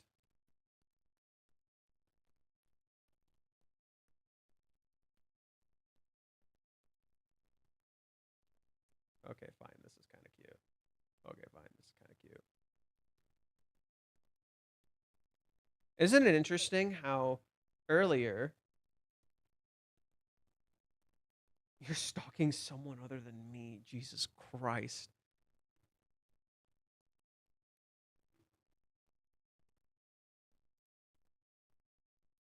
Isn't it funny that Mommy calls Kazuya a stalker, and then now Ruka is saying you're stalking someone other than me. And it's like, he never.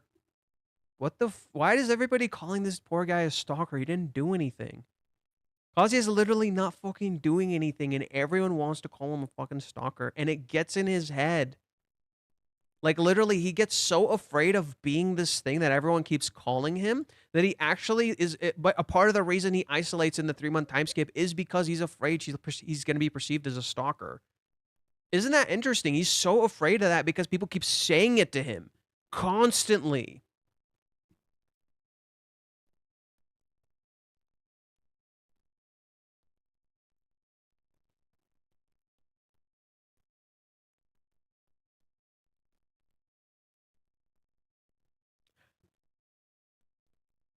Why?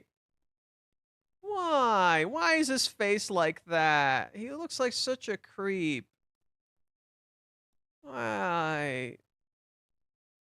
This is supposed to be the same face.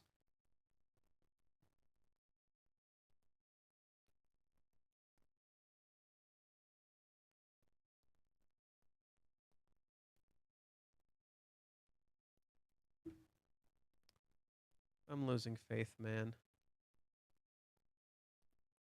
I'm losing faith, man.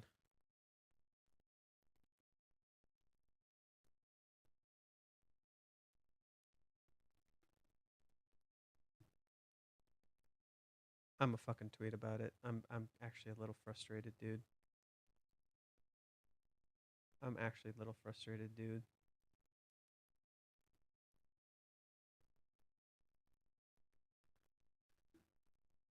This is supposed to be the same face. What the fuck?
Does Ruka have a family or a friend? Like she doesn't have nothing else to do. She's in high school. That's why. She gets to not have anything else to do because that's just she's a kid. She gets to get away with this shit. Kazuya's coming back, dude. I don't know. Wiz, nothing is proven. I have no idea what the fuck is you're talking about, bro. You're always like this proves something. You've been saying that for the past like 6 chapters, maybe 4. Yeah, I'm gonna go with 4 or 3. Past like 3 chapters, maybe. You've been saying this proves this, and then the next chapter literally proves you wrong. Like what?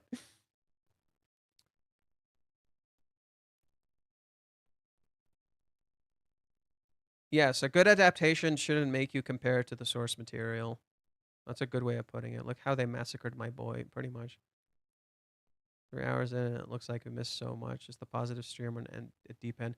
This is a positive stream. I'm just currently frustrated about the anime. This is a positive stream. I'm just currently frustrated about the anime. I really can't stand what they're doing. I don't fucking understand what the fuck they're doing, dude.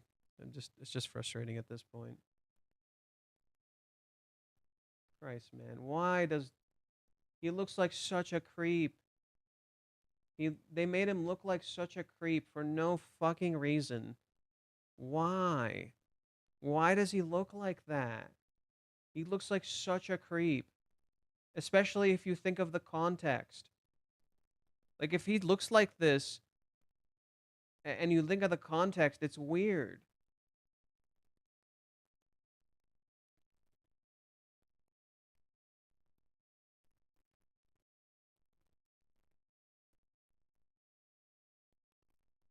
Whoa! What the hell? There's good motion here. That was actually good motion. What? That was weird. Why was that good?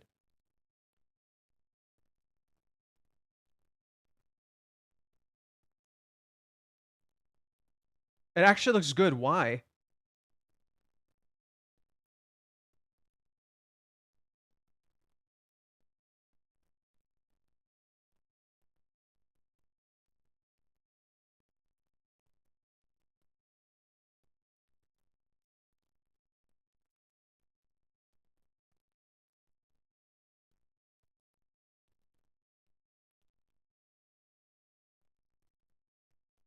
They're doing a good job. Wow.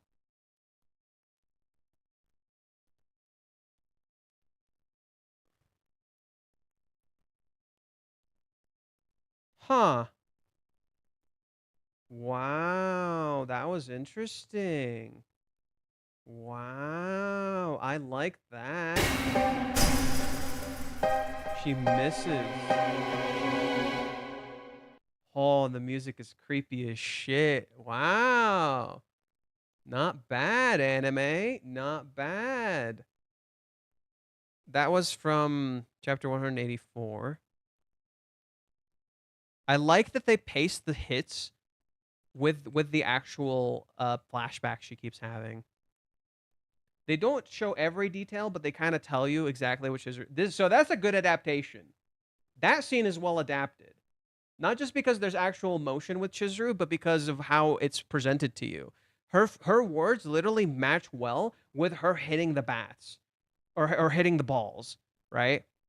Like whenever she hits the ball with a bat, memory and words, memory and words, memory and words, literally, and you feel it. You feel her struggle. They did a good job with that. They don't say these. She's planning on outing me. I'm sure of it. Just don't know how exactly. And if that's what she's planning, what can we really do?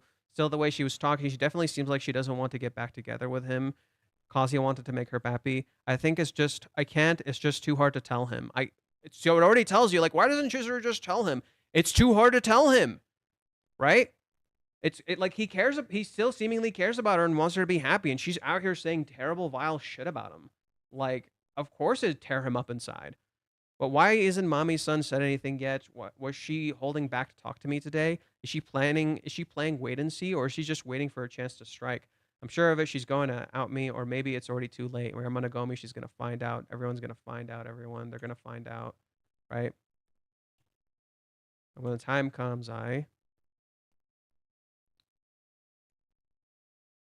what will you do?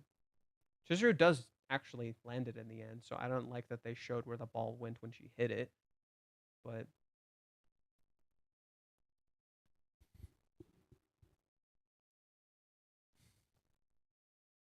okay, back to this. I hear the kiss is pretty bad.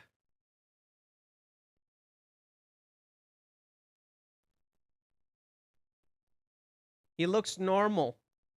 It's a Christmas miracle. He looks normal. It's a Christmas miracle. When the time comes, Chizuru will nail it. She'll find a solution to the issue. That was the point, which she does in the very end.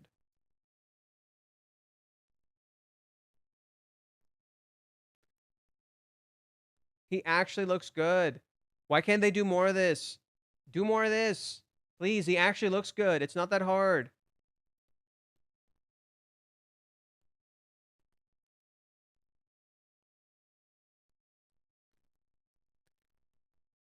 This is what Mommy's eyes should have looked like. This is what Mommy's eyes earlier should have looked like. This. Why didn't they do this? Literally this. Straight up this. Just do this. It's you. Doesn't it? Isn't it more frustrating when they actually do it? Like when you know they can do it. That's the frustrating part. Is like when you know they can do it. When you know they have the capacity to do it, and they chose not to. That's what makes it frustrating. When you know they can, and they chose not to. Come on. Please. Please. Also, it doesn't start with this. It doesn't start with this. It doesn't start with her hugging him in the dark. And Kazuya's like, can we at least turn on the lights? Right? It doesn't start with like how overly defensive Ruka is supposed to be being. Look at her. They don't do this. You're supposed to see this. And then Ruka acts like this. They just skip to this. They skip that part. Again, they lose characters. Oh, wow.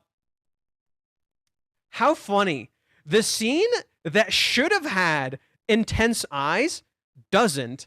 And the scene that shouldn't have intense eyes and supposed to be more cute and mellowed out does. Anime team. What the shit? Why don't they even have the heart? Why don't they have the heart here? She literally has hard eyes. She's supposed to be fucking lost in love. Bro. Why are they doing this? They're literally putting emphasis on the wrong things. They're emphasizing the wrong things.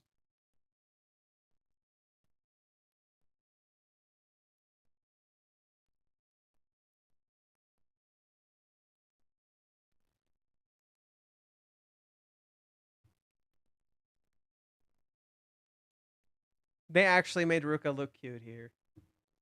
This is where all the budget went. The budget went to Chizuru hitting at the batting cages and this scene.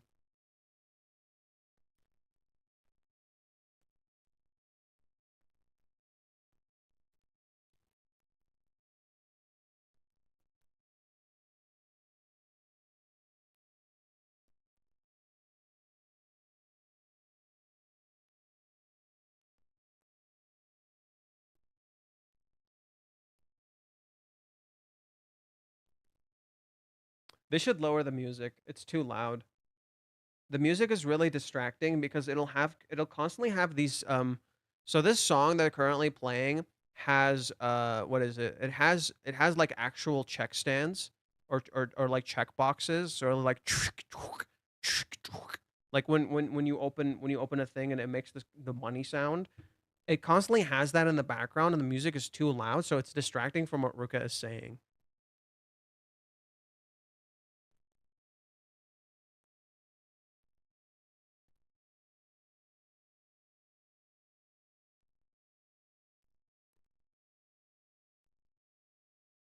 He looks so good here.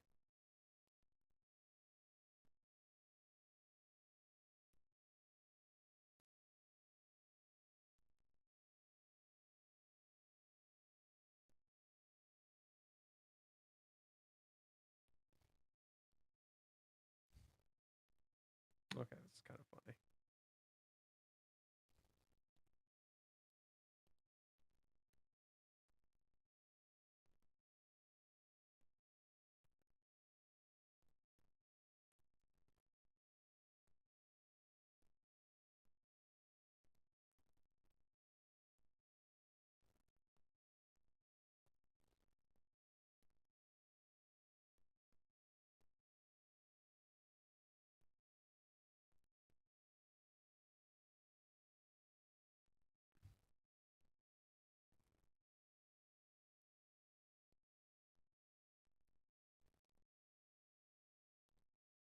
Oh no. Oh no. Oh no.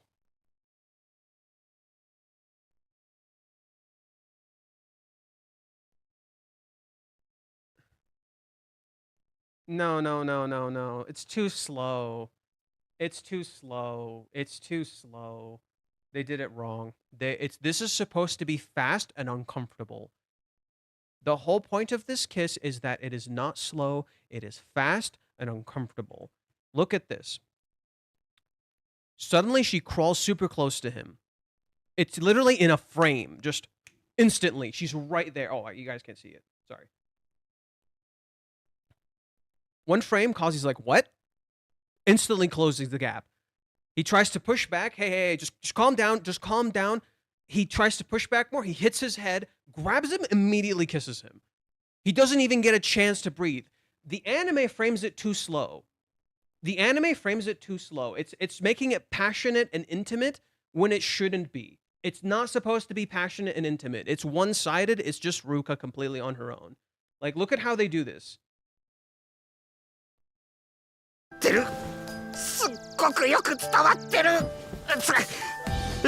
It's too slow. It's too slow, and it's weird. The music choice is not good either. I don't like the music choice. It's too slow and passionate and intimate when it's not supposed to be. It's supposed to be fast and uncomfortable. Kazuya is not supposed to be okay here.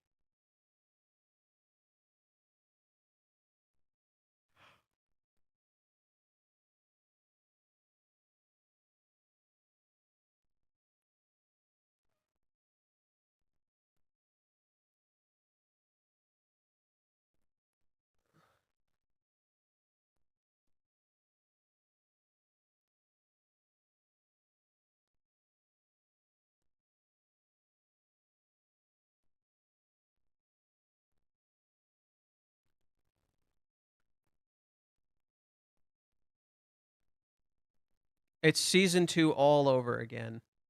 It's season 2 all over again. It's literally season 2 all over again. Yes, there is an uncomfortableness to it. Yes, there is an emphasis on the tongue and the kissing and the slushing and all that. Yes. But Kazuya is not okay. And then she goes again. He jumps out of the way really fast. It's faster in the manga and little less. It's too slow. It's too slow. Right? Despite the fact that Kazuya wants to be kissed, he doesn't want it from her, and it makes him uncomfortable. Right? Also, we could probably see something like this from Chizuru in the future. Would be peak as fuck. Right? Chizuru doing this in the future, peak as fuck. Can't wait for that. But yeah, no, it's too slow. It's too slow. Kazuya has a boner in the manga. Yeah, no. It reacts a little bit, right? But that's just normal, dude. That's just normal, dude. Like, he just got passionately French kissed. Literally, this is a fucking French kiss, dude. But it's just, I just felt it was too slow. I need it to be faster.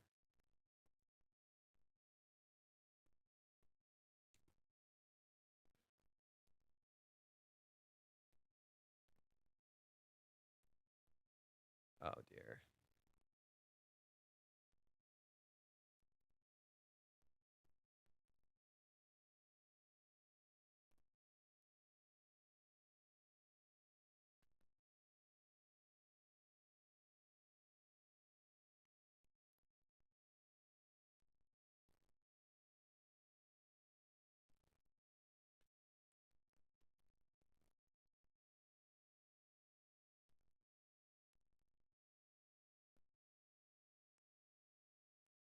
Damn. This scene really does mess with you. This scene really does mess with you and your uncomfortability with the situation. I think they do a good job with that. It really does mess with you and the uncomfortability of the situation. They actually kind of nail that uncomfortable, oh, something bad happened behind the doors kind of vibe. Like, it's very fitting that they have this occur at a certain point where it's like, oh no, what if something bad is happening between the characters in the background? But in reality, it's like Ruka pushing herself onto Kazuya. But the anime frames it like he actually just fucking cheated. The anime actually straight up frames it like he just fucking cheated. Whereas in the manga, that's not how it's framed. It is, and Ruka reinforces that on purpose to be like, oh yeah, what are you doing? I'm with him. What are you doing here? So it's just, I don't like that, you know? I don't like that.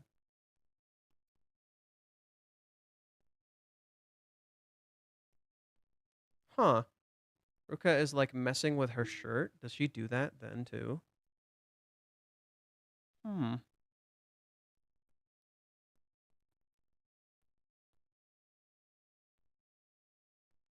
Chapter 186.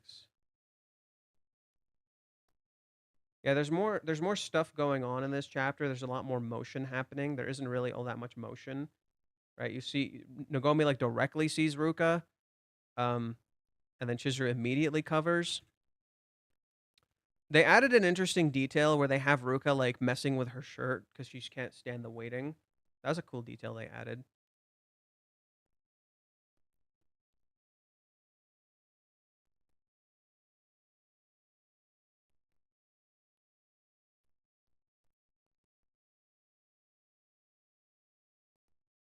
Okay, Hawaiians.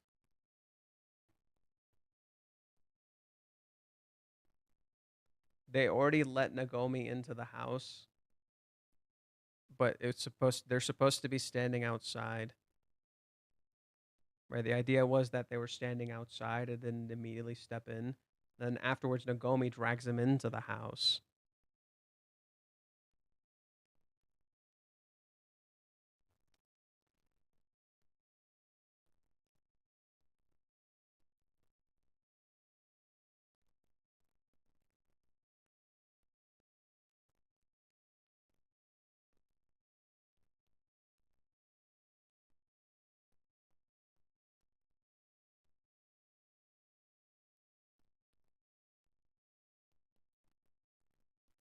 That's all it is. That's all it is. It didn't need to be all this. It didn't need to be all this.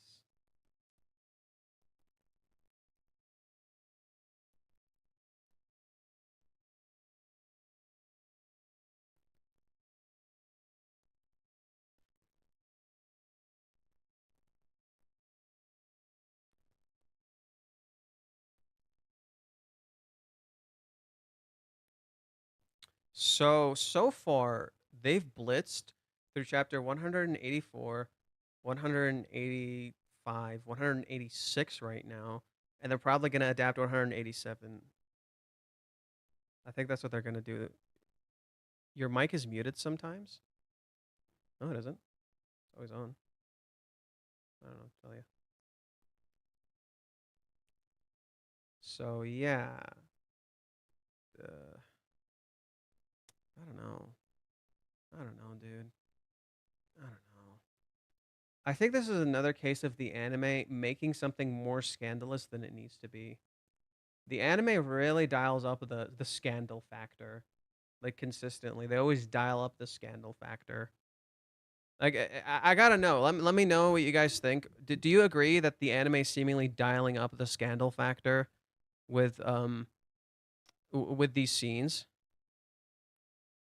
Did that feel that way to you? Like with the Ruka kiss, that weird ass Ruka kiss. Did that like feel that way to you? I gotta know what other people think because like I personally for me I feel like they kind of fucked up the scene. Like they're not capturing Kazuya's reactions well, and it just feels weird.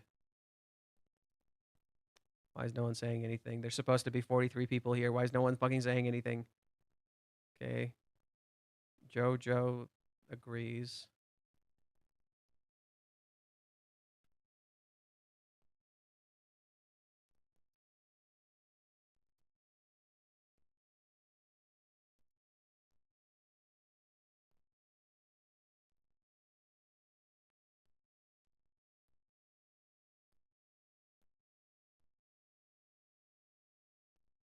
Damn, no one, for all these people supposedly watching, why is no one fucking saying anything? Whatever, man. Let's keep going.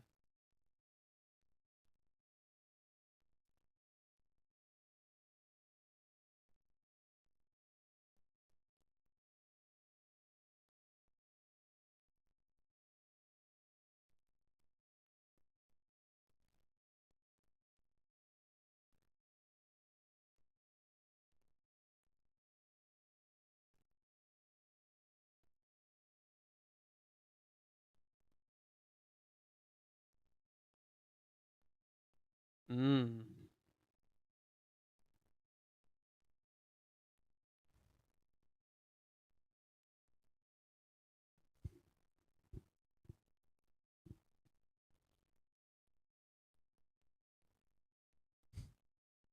The music choice again.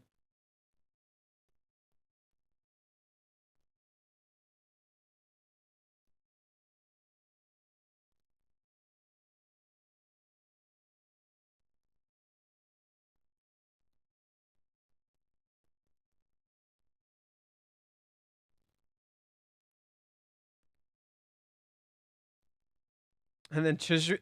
I think that's so fascinating that Ruka forces Chizuru to go on the trip. That's so fascinating that Ruka forces Chizuru to go on the trip because she wants to watch them. That's so ironic. But she never even considers that, hey, what if it's just you on the trip? It's just you and Kazuya on the trip. She never even considers that. It shows how Ruka is so busy that she doesn't actually she's so busy trying to stop them from getting together that she feels the need to constantly monitor them instead of actually spending time with them and having fun. And she doesn't even realize she dug her own fucking grave.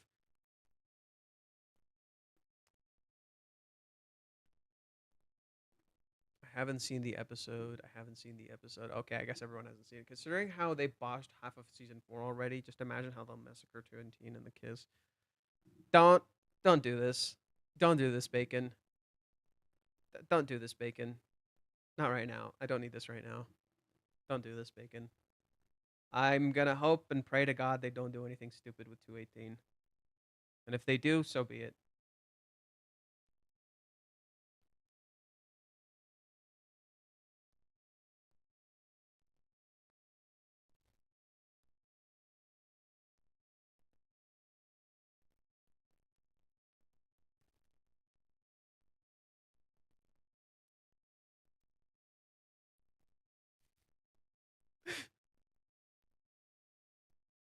Ruka. Ruka.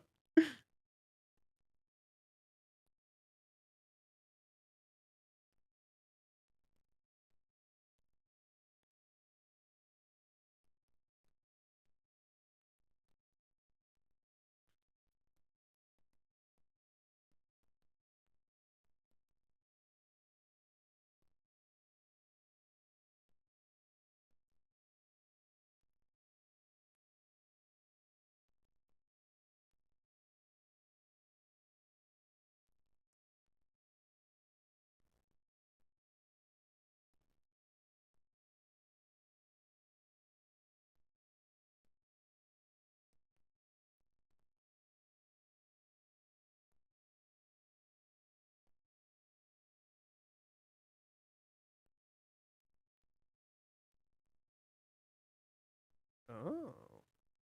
This feels like a shot Kana drew. This definitely feels like a shot Kana drew. This totally feels like her. Let's see if they nailed this. Chizuru steps in the way. The way Chizuru steps in the way is different. Chizuru isn't literally in Grandma Nagomi's way. In the anime, Chizuru literally steps in front of Grandma Nagomi. Here, she's just to her side. She's just afraid. She's just scared.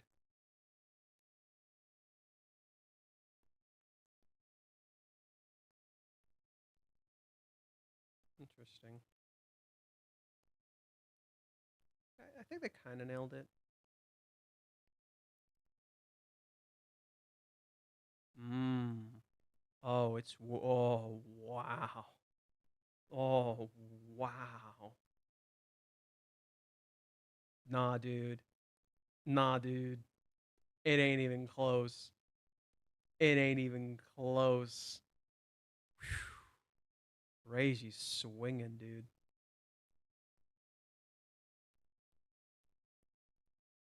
Oh. Oh, they emphasize Ruka here. They emphasize Ruka here. Did they do that here too? No, actually, you never see Ruka. Yeah, it never shows Ruka.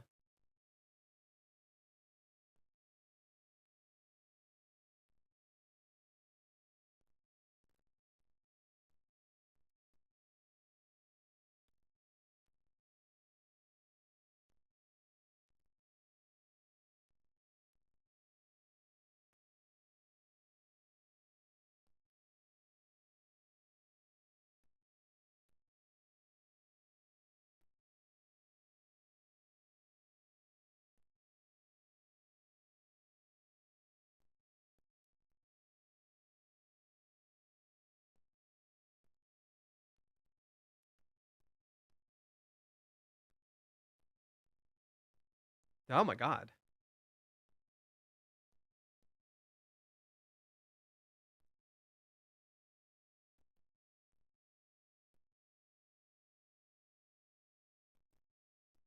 Isn't that ironic? She forces a situation for Chizuru, and she makes it so she has to go. And then she gets pissed when Chizuru doesn't go. She's like, oh, why didn't you refuse?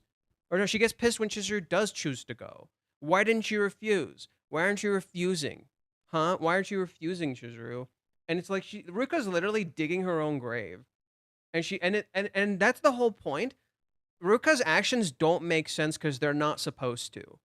Ruka's actions don't make sense because they're not supposed to. She's just fucking desperate. She's literally just desperate. She's not thinking straight. She's literally just freaking out. I don't want to lose this. I want this so damn bad. I don't want to lose this. So her actions don't make any fucking sense. Because she's just freaking out. She creates a scenario. She wants him to go. When Chizuru agrees, she's like, why did you go? Because she saw how Chizuru reacted.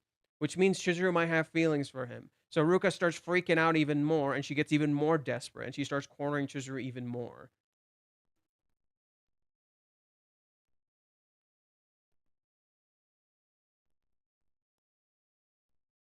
Yeah, she uses the same exact logic, literally the same exact logic she was using at Kazuya, she's using at Chizuru. You can't be with him because it's against the rules.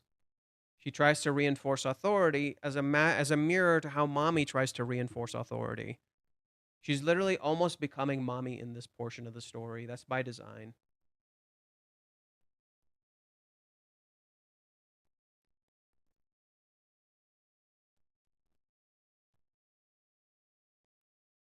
Right? She says identical things. Oh, she does it differently in the manga. Oh. She does it differently in the manga. She snatches Chizuru's keys.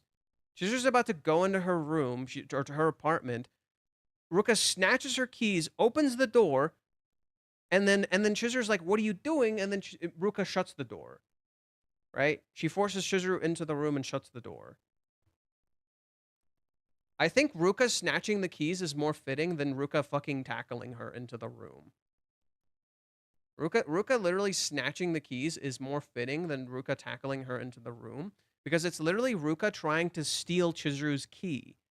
She's trying to steal this thing that's hers by right, because yeah, I guess hers by right. That's a good way of putting it. Because she wants it. It's not allowed, right? I mean, after all, he's just a client to you, right? Look at. So they don't do this. They don't show scary Ruka. They show defensive Ruka. They show sad Ruka. Yeah, Ruka never. Huh. I wonder if the official release is different. Let me check. I wonder if the official release is different.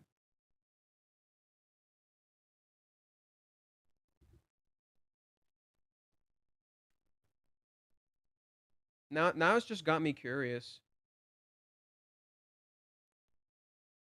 187.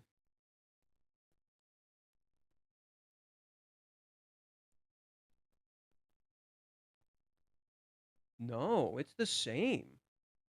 Ruka is just as cruel. Oh, they make Ruka. Oh, they make a change here I don't like. They make a change here I don't like. So I'll show you guys what I mean just a sec. Look at how sad she looks here. You no longer see him as a client, and she says that so sad. Oh, is that what's happening? Am I losing this? Ruka's not supposed to be sad here. Why didn't you say no? If it was me, I would have said no. Are you kidding me? Do you hear yourself? It's not allowed, right? Look at how she frames it here. It's too different. These are two completely different characters. Ruka is supposed to be like ruthless here. The whole point was that Ruka is trying to be ruthless here. It's like, oh, he's just a client, right? She's literally echoing Mommy's words. The point was that Ruka is starting to look like Mommy. That was the point. Ruka intentionally starts looking like Mommy, as by design, because now Ruka, who's supposed to be this person who's supposed to like actually like Kazuya, is seemingly doing the same exact fucking thing. She's literally starting to do the same exact thing too. So they don't capture that. That scene where Ruka's supposed to be fucking ruthless comes off as, oh, Ruka is sad. You're taking something that's hers. Oh, how could you? That's how it feels.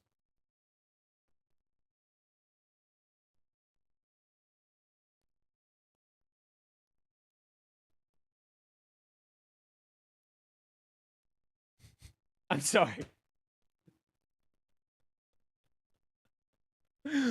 Oh no. That's so badly animated. The sound is terrible too. The sound is terrible too. Oh no. Oh no.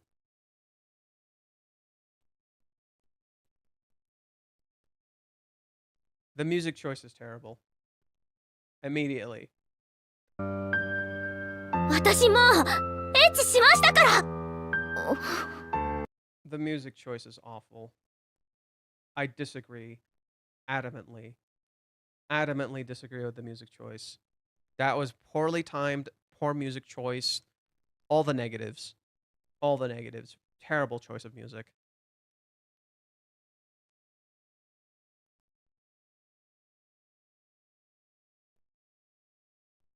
Oh, man. No, so Chizuru is supposed to be more... When Ruka does this, Chizuru freaks out way more. It's like, what the fuck did you just throw at me? She's like, what the fuck did you just throw at me?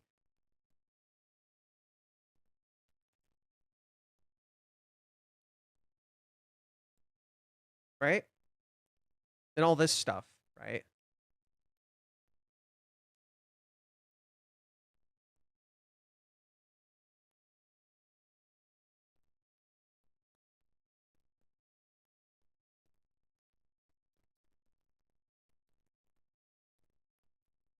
And then Chizuru gets depressed. But like framing sucks, dude. Framing sucks.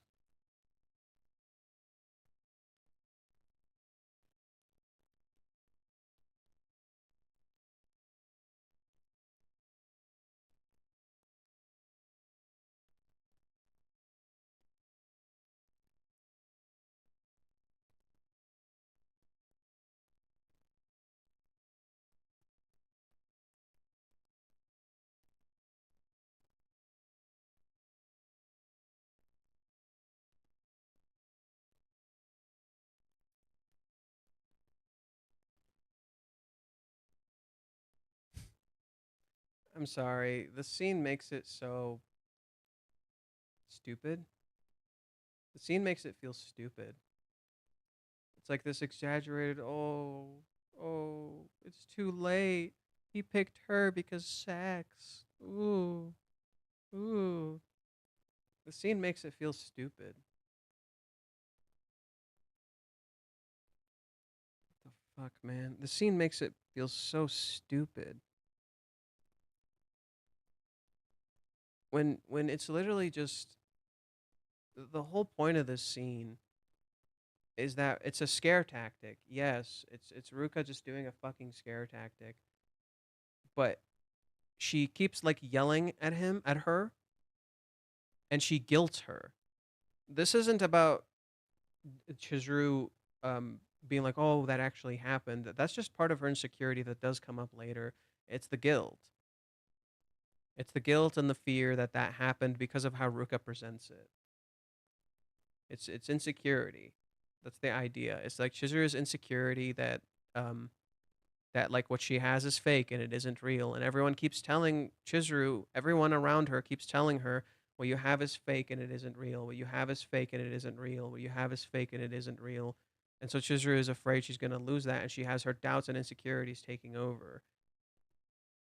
And I think the anime doesn't capture how cornered Chizuru feels because of this, and instead frames it as this scandalous, stupid thing. And then, okay, and then we have Ruka walking home.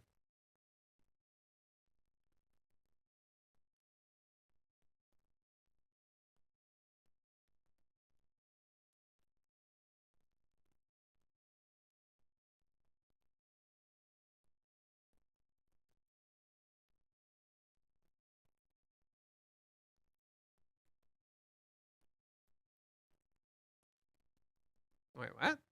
Does Rick actually say this? We did it. I wonder if we really had. Why would she feel? Oh my God! No, they changed her dialogue again. Oh, for the love of.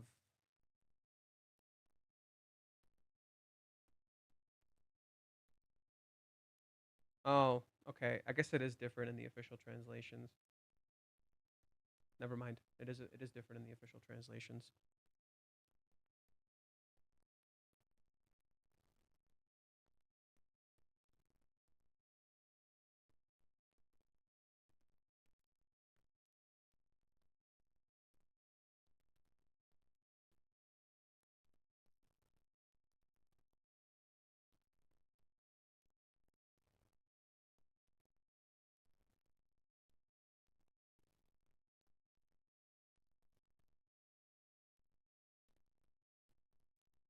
Wait, what? Next time, I'll getting to see Kazuya feeding up to for 30 minutes. Screw broadcasting regulations, we say. Screw broadcasting regulations, we say. Stop right there. We'll draw that air of some very. You'll draw the ire of some very scary people. We can just run away then, elope.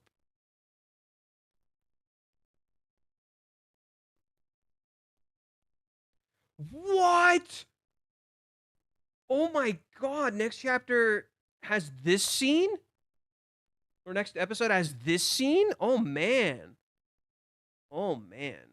Pacing is weird. Okay, so there's a chance we might hit chapter 218 within this core. Yeah, I think we're gonna. They're adapting a lot. They're adapting a lot faster than I thought they would. I'm a little worried. We're already at chapter 190. I don't know what to expect anymore.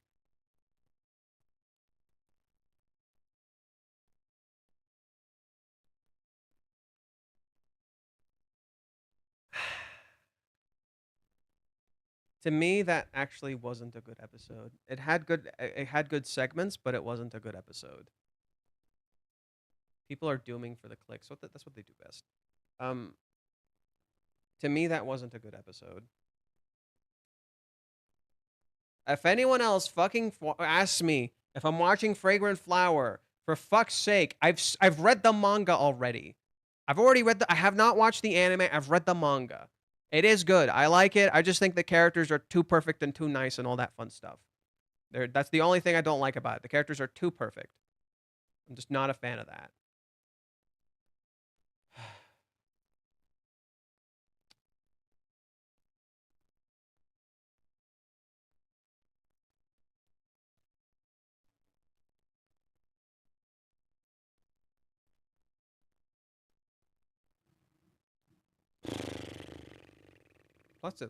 That's a sad note to end the episode on, dude.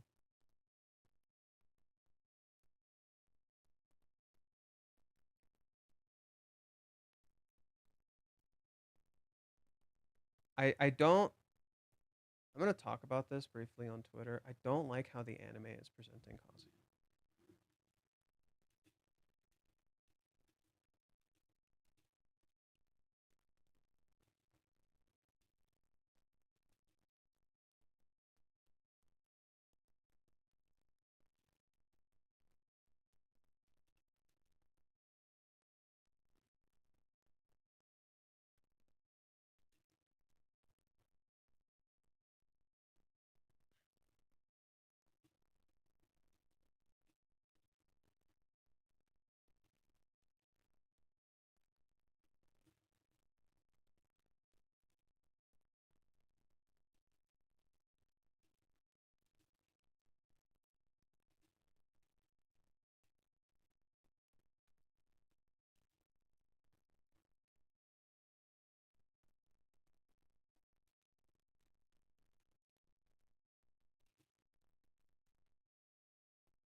don't even know how to describe the whole condom nonsense shit.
I think if the anime I think if the anime captured the actual intent of the manga more clearly, it there the perception of it wouldn't have been as bad. I do think so, yes.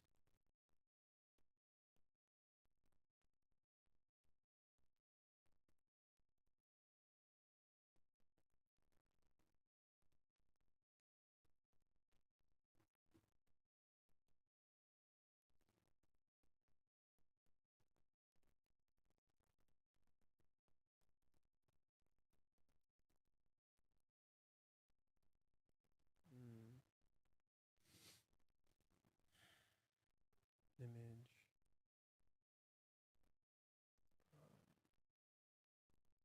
Adjustments.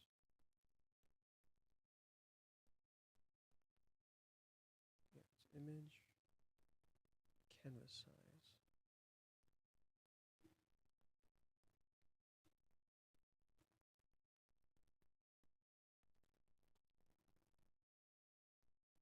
Okay, too big.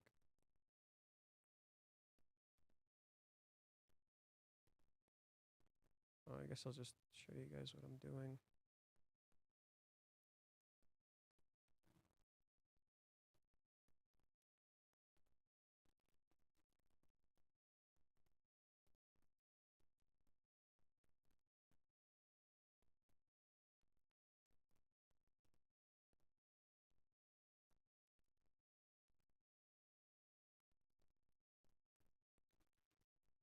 Maybe that.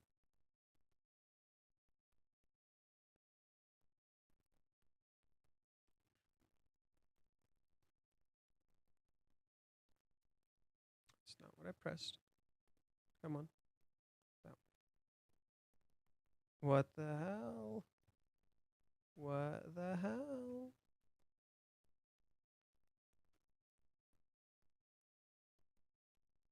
I Is this thing fucking stupid? Okay. Fine. Be that way. Jeez.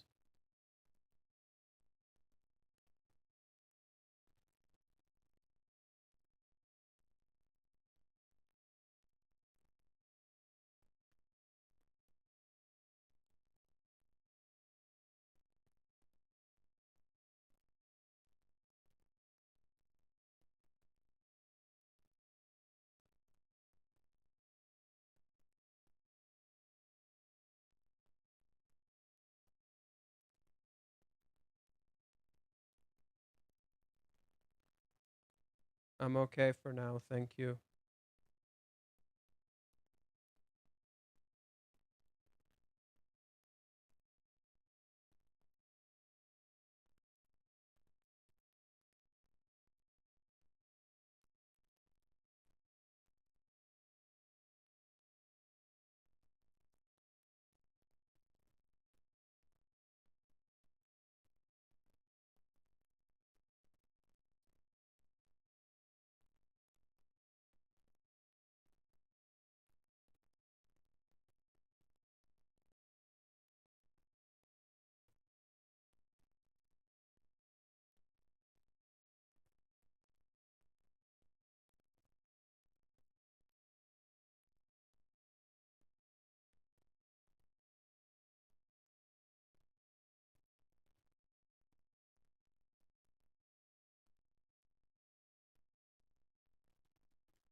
What's everyone saying and sad? You had just made revisions to monetization. You might want to quote tweet it to you. What did they change? What did YouTube change? My monetization seems to be fine so far. Nothing really got hit. So I'm kind of good for now.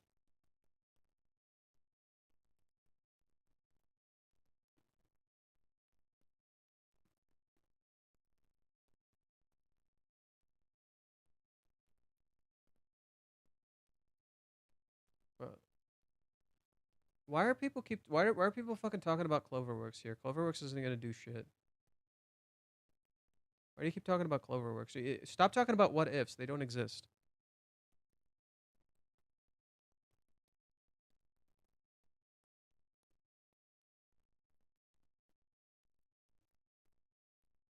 Come on.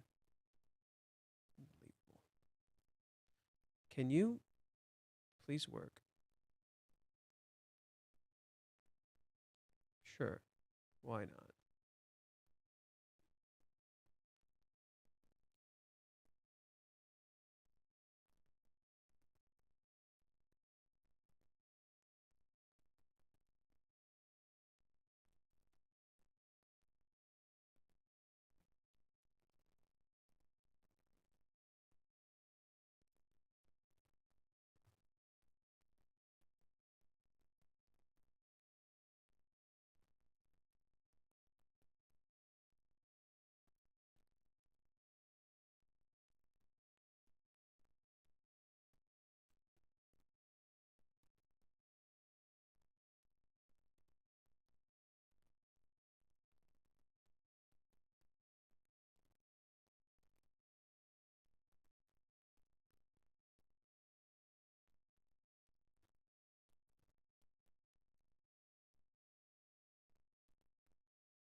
else did I complain about?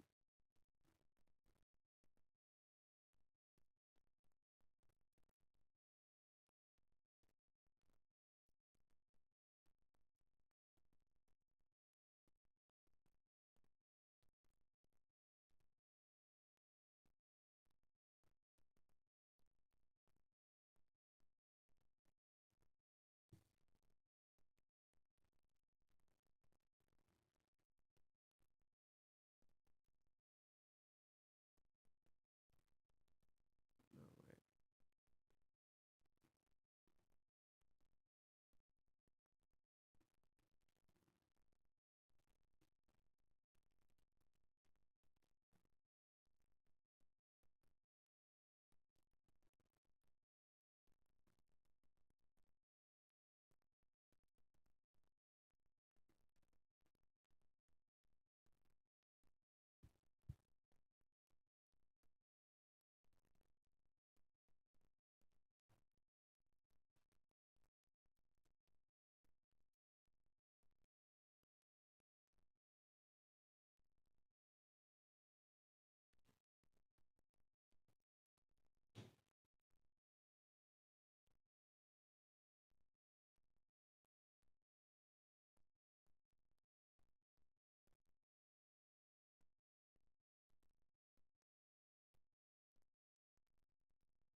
I've been looking at chat, sorry.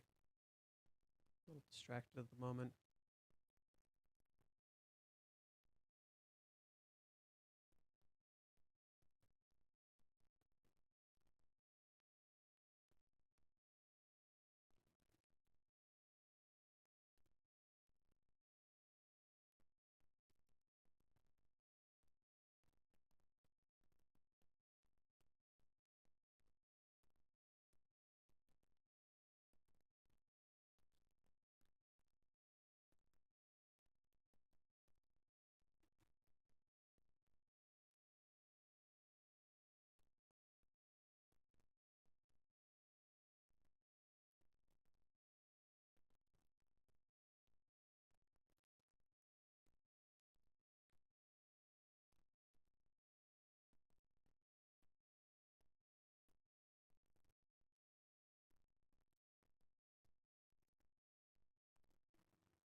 hate the fucking character limit. It's pissing me off.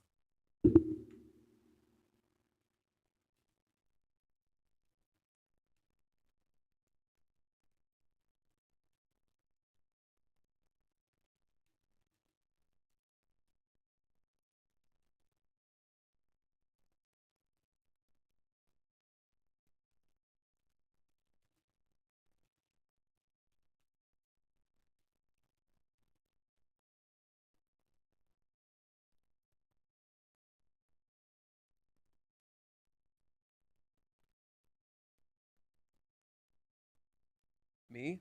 Do I have any plans? I don't know. I should probably do some editing. Probably finish some.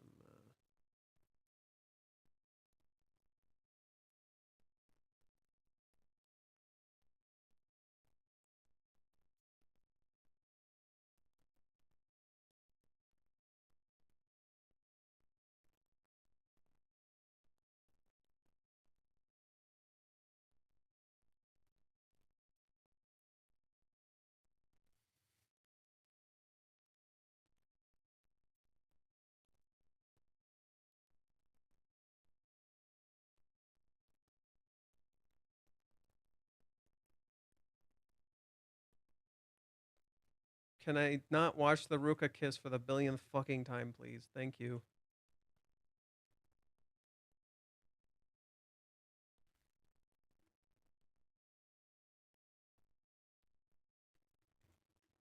Okay.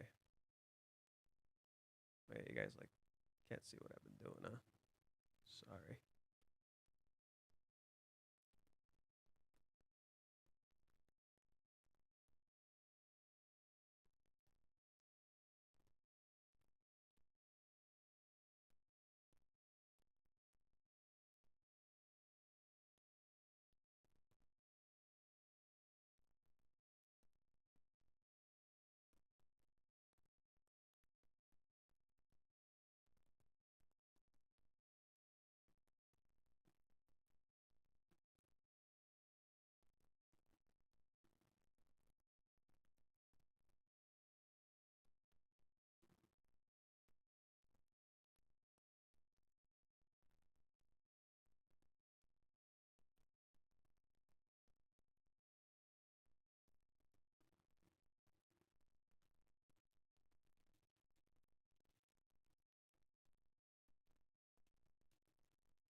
Okay. Said my piece. Complained a little bit. Let me check in on chat. How's everybody doing?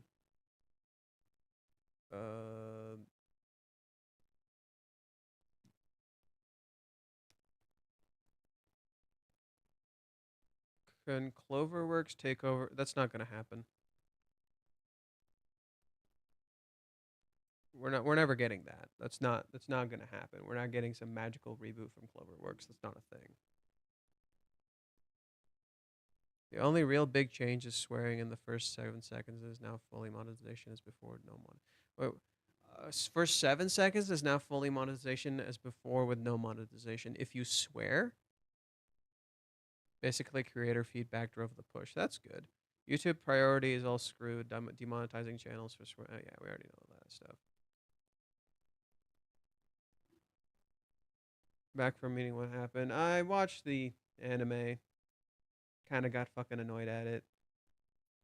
Other than that, not much.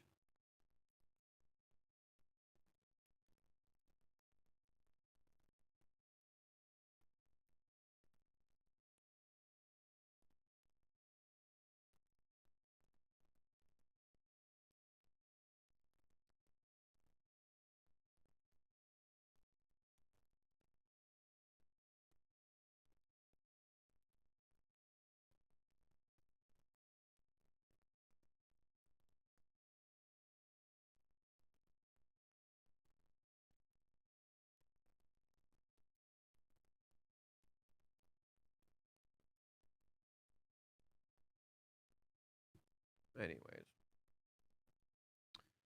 I think I might call it a day for now. I think I might call it a day. I agree with what you posted. Thank you. I think I might call it a day for now. Just if you guys want, I can like read Reddit really fast. I don't know why the fuck we'd read Reddit, but let's read Reddit really fast. I'll see what Verkez wrote. I like what Verkez writes, so I'm just gonna see that.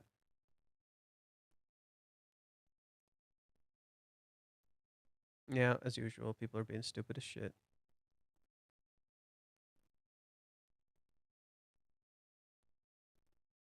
Wait, what? What's a mistranslation?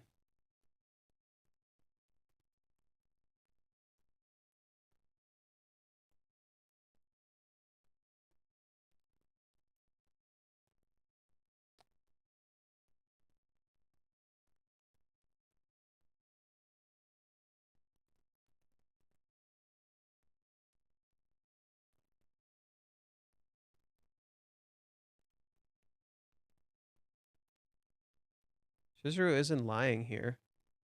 Chizuru literally did not fucking lie here. Why are people acting like she fucking lied? Why are people saying she fucking lied? She didn't lie. It's a better chapter than what the spoilers described. Chizuru's reaction and expressions make it the difference. The renting comment stings a bit, but that's just how Chizuru is. I also like Minnie's comment on Chizuru's cooking. There's a reason she really put in so much effort into it despite rejecting Kazuya. It's not that she doesn't care. I'm looking forward to the next chapter, although it'll be a bit of a wait. We don't often get a chapter from Minnie's perspective, so that was nice. Chizuru didn't really tell Minnie anything new. She basically said what Kazuya also concluded. She might be in love with him, but not enough to date him. This is kind of the contradiction, but this is kind of contradicted by the kiss. When Chizuru asks if Kazuya messaged Minnie about anything else, the teaser, she said she didn't. She said he didn't. So Chizuru also didn't want to tell Minnie. Minnie decided to ask Kazuya about it again, but he might decide to keep that a secret from Minnie. I'd like a shared secret. It's funny that Minnie thought that they should have just kissed when they and that's exactly what they did. The teaser for next time is what now? I'm not actually available here next week. It's not what now though. It's not what now. What did you? I thought it was what did you say, not what now. Let's see.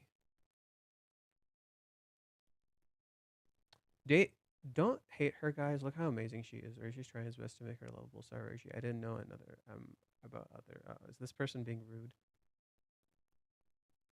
So I can only see either a low IQ stupid person or very smart evil person.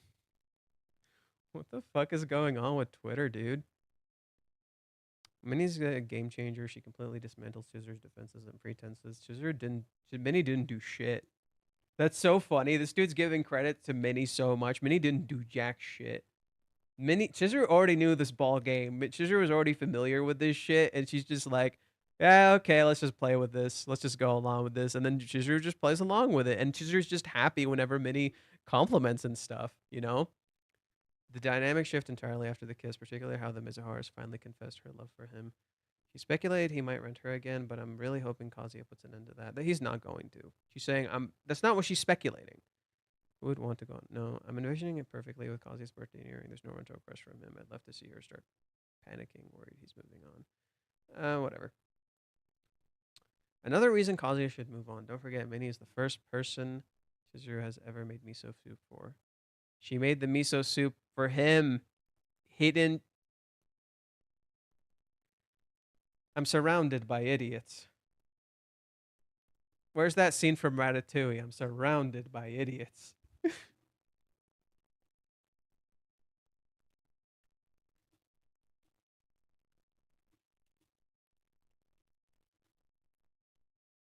Oh no, it's Scar from Lion King. My bad.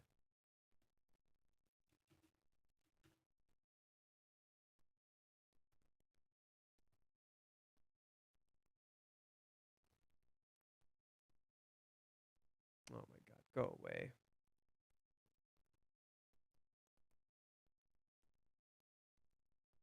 I'm surrounded by idiots. Me. That's me, bro. That's fucking me, bro. I'm surrounded by idiots.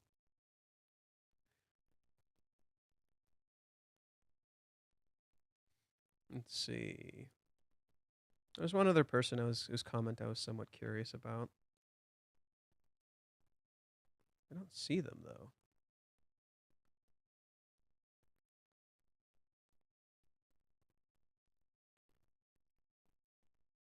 There he is.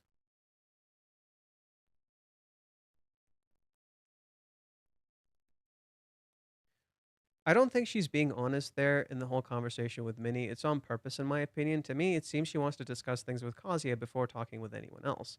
That's a very valid assumption. Completely agree. That's a very valid assumption. See, this is actually reasonable. This actually makes fucking sense. So just read the text bubbles without any internal law, which I agree is Minnie's interpretation. She doesn't know the whole story. It's really still any point hoping this will take us to each other. This would have solved the whole problem ages ago. They have to. Both know it. The problem wasn't really communicating itself, but more than they couldn't be honest with each other, especially Chizuru. Kazuya laid everything bare now, so it's Chizuru's turn. I actually think it's the opposite. I actually think it's the complete fucking opposite. Chizuru is the one who laid everything bare, not the other way around. The cycle begins anew. Oh, you wish. Oh, you wish. Damn. This is why we don't fucking read Reddit, because all these motherfuckers do is doom. Kind of surprising chapter for me. I don't think Chizuru is being honest with Minnie, or at least I don't think she's telling her the full truth, and on purpose this time. I think she's simply telling her what her feelings were till the end of the date, without taking into account what happened after. Her situation and all of Chizuru's gigantic mistakes are something she and Kazuya should discuss between themselves in private, before talking to other people. I think Chizuru is aware of this, and her asking if Kazuya told her about the kiss is a way of checking if Kazuya is on the same page as her. No, I disagree. I think she literally just wants to know, did Kazuya say anything else? She's just curious. She just wants to know what he's thinking. She's literally just being a cute little kid. It's adorable. She's just a cute girl in love. Like, it's as simple as it appears. So in summary, like, that's why she freaks out and runs away. She's playing the cold beauty for a good reason this time, and I'm happy Minnie didn't solve anything for her this time. Curious how things will play out from now on. Okay. That was a good read. Just read the Japanese version. It sounds like at least what she told Minnie is Chizuru will accept the rental date if it's family related and she's claiming going back to rental relationship. Although she's really not. That's not what. No, Chizuru did not say this. My Japanese. I have a friend who speaks Japanese who helped me translate. He said the translations are correct. Here.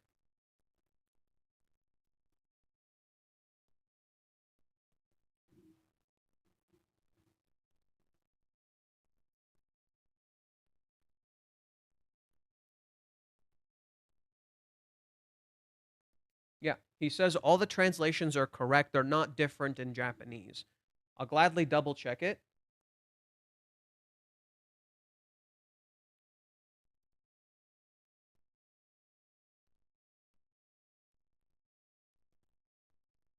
No, I don't think that's true, dude. That seems like a misinterpretation of the text. That's not what she said. She literally says the complete opposite.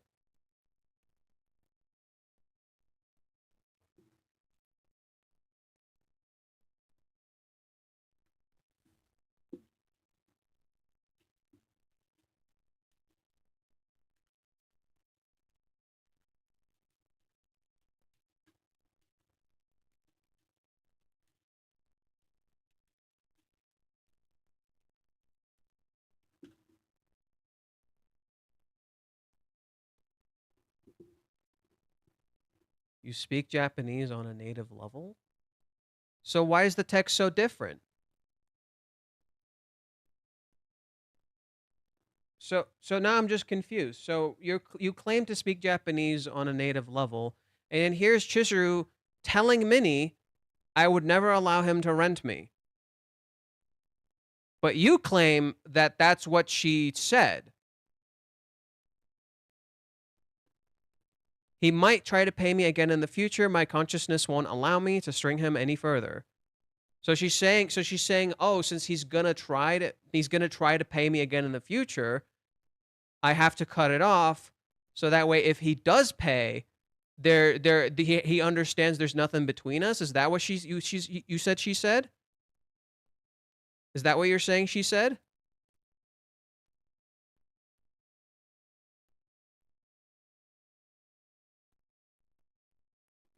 So she's intentionally lying to Minnie.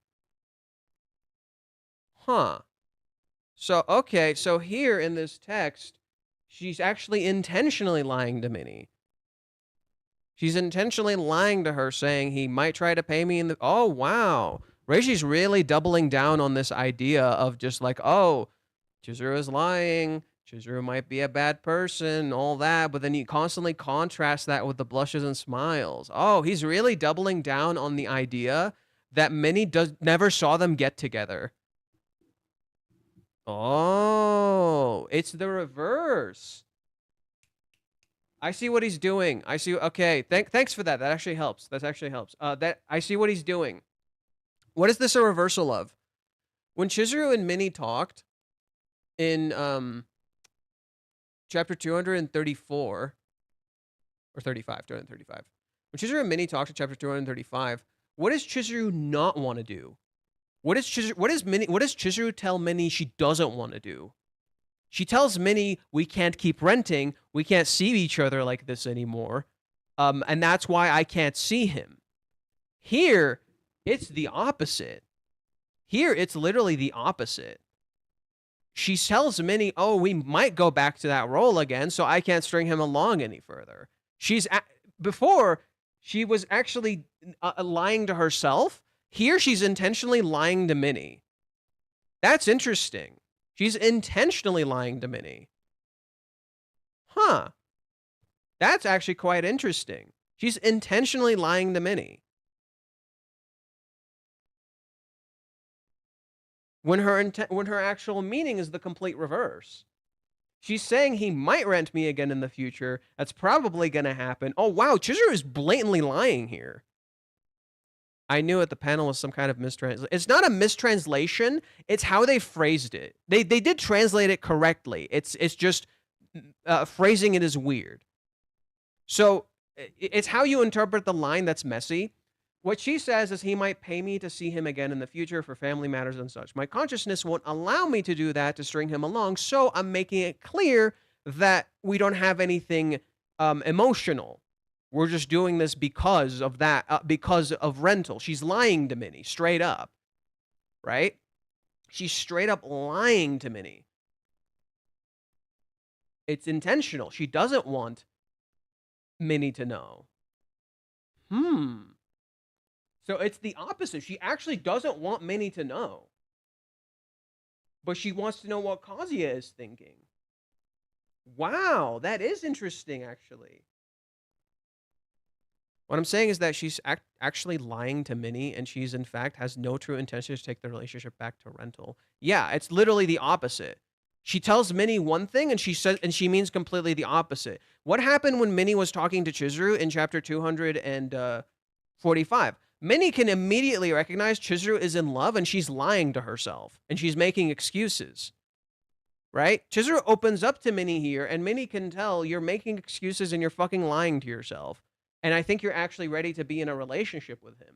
In contrast, this is the complete opposite. Chizuru doesn't tell her, intentionally lies to her, and intentionally misleads Minnie because she doesn't want Minnie to know. And actually gives Minnie the clues to go and figure it out herself by asking about Kazuya, right? She's curious if Kazuya said anything else. She intentionally lies to Minnie.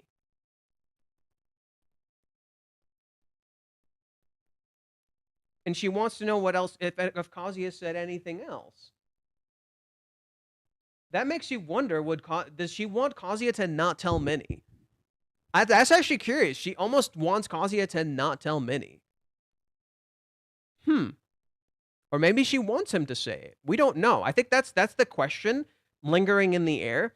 Does she want Kazuya to tell Minnie because he might? Or does she want Kazuya to not say anything? Well, if Kazuya says nothing to Minnie, would that actually make Chizuru happy? I bet it might, because that means they share a special secret just between them. That actually fits. It's something just between them. It's not for Minnie to know. Just like Oda Nobunaga, Minnie never sees them get together. It's their special secret. She wants something special between her and him, and not for Minnie to know. I kind of, in that sense, I was kind of correct. One of my predictions was that Chizuru might not open up to Minnie. And what did you say? Or so the teaser for next time is, hey, never stop. Is the teaser for next time? What did you just say? Is that the actual correct teaser?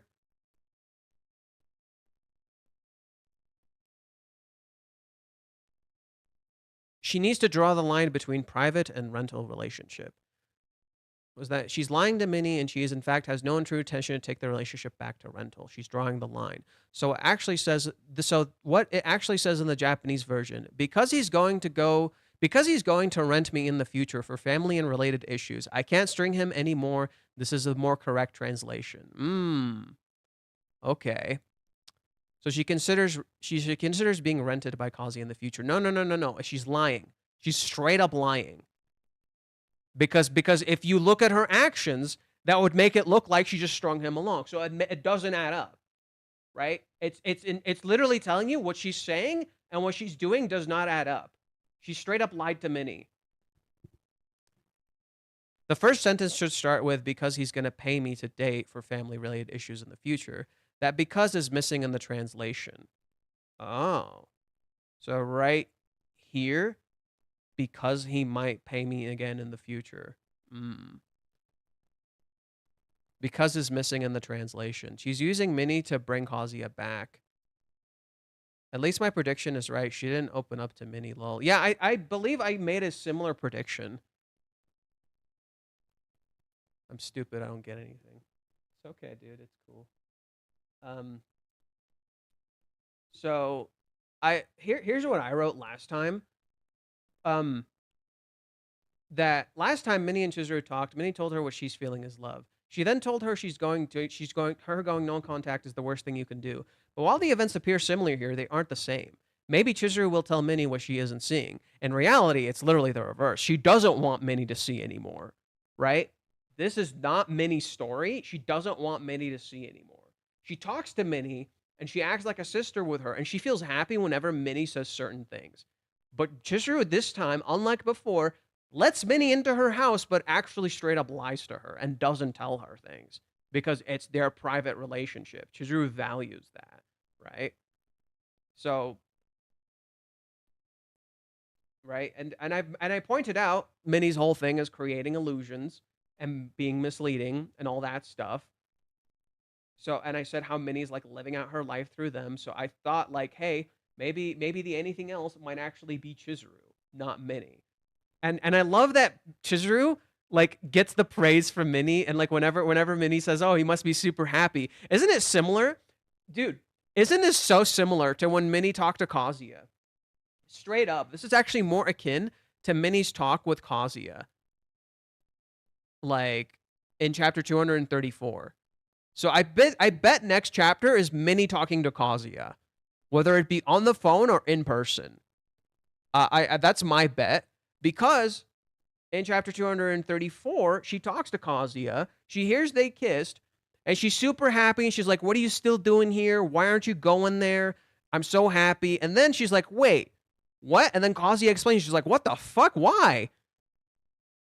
Here, literally the same thing. Huge progress. Oh my god, that's great. Chizuru shuts her down.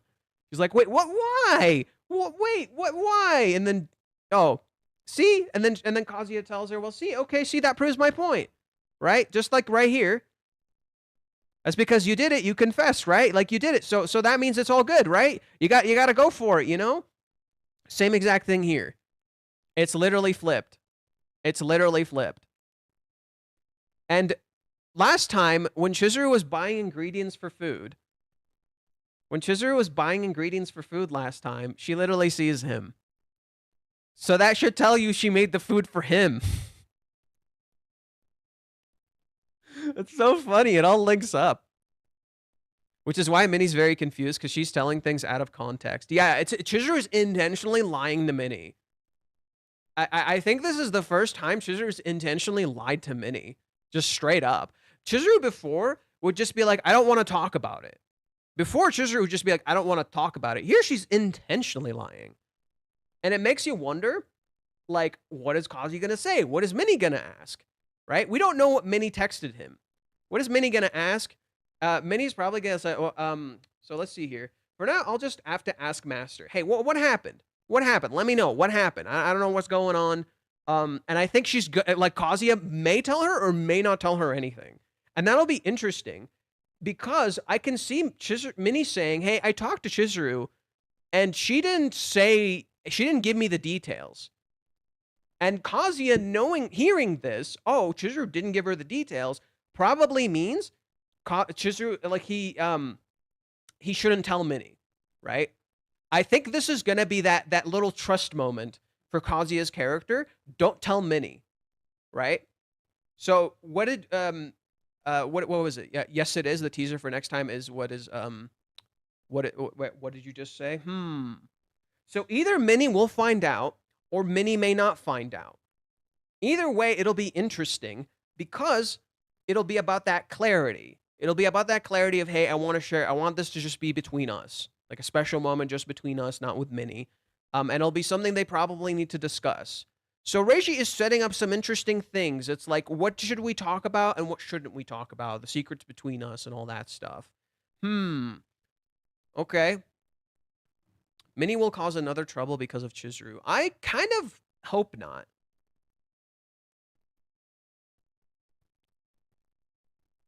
So Chizuru is starting from the premise that Kazuya will want to continue lying to his family, but it's clear to me that Kazuya still wants to clean up the whole situation.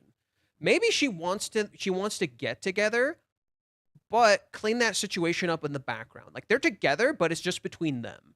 And then they clean stuff up in the background. So to Minnie, they're lying about being together. To everyone else, they're together, but they're not fully telling them how they're together. Right? It's kind of like, it's an interesting secret, you know? It's an interesting secret premise of dealing with that. Of like using that element of secrets again. That's fascinating. And remember, this is all assumptions. This is stuff we'll have to discuss and talk about later. But this is an interesting idea that, like, oh, Chizuru intentionally wants to keep this a secret. And because it's a secret between them and no one else. Because he knows that this one obstacle of Chizuru is starting a relationship with him. So Chizuru is starting the premise, but it's clear to me that Kazuya will want to clean up the whole situation because he knows that this is one of the obstacles to Chizuru starting a relationship with him. I think Minnie is about to have a blow-up moment in a good way. I think if Minnie finds out and loses her shit and be like, oh my god, you fucking kissed! Oh my god! I think that would be interesting. I think it could be Minnie saying, what did I just say? What did you just say about the kiss, either by heard from Kazuya or Chizuru? Or it could be Kazuya hearing from Minnie, Chizuru still holding on to the rejection. That could be another thing. Chizuru seemingly still holding on to the rejection, but she didn't. And then, wait, what if Kazuya asks Minnie the same thing? Wait. What if Kazuya asks Minnie the same exact thing Chizuru says? Did she say anything else? What if he asked that too? Did she say anything else? That would be interesting. Did she say anything else? So he got more confused about the kiss of saying, what did you just say? But then Kazuya asked, did she say anything else? And she didn't. So why did Chizuru... So Kazuya will wonder himself, why did Chizuru keep the kiss a secret? If Kazuya tells Minnie Chizuru kissed him, Minnie will make another assumption that makes another illusion.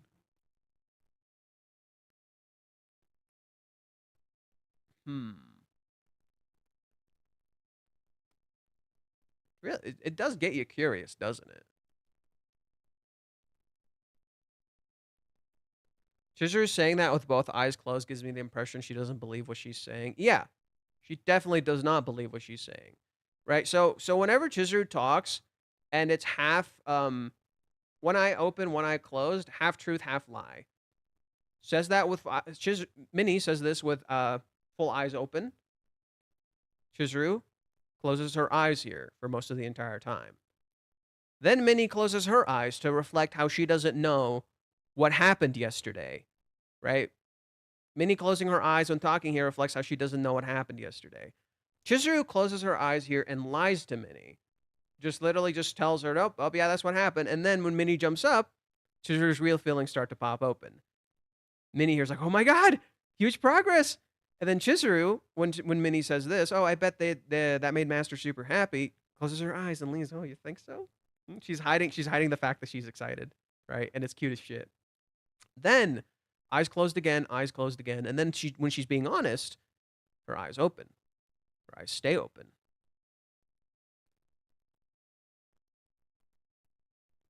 Minnie should bring up the compatibility test. Then the line is said to that the line is said to be. What did you say will mean to Kazuya telling Minnie that Chizuru kissed him before he left? See, that's the easy interpretation. That's the easy interpretation. I'm curious if Kazuya will tell Minnie anything. That's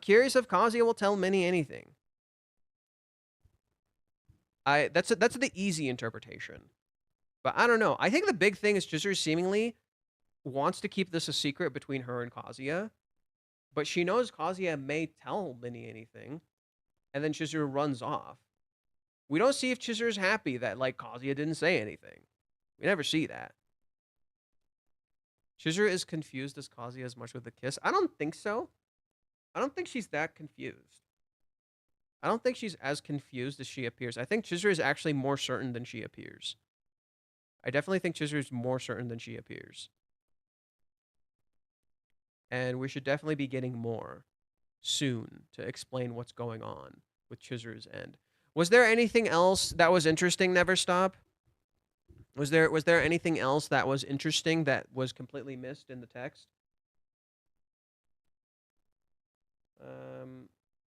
Let's see. If I'm reading it right, it seems like she's saying something like, it's possible he'll pay me see again in the future films, but I won't allow myself to lead him more. So my friend who's translating the Japanese seems to think that the translation is correct. She doesn't seem to say that she won't allow him to pay her. Yeah, okay, so that's the important part. She doesn't say she won't allow him to pay her, but she doesn't want to lead him on. So that's the important bit.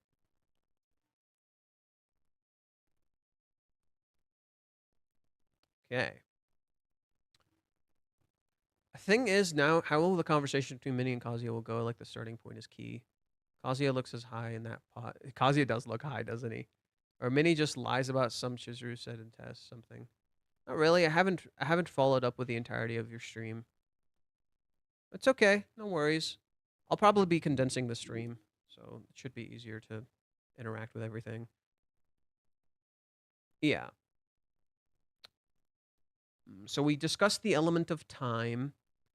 We discussed Minnie talking about Chizuru lying to Minnie, which is really interesting. Chizuru intentionally choosing to lie to Minnie, but then when she wait, this is literally oh wow.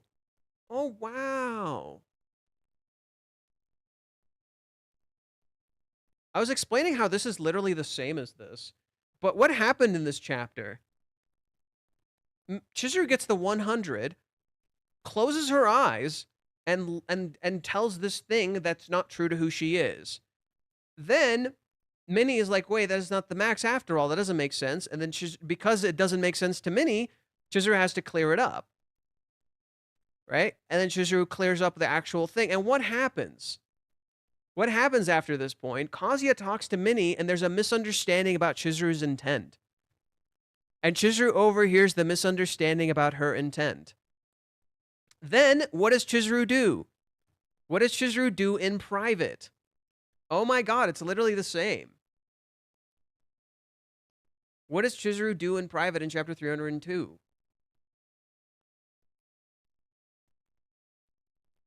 Oh wow.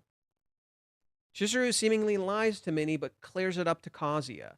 In private, she meets Kazuya, and she tells him, don't get the wrong idea, about that game earlier. Chizuru's iconic line having a flip. Chizuru's iconic line having that flip. Oh, don't get the wrong idea about the 100-point proposal. I'm only following up to defend my honor, but don't really want a proposal like that because that's not how I feel. It's just a game, so I know it's weird to worry about it, right? That's not how I feel.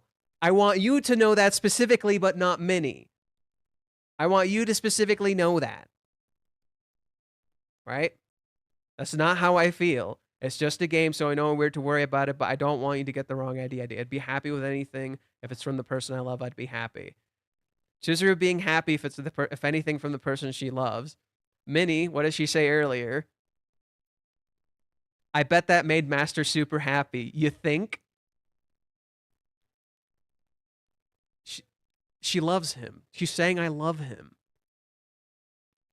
She's literally saying I fucking love him. That's why. That's why she looks the same. Bro, that's why. It all clicks. That's so good.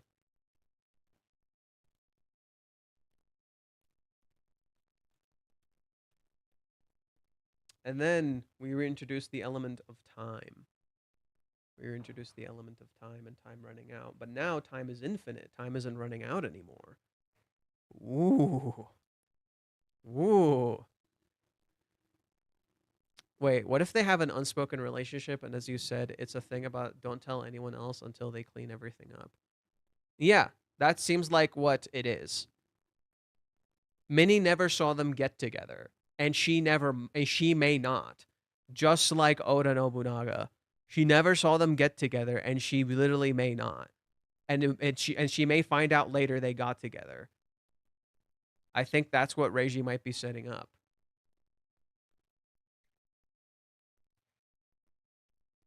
But the information is in plain sight if she pays attention. Right? She literally notices Chizuru is acting weird. It doesn't add up. Reiji is cooking. That's interesting. So we have a direct reference to chapter 301. We have what else do we have? We have a reference to chapter 301. We have the reference to Minnie's talk with Chizuru and the girlfriend and the kiss. And we also have a reference to the boyfriend, the girlfriend and the kiss part 2, where she talks to Kazuya. What else is there a reference to? This is probably a reference to a lot of Chizuru and Minnie's talks, and I think that's important. She's acting weird, right?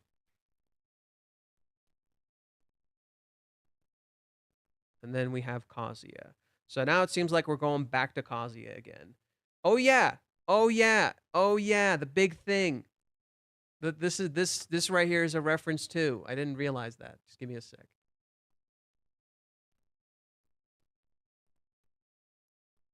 How does chapter 235 end? The one where Minnie talks to him?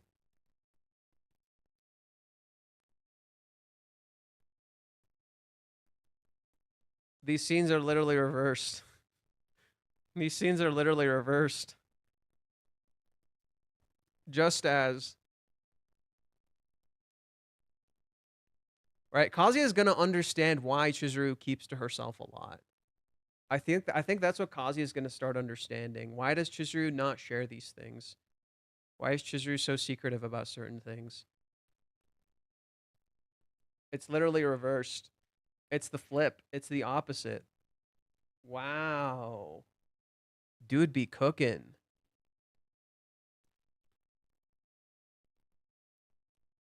Reiji be cooking, dude. Reiji be cooking.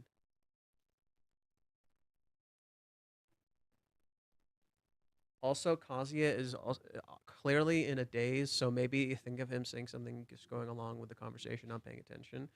Could be. That'll be interesting. What's interesting about the story behind Oda Nobunaga is he was reckless and did everything it takes to dominate others, but the final winner, Tokugawa, was the one who waited until the last moment. Good things take time t-shirt Kazuya wore. Ooh. Ooh, well, oh, that's good. Right? So that's why Chizuru's gonna win. That's why Chizuru's gonna win. Like, Minnie walks in as Oda Nobunaga. Chizuru knows better. So Chizuru is patient. Chizuru is patient until the last minute. She's waiting until the last minute to get the win. And Reiji does reference the Three Kingdoms and the Art of War constantly with Chizuru. That Chizuru plans. Chizuru makes plans and she sets up for this stuff. So it makes a lot of sense. You know, good things take time. Reiji's clearly setting up for Chizuru to like plan this shit and be careful about how she approaches this. She doesn't rush in head first into it. She waits until the last moment, literally like how she waited until the last moment to kiss Kazuya right before he left. Right? So right now, Chizuru's actions mirror that moment. She's actually excited, but she's not saying anything. Right? She's waiting until everything is cleared up, and then once Kazuya and Chizuru clear everything up, then they'll tell Minnie. Three Kingdom references are a dime a dozen in anime, but with this one, it's very direct. This one is very open. Like literally, Chizuru's backstory is a direct reference to the Three Kingdoms and the Oath of the Peach Garden. Like straight up, it's not even subtle. And like literally, her grandpa and her grandma die exactly how the two other people who made that oath die. They die exactly like them. So there you go. Like it's with this, it's a little different. It's not quite the same. But yeah, Reiji be cooking, bro. Reiji be cooking.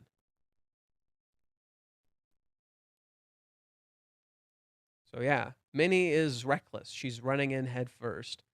Chizuru is planning. She's thinking it through. Right? She may be like Chizuru is excited. Like Chizuru is blatantly excited, and she got caught like getting saucy, you know. But she's excited. Kazuya wore a t-shirt with "Good things take time" when he asked for a day in chapter 316. Yes, I know. We can pull it up.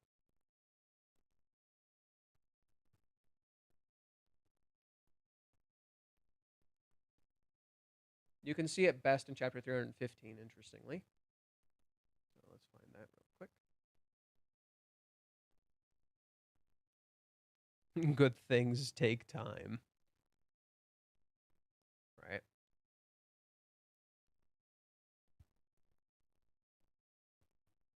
So yeah.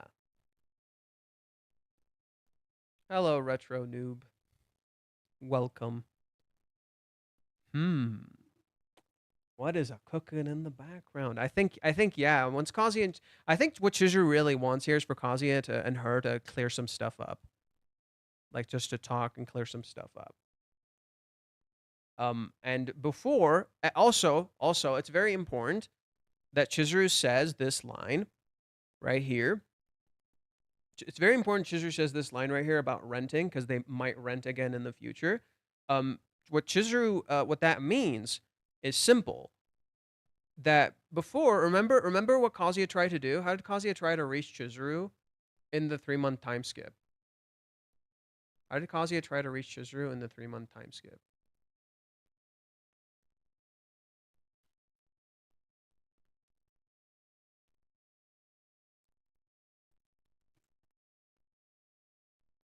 Renting. How do they meet up again afterwards? How did Kazuya and Chizuru ultimately end up meeting up afterwards? Renting.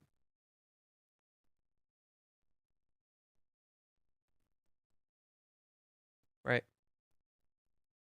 She agrees to it.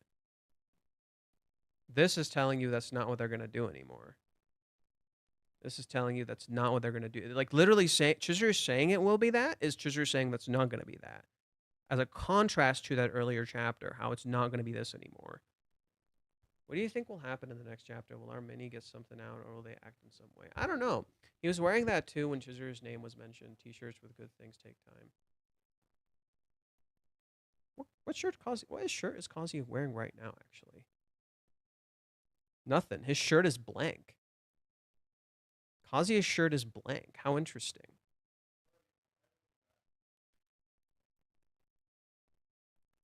Did Kazuya grow a mustache during the ghosting? Just like stubbles.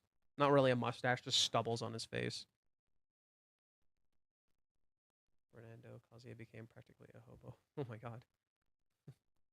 Wonder if it's also may do something with related to be with Minnie talking about dinner and Kazuya wondering why she said enough for two, ready. Oh, that would be interesting. What if Kazuya like picks up on all the signals she's putting down? That would be so interesting. But it's hard to predict. It's hard to predict. You know, it's hard to predict. Kazuya may ask like what happened, and Minnie will tell him like what happened and what she said. Minnie just literally realized the information, and Kazuya maybe explains to Minnie. It does make you curious. Would Kazuya explain to Minnie? Does Chizuru want Kazuya to explain, despite the fact that she blatantly lied to Minnie, right? So like when Chizuru talked initially, right here. So this isn't a lie. Like she just told her what happened. That's all. Well, okay, that's all is a lie. So okay, you already get clue one. Chizuru's gonna lie. The date was fun. I might be in love with him, but not enough to date him. That's all. Right? But this is important. Why? This is important, right? Why? Well, how'd it go yesterday? That's all for yesterday. That's all for yesterday. Technically, she didn't lie. You know, the date. You know, specifically the date. Master sent me a message saying it didn't work out. I mean, it was the first date for you two. Tell me what it was like. So Chizuru lies to Minnie? Yes. Intentionally so. She doesn't want Minnie to know. She doesn't want Minnie to know. She wants this to be a special thing between them. Not something Minnie just knows. So, but it leaks out of her, right? So Chizuru lies here. She's like, oh yeah, on the date, that's all that happened. That's just true. She didn't lie here. Technically. Then she lies here. This is a blatant lie, right? This one's a more blatant lie, where she's just like, oh no, he might do that in the future, but then she mixes that lie with the truth. I don't want to string him along. So she says it in reverse. She flips the lie in reverse, right? But then she said, what did you're being stubborn? What did Master say? Doesn't lie, tells the truth. He said he loves me. Okay. Anyway, it's far crueler to come close and to give him up, all that stuff. Was that the only message? Did he message you anything else? And it's like she almost wants to know what he said. But that's the curious part. It's like it's hard to assume Chizuru wants to keep this a secret, but like, okay, so she doesn't want to tell Minnie. She doesn't want to tell Minnie. Maybe she's trying to let Kazuya tell Minnie. Rather than keep it a secret, maybe she's trying to let Kazuya tell Minnie. Right? Or maybe she just wants to know what Kazuya wants. I think that's the important part. She wants to know what Kazuya wants. I think that's more accurate than Chizuru trying to keep a secret between him and her. She just wants to know what Kazuya wants, and that's why she asks here. Did he message you about anything else? Was there anything else he said? She wants to know more of what Kazuya is thinking. What does he want to do?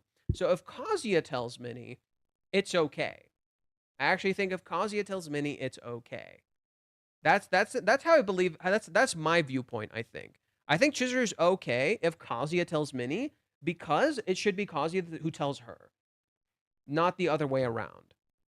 Right? So when Chizuru found out Kazuya is the one who texted, I'm not going to take this away from him. It's his choice. I'm going to let him tell her. And then if any misunderstandings occur, she can clear it up. She literally gave a lazy summary. Kinda, yeah. She left out the details from the test yeah, she didn't say anything about like what happened in the day, what they did, what they talked about. She mentions none of that. She intentionally avoids a lot of she doesn't tell them about like what they did, where they went, what they do, how we even got to that point of just like, why did that happen? Chizuru doesn't give her the details. Literally just like Kazuya doesn't give her the details. So now it's like it's up to Kazuya and see what he chooses to do. But I don't think Chizuru will be upset regardless of what choice Kazuya makes. I think if Kazuya chooses to tell Minnie, she'll trust him, because that seems to be the recurring pattern here, that Chizuru trusts whatever Kazuya decides to do. That's, to me, is my guess. So she'll lie if it means he can tell the truth. That feels like what Chizuru's trying to do here. I'll lie if it means he gets to tell the truth. That feels more like akin to what Chizuru's trying to do here. Because I don't want to rob that truth from him. So that element of 100% compatibility is like literally reflected. Chizuru's like, I'll lie if he can tell the truth, which is why you see this. This is the truth, contrasted by earlier, which is the lie.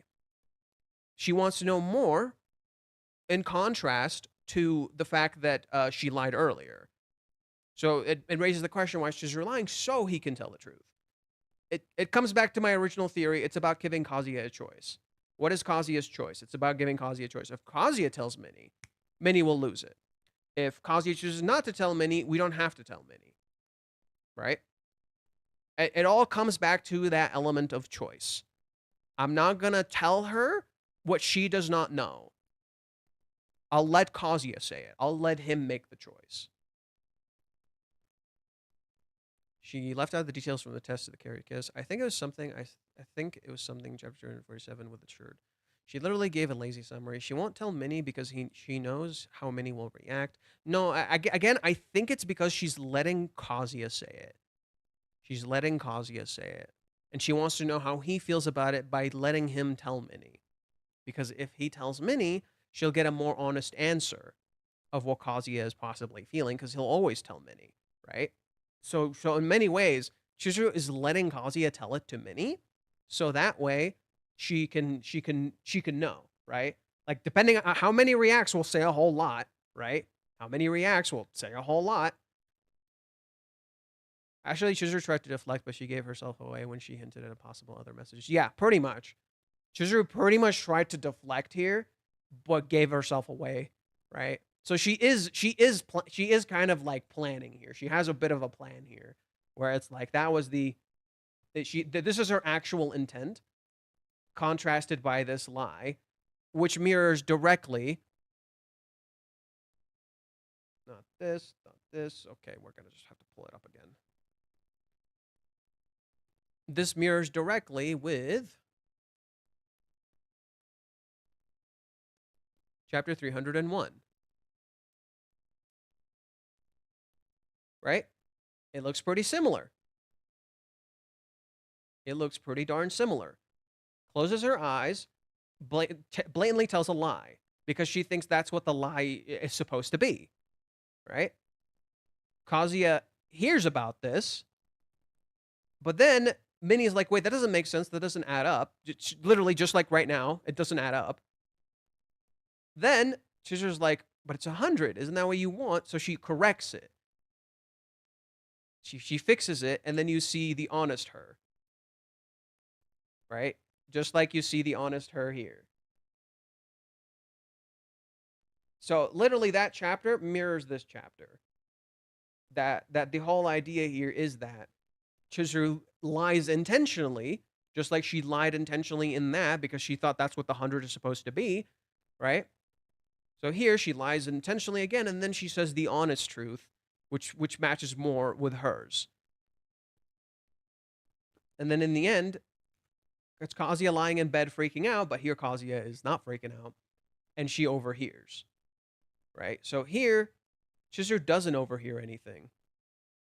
And all we're left with is Minnie's thoughts, contrasted by Kazuya. So it feels like it could be another thing. Chizuru, like, here's hoping there's no more misunderstandings. I think the big thing is there should be no more misunderstandings. So Minnie will deliver Kazuya's response on his behalf. Not necessarily, but yes and no. Let's go with yes and no. Yes and no, right? She's letting Minnie deliver the response. She's letting Minnie be the deliverer and not realizing it. And she literally missed it, like, oh, no, Nobunaga missed it. Contrasted by, what was the person who seemingly actually succeeded where Oda failed? What was their name? What's their name? Tokigawa Ieyasu was the one who waited until the last moment and succeeded. And Chizuru actually literally makes that exact same argument in an earlier chapter. Sometimes you have to wait until the last moment to succeed. And she literally makes that exact argument where it's like you got to plan ahead and you got to wait until the last moment to succeed. And she directly references the Three Kingdoms and the Art of War with that one. So that actually makes a whole lot of fucking sense. That's crazy. Chizuru's literally being a goddamn tactician. That's so funny. She assumed Kazuya told Minnie it looked like Chizuru won the information war, then also because she got nervous. So Chizuru won the information war, then also because she got nervous, dipped early to not get questioned more from blushing. Yeah. I say assumed because she was surprised she wasn't getting hard questions, it seems. Yeah, but like, I think it's because it's like, was there anything else he mentioned like how he was feeling and what he was going through. But like, it's clear Minnie didn't know about the kiss. It's clear Minnie didn't know about the kiss, so Kazuya didn't tell her. Tokigawa Iyayasu? I'm probably butchering it. I'm sorry. Let's not forget that she is an actress. She's dying to know what she doesn't want to reveal herself. She's dying to know but doesn't want to reveal it herself. Yeah. Yeah, Chizuru hella wants to know. Oh, what's he thinking? What's he thinking? What's he thinking? I gotta know. Let me know. Tell me. Yeah, Chizuru is dying to know, but she's willing to wait and let Kazuya say it. Like, Kazuya should be the one to tell Minnie everything, right? I genuinely believe what Chizuru's trying to do is, like, leave the choice up to Kazuya, which is kind of awesome. Sorry, I didn't mean she wants to know. Oh, she definitely wants to know. Chizuru definitely wants to know what Kazuya is thinking. Like, what did he think of that kiss? How does he feel? Is he happy? What does he think of that kiss? How does he feel? Is he happy? What does he want? What is he thinking? I want to know what he's thinking. That's literally what she's saying. I want to know what he's fucking thinking. But she wants him to say something first. This chapter's so good. I hate that on one hand, I love the fucking chapter. On the other, I'm like, why did the anime butcher everything? Why did the anime butcher everything? Literally how I feel, just straight up. I'm like stuck between a rock and a hard place. On one hand, absolute joy and love. On the other, what the fuck, guys? What the fuck, guys? Come on, please, don't do this to me. Oh man. They should have just kissed in the heat of the moment. So that line's so funny. That line's genuinely so fucking funny. He's like, Minnie, about that, buddy. About that, buddy. How do I tell you? Man, this new Kazuya place is falling apart. Oh yeah, it looks like a dump. Kazuya's new place looks like a shit show. He also lives on the bottom floor. I just realized. Kazuya actually lives on the bottom floor. He doesn't live on the upper floors. Because we see that.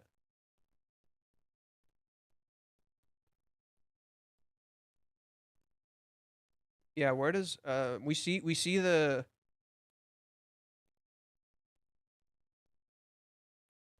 right? See, there's the stairs. He lives on the lower floor.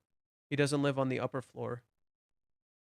Isn't that interesting? Before he used to live in the upper floors, now he lives in the lower floors.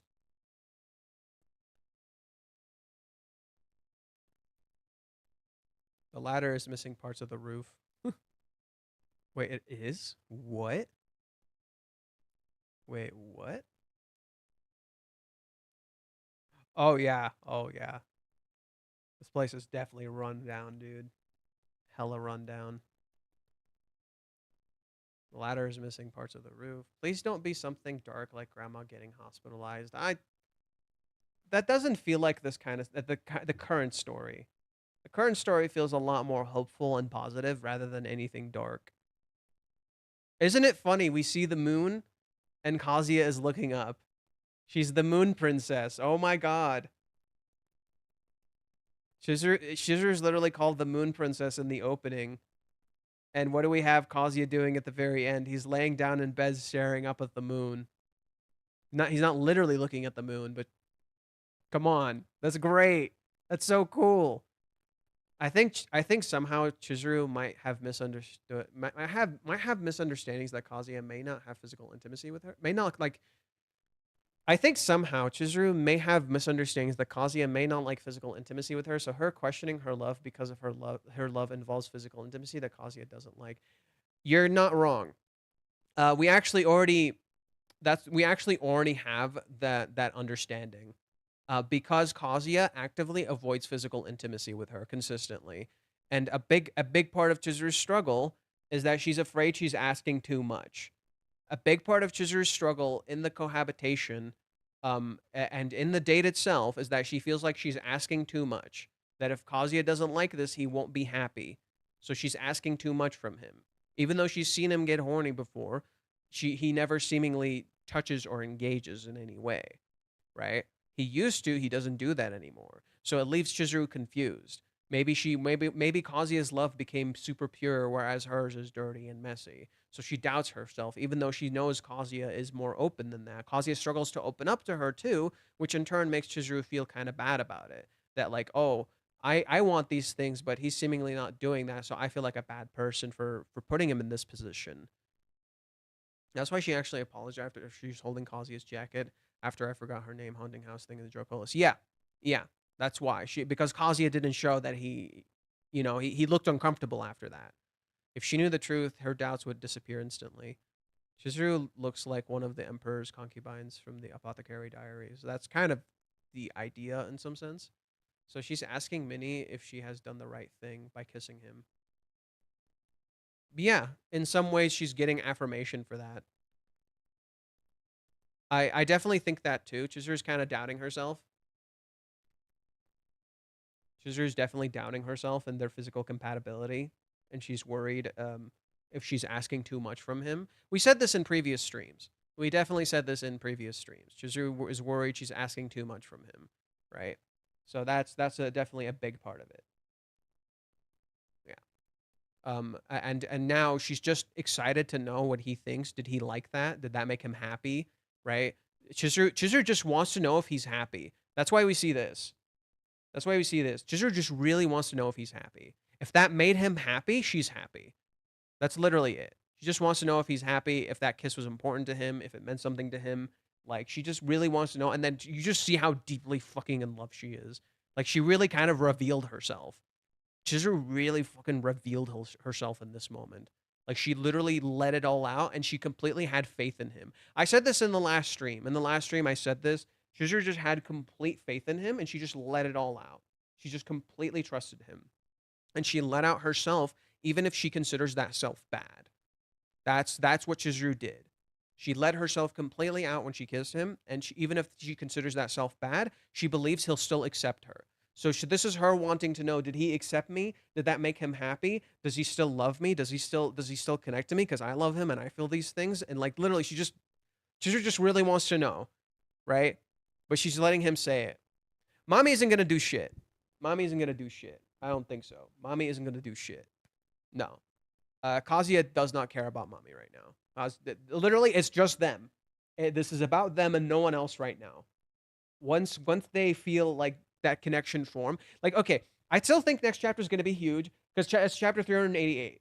We're on the 8th anniversary. Minnie's back. It's literally almost 8 o'clock. Like, and literally 8 is the number of growth and prosperity and a bright future. Growth, prosperity, a bright future. We're about to hit the 8s. We're about to finish the 8s. We're about to break the fucking loop, and we're about to reach infinity, and all these positive things are correlated with the number 8. Like, come on. Come on, bro. Like, you can't be serious. I always see these dots from Chizuru reacting to Minnie basically saying, I know. Which dots?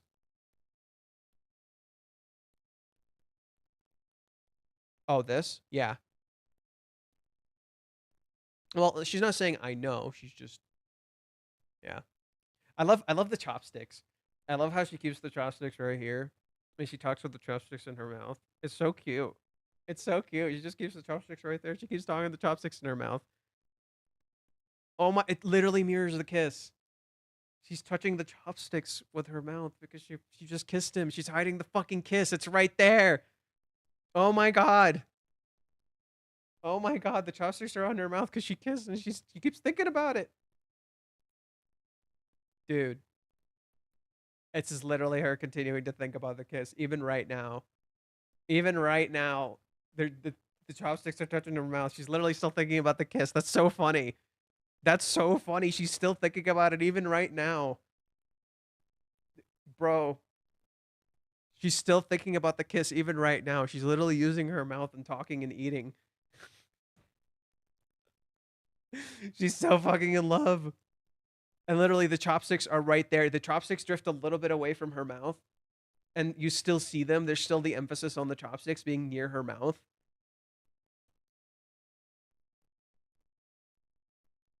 Yo.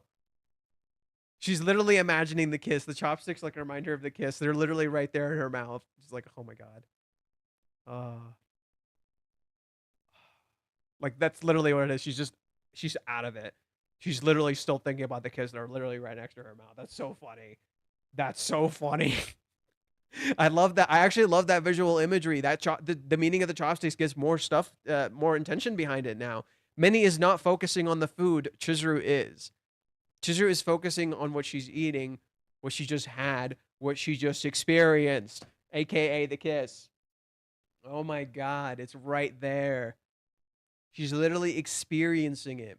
What does the chapter start with? It starts with Minnie eating this food, and experiencing it. And he's like, "Oh, look at how amazing this food is. Look at how much love was put into this food." Chizuru is literally eating her own love. She's literally eating the affection, which mirrors the kiss. She's literally proud of her own affection. She's like, oh my god. She's literally eating the affection. She's literally eating all of her heart and soul that she put into it. Just like all the heart and soul she put into the kiss. Oh my god. That's the meaning. It's in plain sight. That's so good. That's so good. Oh my god. Just literally, the chopsticks are always in her mouth. Just always. She's expressing her love through food. And the food she eats is literally a reflection of her love right back at her. She's like, this is when she eats the food, it's like, this is what you did. She's thinking about that when she eats the food. This is what you did. That's why that's why it's specifically food and it's always near her mouth when you're eating the chopsticks. Like Minnie, notice how Minnie, whenever she talks, there's an important contrast happening between Chizuru and Minnie. Minnie compliments the food, but the moment Minnie starts talking, she stops noticing the food. She stops noticing the love right in front of her. Minnie literally stops noticing the love that's right in front of her. She holds the chopsticks, but we never see Minnie eat, whereas Chizuru continues to eat. Chizuru keeps eating love. Minnie keeps talking about how that's not what's happening. Minnie keeps misunderstanding Chizuru's love and is literally eating it but doesn't see it. She's literally eating all of the love and she doesn't see it. She just like she doesn't see Chizuru. And then what does Minnie do? Puts the chopsticks in her mouth, but she's in shadow. She doesn't see. She's blind. I don't know the order of events, but I wonder if that's why Master said it didn't work out. I mean, they are dating after all. I guess it didn't work out. Literally eating the love. How funny. That's so good. The kiss, that kiss literally permeates this chapter. That kiss permeates this chapter. That food represents the kiss. It ends with Kazuya and his emotions about the kiss. And it starts with Minnie trying to find out about the kiss. Someone who does not know anything and is blind, claiming to be the unifier but does not understand. Someone who knows everything and experienced it all, but is just as unsure and lost as Minnie. Right? So Minnie doesn't know every detail, just as Kazuya doesn't know every detail. They mirror each other. Right? Just as Minnie doesn't get answers, Kazuya has an answer, but he has to figure out what it means. Just as Chizuru Chizuru pretty much gave herself away. Chizuru is in plain view here. If you pay attention, besides the intentional lie she told Minnie, you would actually figure out what's going on. And even Minnie could tell she's acting weird. She's acting weird. Chizuru is in plain view. You just have to recognize it. The only thing Chizuru did was blatantly lie to Minnie about renting. That's it. That's the only thing she blatantly lied about to Minnie. Besides that, she just kept things concise and to the point. That's the only thing. So both of these characters are stuck between Chizuru, right? Both of these characters are tied to Chizuru. And one is literally with her, but doesn't see her and doesn't see everything. One is literally not with her, somewhere else, and all he's thinking about is her. The chapter bookends itself. It directly, both of them directly connect to the kiss, just in reverse ways. One does not know, and one does know. But both are deeply connected to Chizuru. That's so cool. Minnie does have information, I think, to piece things together at the end, because she knows about the time that needs to ask her, because the setup to the kiss. Yeah, Minnie has all the information to figure it out, right? And it would be interesting if maybe Chizuru ends up telling her without meaning to, or maybe Minnie picks up on it. Reiji, when describing the character, Chizuru is his ideal type, and he literally wrote he would draw horny, strong, kind of horny, persistent, altruistic, horny. He emphasizes horny multiple times. When did he say this? Never stop. When did Reiji say this? I've never seen this. Where the heck did Reiji say this? I've literally never seen this. That's completely new to me. He emphasizes horny multiple times. Chizuru is fucking horny. She's just as, if not more horny than Kazuya. Extra duper horny. So, yeah. I'm just curious where Reiji said this. I've never seen that. I know he said Chizuru is his ideal type. I know he said Chizuru is his ideal type, which means she probably mirrors his wife. That just makes a lot of sense. But I've never seen that horny, strong, horny, persistent, altruistic, horny, emphasizes on multiple horny. I've never seen that. Like, where's that from? Based on Minnie's thought process, she would ask Kazuya about the morning. Like how she has the appetite, whatever Kazuya clears her jealousy. Oh, yeah. Oh, Chizuru has an appetite. Oh, that's what this is saying. Oh, Chizuru wants more. She has an appetite. Just as, oh my god, when Chizuru figures out the Ruka thing, doesn't Chizuru get hungry? Oh my god. Oh, she's ready to devour. Oh my god. Oh my god, she's ready to goddamn devour. Oh, she wants to eat, dude. Chizuru literally wants to eat. God damn. Oh, god damn. She is famished. She is ready to get all that love, dude. She's ready to consume all that love, dude. Damn. Chizuru is starving. Chizuru is goddamn starving. She's ready. She's ready to eat. That's why the chapter emphasizes food. That's why the chapter emphasizes food. That makes so much more sense. That's why the chapter emphasizes food. She's ready to goddamn eat. She's hungry. She's goddamn hungry. She's ready to eat. She wants to let it out. She doesn't want just more kisses. She wants to go just fucking bonanzas. Banana. Reishi draws the bananas all the time. Reishi draws the bananas all the time. Banana. Oh my god. She is hungry. That's so funny. Let me find a link. It is handwritten by Reiji. Oh wow. It is handwritten by Reiji. That's funny. Bro. Oh, Chizuru wants them to be full. Chizuru made this entire dinner for Kazuya so they can eat, get full, and then get nuts. Bro. Bro. That's crazy. That's crazy. That's so funny. Oh, she's literally indulging in the food. She's indulging in food. Just like she indulged in the kiss. She wants more. It's all about indulgence and eating and desire and wanting. This is what this is. That's crazy. That's crazy. He's leaving it in plain sight. That's so cool. Damn. I didn't realize she was that. Okay, I knew Chizuru was horny as shit. I didn't know she was that horny. I knew she was horny as shit. But damn. Good God.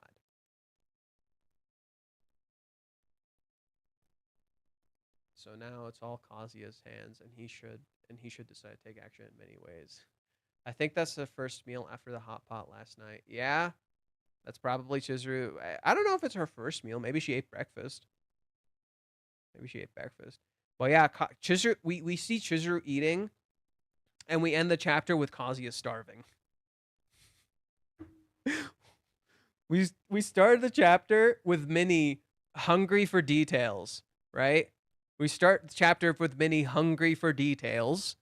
We end the chapter with Kazuya starving for more. And we have in the middle of the chapter is Chizuru eating. And she made a big ass meal for Kazuya. Bro, the meal tells you everything. The meal tells you everything. That's so cool. I don't think it's the first meal after the hot pot. But damn, this is my favorite shot in the entire chapter. I bet Master's super happy. You think so? You think? Johan, do you have book 5? I'm not sure if the English version has it or not, but the handwritten review by Reiji is at the end of book 5. Let me pull it up.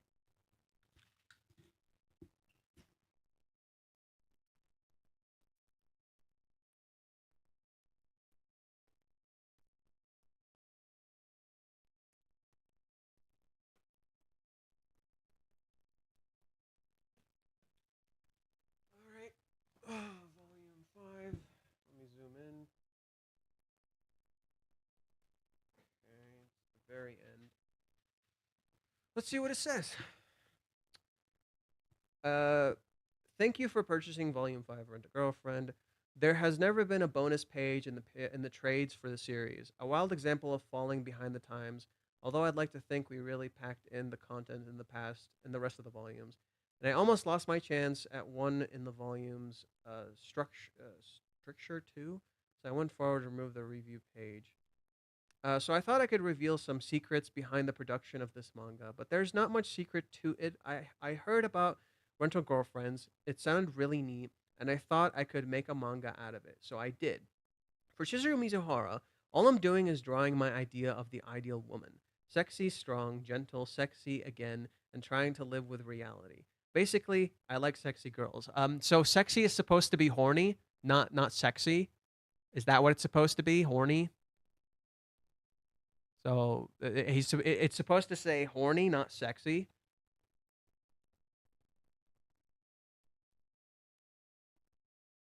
Okay, I'll just keep reading, and they'll tell me in a second.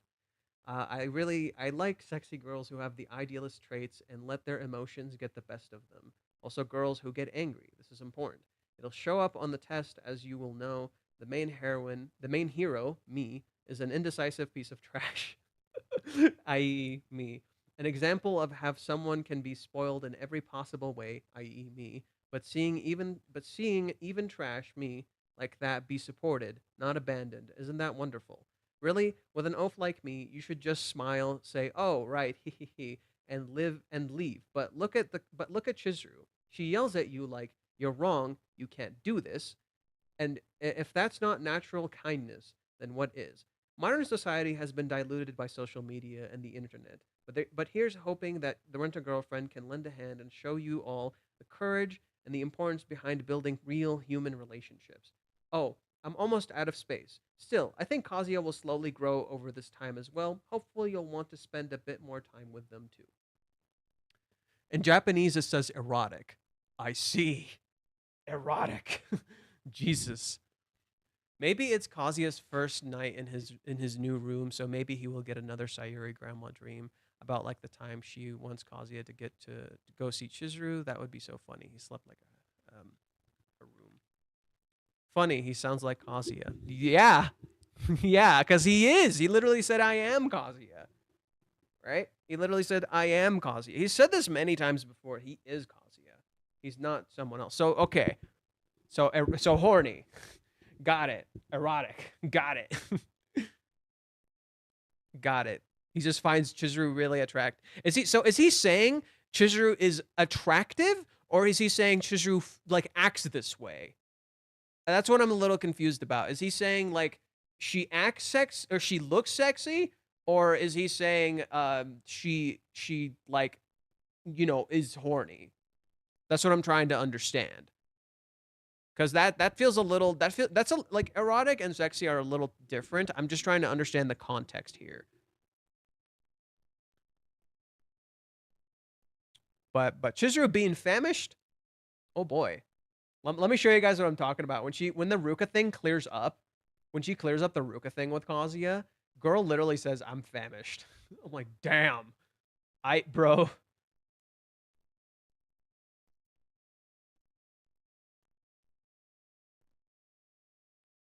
So here's the Ruka thing getting cleared up.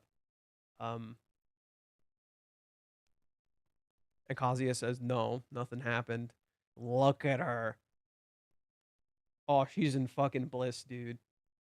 Walks away, acts totally normal. She grabs that whole ass meal. She grabbed this whole ass meal. That's quite a haul, Chizuru, son. I recommend well, pretty much everything. I guess it is. I'm kind of famished. I'm a little fucking hungry. Oh my god. Reiji did make this joke about sex and food being similar in that sense, because he made give me a sec.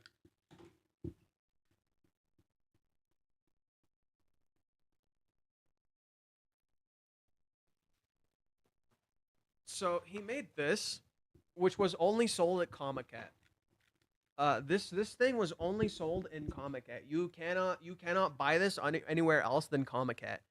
And to give you a slight summary of what happens, Kazuya is in Chizuru's place. He's in Sayuri's room, and he feels horny, but he can't leave at the moment. I gotta be careful what to show. And he wants to beat his meat, and he's in Sayuri's room. So he beats his meat. He jumps into the bed and he beats his meat. This supposedly takes place at some point between the date and like something else. In contrast, you have Chizuru getting oh, I should zoom in so you can see. So here's Kazuya beating the meat, and Chizuru eats a macaron, and she indulges in the macaron. So it literally compares Kazuya's horniness to Chizuru indulging in food. Is this canonical? Yes. This is actually canon, but it's just a small chapter. It's just a small chapter. It is supposedly canon. It is supposedly canon. But yeah, it is canon and it is very horny. And Kazuya's horniness is contrasted by Chizuru indulging in a sweet. And that's the he literally compares horniness to food. That's so funny. He literally compares horniness to food. That's literally what he does. Like, literally, Chizuru finds out, oh, he didn't have sex with Ruka? I'm hungry. Oh, that's so funny. That's so funny. God damn. Oh my god. She's literally starving for more. She's literally starving for more. Oh, that explains so much. That explains so much. Nice relation. I didn't get when Chizuru cleared up the thing with Ruka. Yeah, that explains it now. That Chizuru felt so hungry, and she was literally stopping herself from being hungry. She literally starved herself. That's why when the 3-month time skip happens, the whole point of the 3-month time skip is that Chizuru says she hates this, and it's because she wants more, and she feels like she can't have more because everyone told her she's not allowed to have more. Right? Literally, that's Chizuru's entire struggle. Like this shot, this exact shot mirrors chapter 187.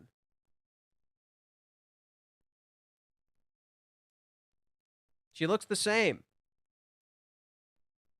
Chizuru literally wants more, and she keeps getting told she's not allowed to have more. So now that she can have more, like she's goddamn ready for it, dude.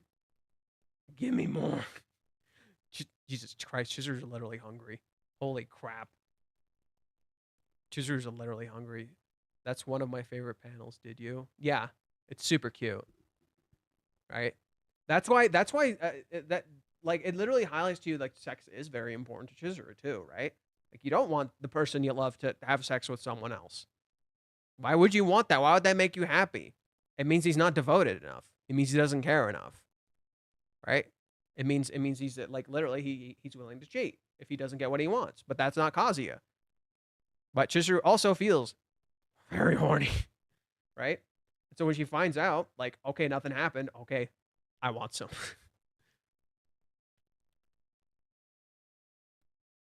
I think Reiji's already speeding up the story, but he's skipping things deliberately. What did he skip? What did he skip? What are you talking about skipping? I don't know what he's skipping.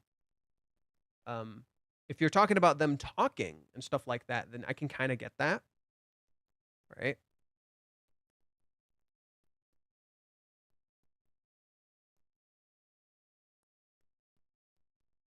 So I'll have to cut these up into multiple different videos. I guess I'll just focus on this for now and worry about the Ruka thing after it's done. Because the Ruka thing's already done. It's not a massive deal. It's already done. So, and I've already shared some information on here. 308 the night and after kiss time. Oh, yeah, I mean, yes, but that is a deliberate choice. Yes, we discussed that earlier. That is a deliberate choice. To specifically talk about how that some certain opportunities were missed, or sometimes like for 383, it's supposed to be how the opportunity was missed, that they lost this special moment. For the kiss time, it's been about 4 hours, or Kazuya left at 3, and it's currently almost 8. So it means it's been 5 hours since they last kissed, which means that time that they've been waiting for each other is slowly fading, and they're trying to catch, and basically they need to catch up to that time so it doesn't, disappears. But also it reflects how they have infinite time now. The time doesn't run out anymore. So right, that's kind of the important thing. So yeah, this was peak. This was peak as fuck. Was there anything else we wanted to discuss? I think Reiji will hold some big bang for Kazuya's birthday, like Ruka kissed Kazuya. So what will be this time? Chizuru kisses Kazuya a lot more, right? Chizuru kisses Kazuya a whole lot more, or maybe the Ruka relationship ends then. Maybe the Ruka relationship ends on Kazuya's birthday. That's his gift, or Chizuru uses the anything you want ticket, and feisty shit happens. Chizuru uses the anything you want ticket, and some feisty shit happens. Did I miss anything? Was anyone banned? I don't think anyone was banned.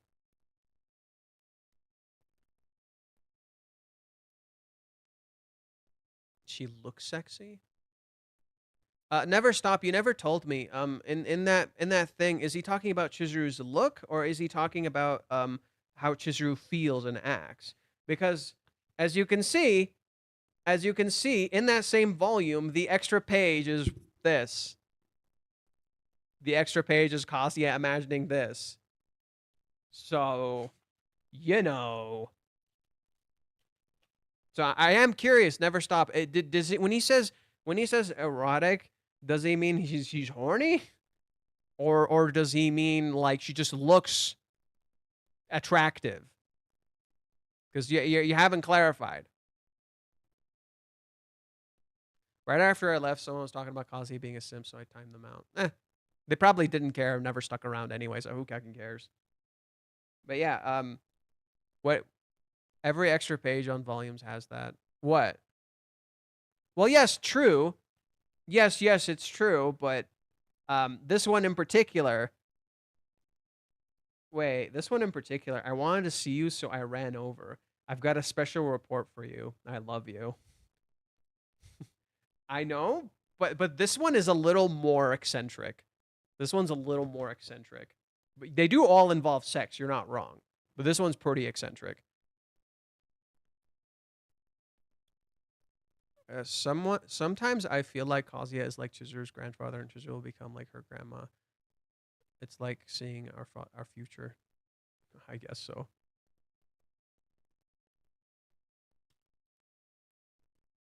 Damn, never stop. Where are you at, bro? I need you to clear this up, bro. What does it say? What does it say? Let me know. Ruka relationship can end at Kazuya's birthday, like in chapter 83, where she was He doesn't explain about that. I think the English translation is right. Oh, well, damn. Okay, so he just finds her sexy and attractive, but you know, how do you get that comic at one? How'd I get it? I found it online. There's their own version of eBay. It's called Buy, so it's Buy E. And it's their version of eBay. Some people were selling it right as it came out, and I just bought it from there. That's what I did. Some like when I can buy it from Reiji, I will buy it from Reiji, but when it's like that, I can't fucking do anything about that. So, you know.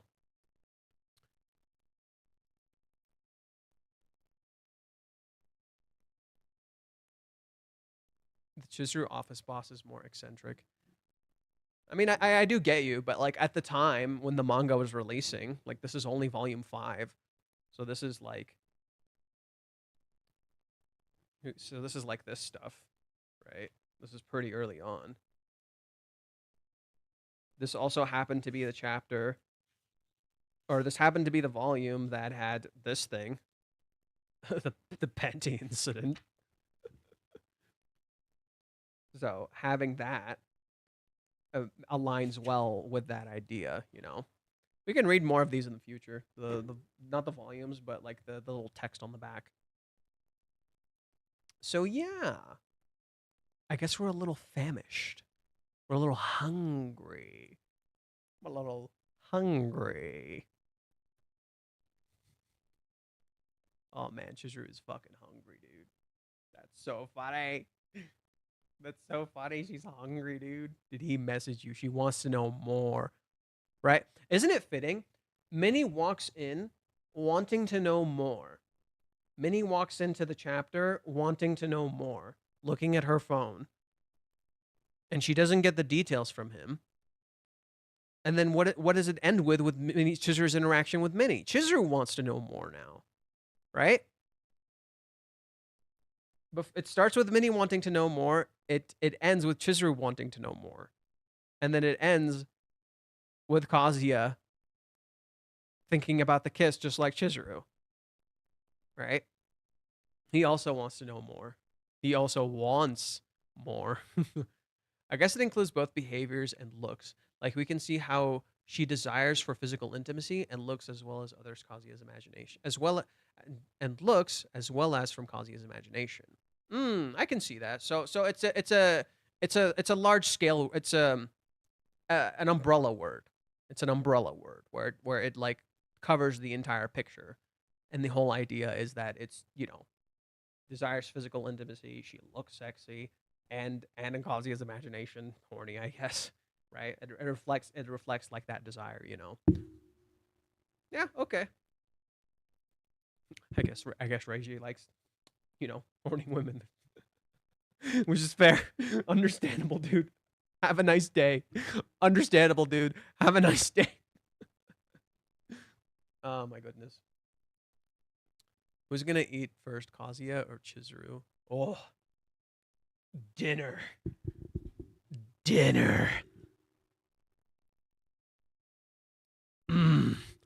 I want some dinner. Oh goodness. How about both? Bacon. You know, your name is pretty fucking appetizing. You sound like dinner. Okay. 6 hours, 30 minutes. I think now's a good time to stop. It'd be cool if Kazuya's fantasies come true. Bro, they all will. Every single one is gonna come true, and it's gonna be so fucking peak. It's gonna be so goddamn peak. They're all gonna come true. Oh, that is still there. Yeah. Kazuya's fantasies are all gonna come true. Bring me food. Bring me food. That's so good. Okay. I think I'm going to end it here. We've been streaming for 6 hours and 30 minutes. I think it's a good time to stop. I have work tomorrow, but I should be off pretty early, so I can just come and stream right after, and we can talk about more. Calm down, Fate. No. Dinner. I'm hungry. I'm famished. Gimme. Gimme, fool. Gimme. So yeah, I think we'll end it here. Thank you guys for watching. I've been Fate. If you guys enjoyed this content, consider subscribing, hit the like button, hit the bell icon. subscribe, hit the bell icon, keep up with the uploads, and consider hitting the like button to support this video so the algorithm likes me. I also have a Discord. If you would like to join our Discord, it would mean a lot to me. Thank you. And finally, if you could support me on Patreon so I can keep making more videos, I would greatly appreciate it. I'm talking like this because I'll stutter and do stupid shit otherwise. Cool? Cool. With that said, let's mosey. Okay. I'm gonna call it here for now. I hope you guys enjoyed the stream. If you did, thanks for tuning in. It meant a lot. I appreciate it. This is fun. I'll stream more tomorrow. I'll schedule it in just a little bit. Goodbye and good work. Thank you. I'll schedule in a little bit. I'll also be editing the video down right now. I want to edit it right now. I'm just gonna eat first. I'm actually hungry. How fitting. I'm actually hungry. Thanks for today. You're welcome. You're welcome. All right. Take care, fellas. See you later.